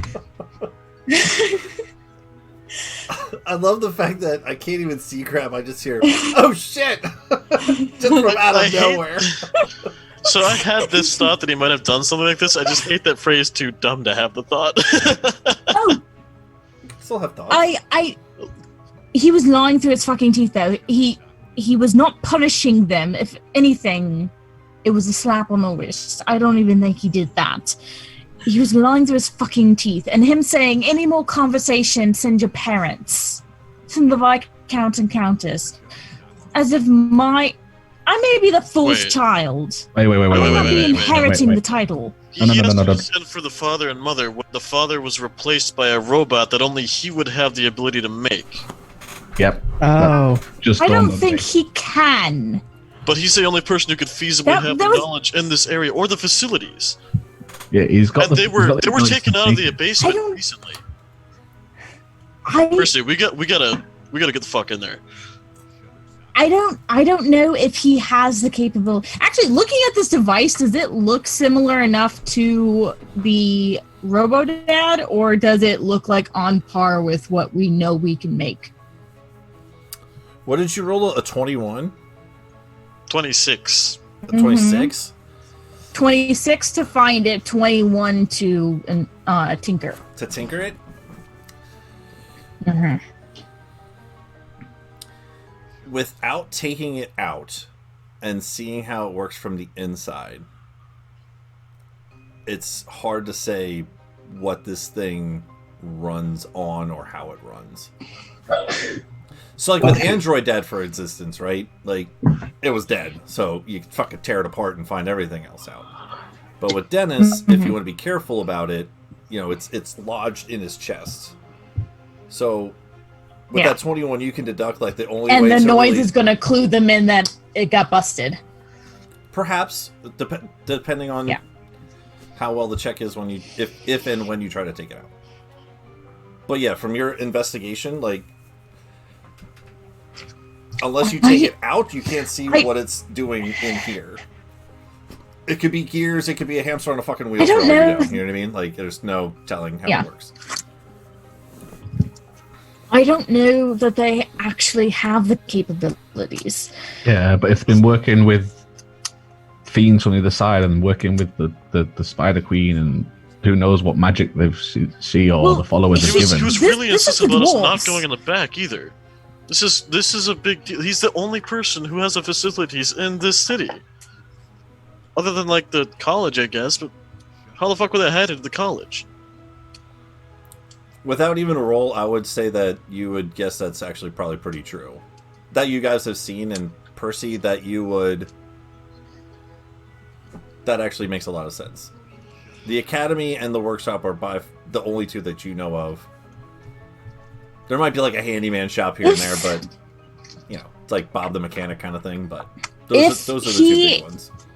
If he's with it, if he's part of this conspiracy, then this is much bigger than we thought. I mean, they're dwarves, so either they've been replaced as well, or for some reason the dwarves are siding with Loth of all gods. That makes no sense unless they've been replaced. Would I know that Dwergar exist? What's that? Would I know that Dwergar exist? Make a history check. Okay.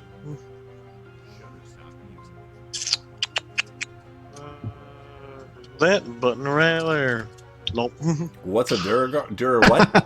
Dwergar. A dryer. Dryer? I don't know. Never heard of a dryer either. Dryer garter. Well, I get that doesn't make sense, but everything else does. And You remember zombies from the Skyrim game? Nord zombies. Dwergar and TNT are fucking... Nacron, see what he can find out. Mm-hmm. Is that what you guys want to do? It was what we want to do. Yeah, I'm gonna sit down and go inside Acheron and fly away for a bit. Okay. Percy, what are we gonna do? I'm running on fumes here.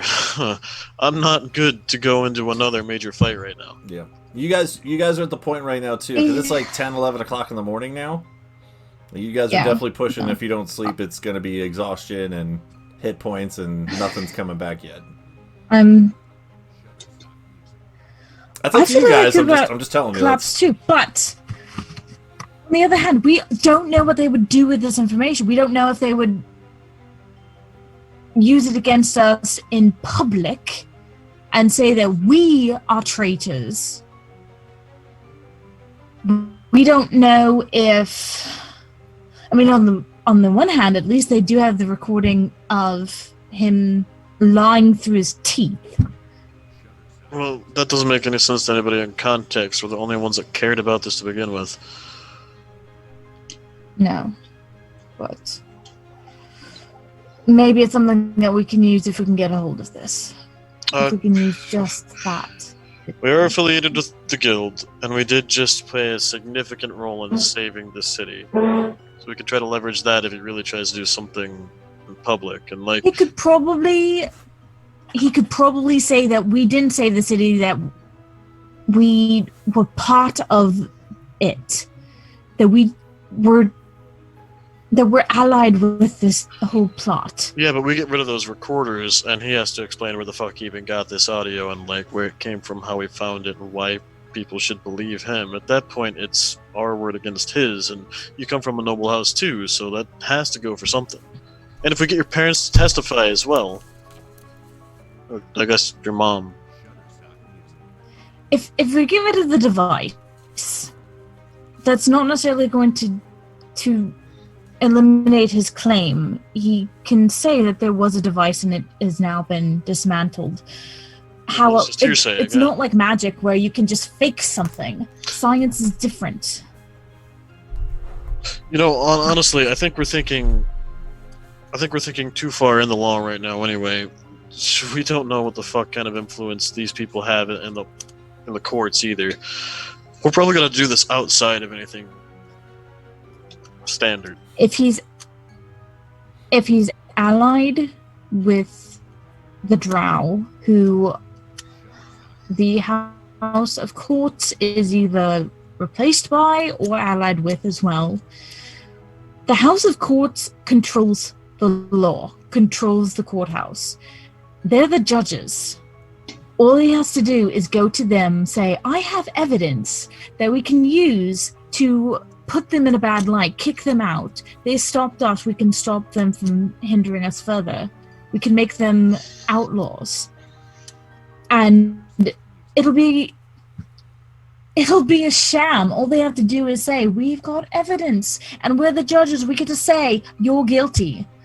They don't have to have real evidence and go through the system how it should be.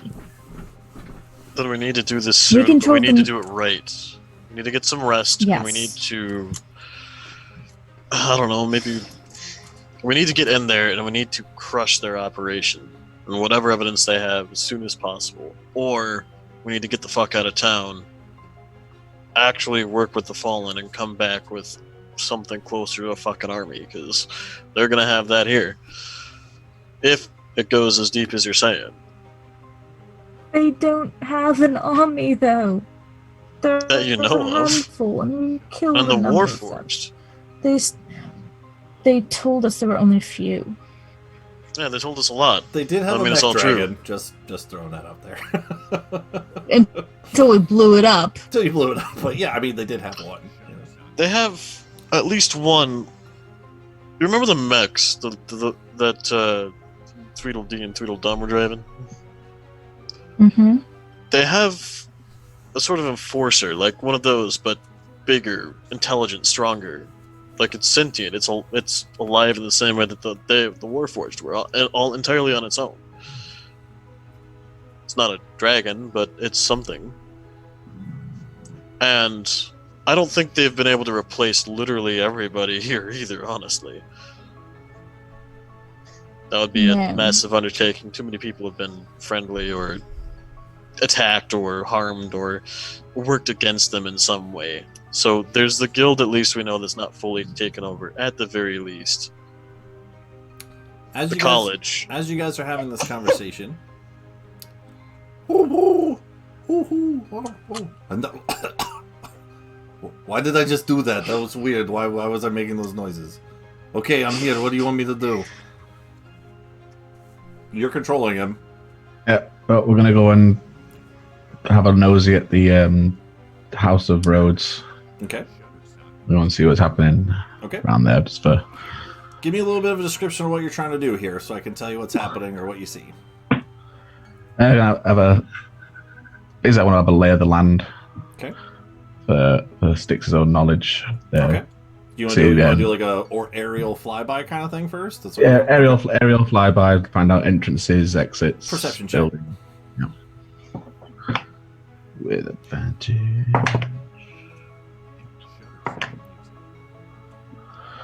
Natural 20. Cool. So perception with Akron 23 total. Okay. So again, it's very similar to the House of Blades in terms of what you would call layout, except for one big difference is on the back where Percy's house has a kitchen. It's much larger, like almost as big as the house itself.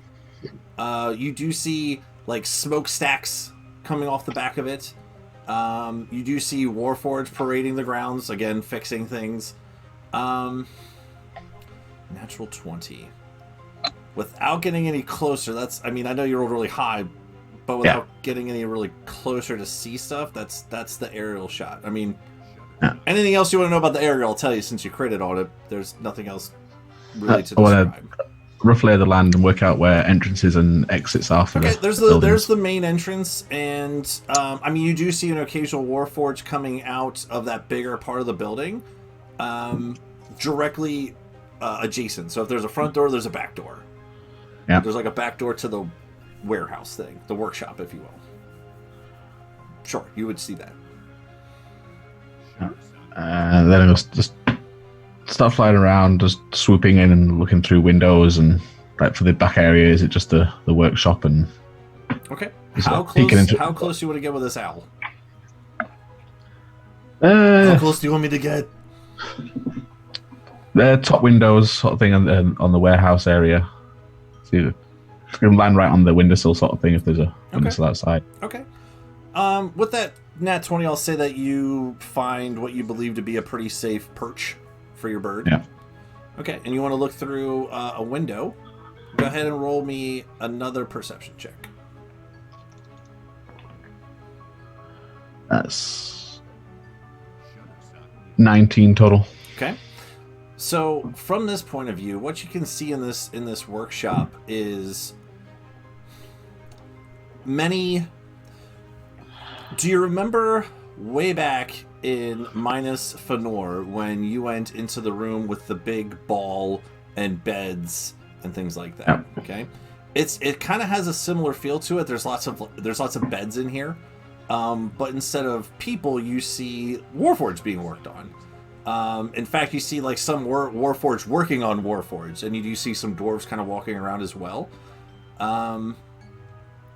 I would also say that you would, with that 19, see that from where you know the back entrance is, and some sort of entrance you would guess would be in the house, just based on how the layout is, that if you were to walk in from the house, in the front left-hand corner, this whole corner seems like there's another room, if you will. Like there's a door and there's like another, call it an office, if you will. Yeah. But everything else in here is it's like an open warehouse, factory, workshop. Is there anyone standing by the door for that area? Like just standing there, sort of guardish? It's closed, but no, there's nobody closed. there. No. You see people kind of coming and going in and out of it every now and again. Yeah. It's just far enough that 19, you can't see into it. Yeah. A little higher, I would have said you probably could have out-peaked a little better, but... What's the last thing? See if we can spot the is it the Earl, the dwarfs, the head of the house. See if he's in the workshop area. Have you met the Earl? I'm going off descriptions. Okay. That's it. Okay. I don't think I've actually met him. I mean, he was at the He was at the party. party. He was at the party. Yeah, I was never at the party. I was in the garden. We did all go through there. Styx was there, but he wasn't there. Yeah, I snuck around the back the second time. Go ahead and just roll me one more intelligence check, since we're trying to pin out a no, I'm sorry, not intelligence. I'm sorry, investigation, because you're looking for the person. 17. 17. He's not in here. Yeah. Have another snoop round the windows of the main house, and then head back and let Percy and Jill know. Yeah, I would say nothing really out of the ordinary of what you've already seen. Yeah. But you did get some pretty good knowledge. You got the front, you got the back, you got the warehouse kind of layout, you got an office. Yeah. Nope. Okay, I'll be back. Okay.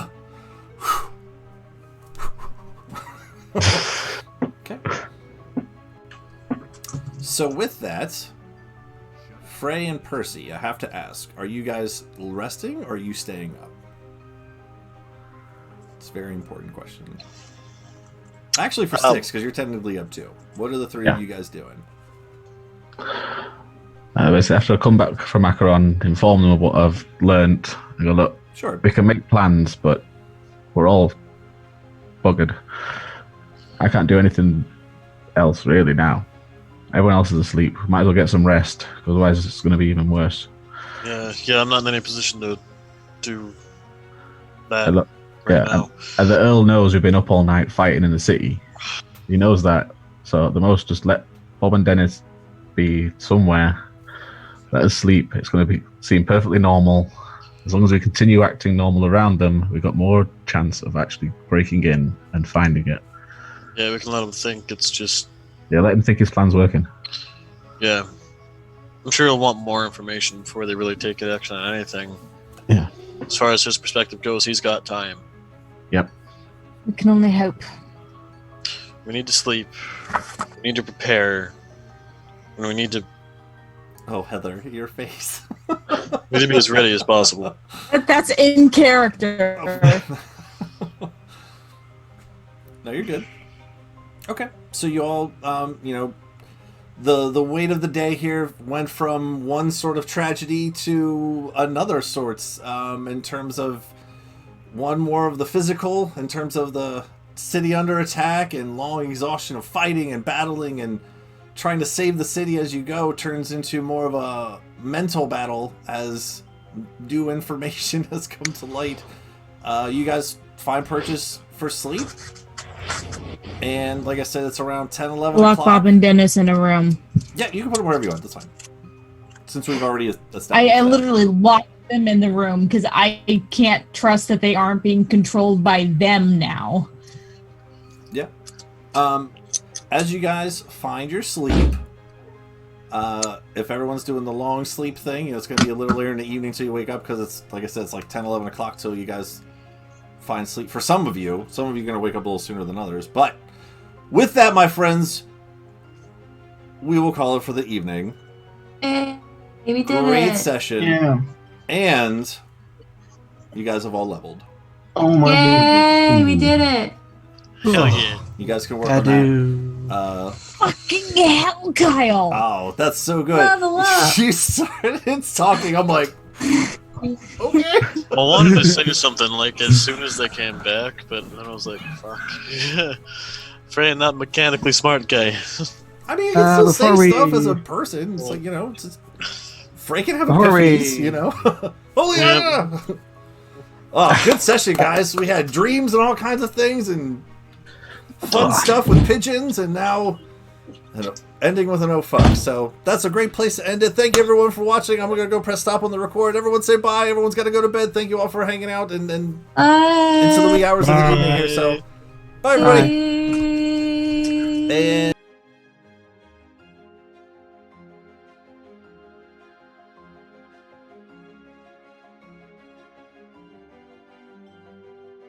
Shutterstock Music.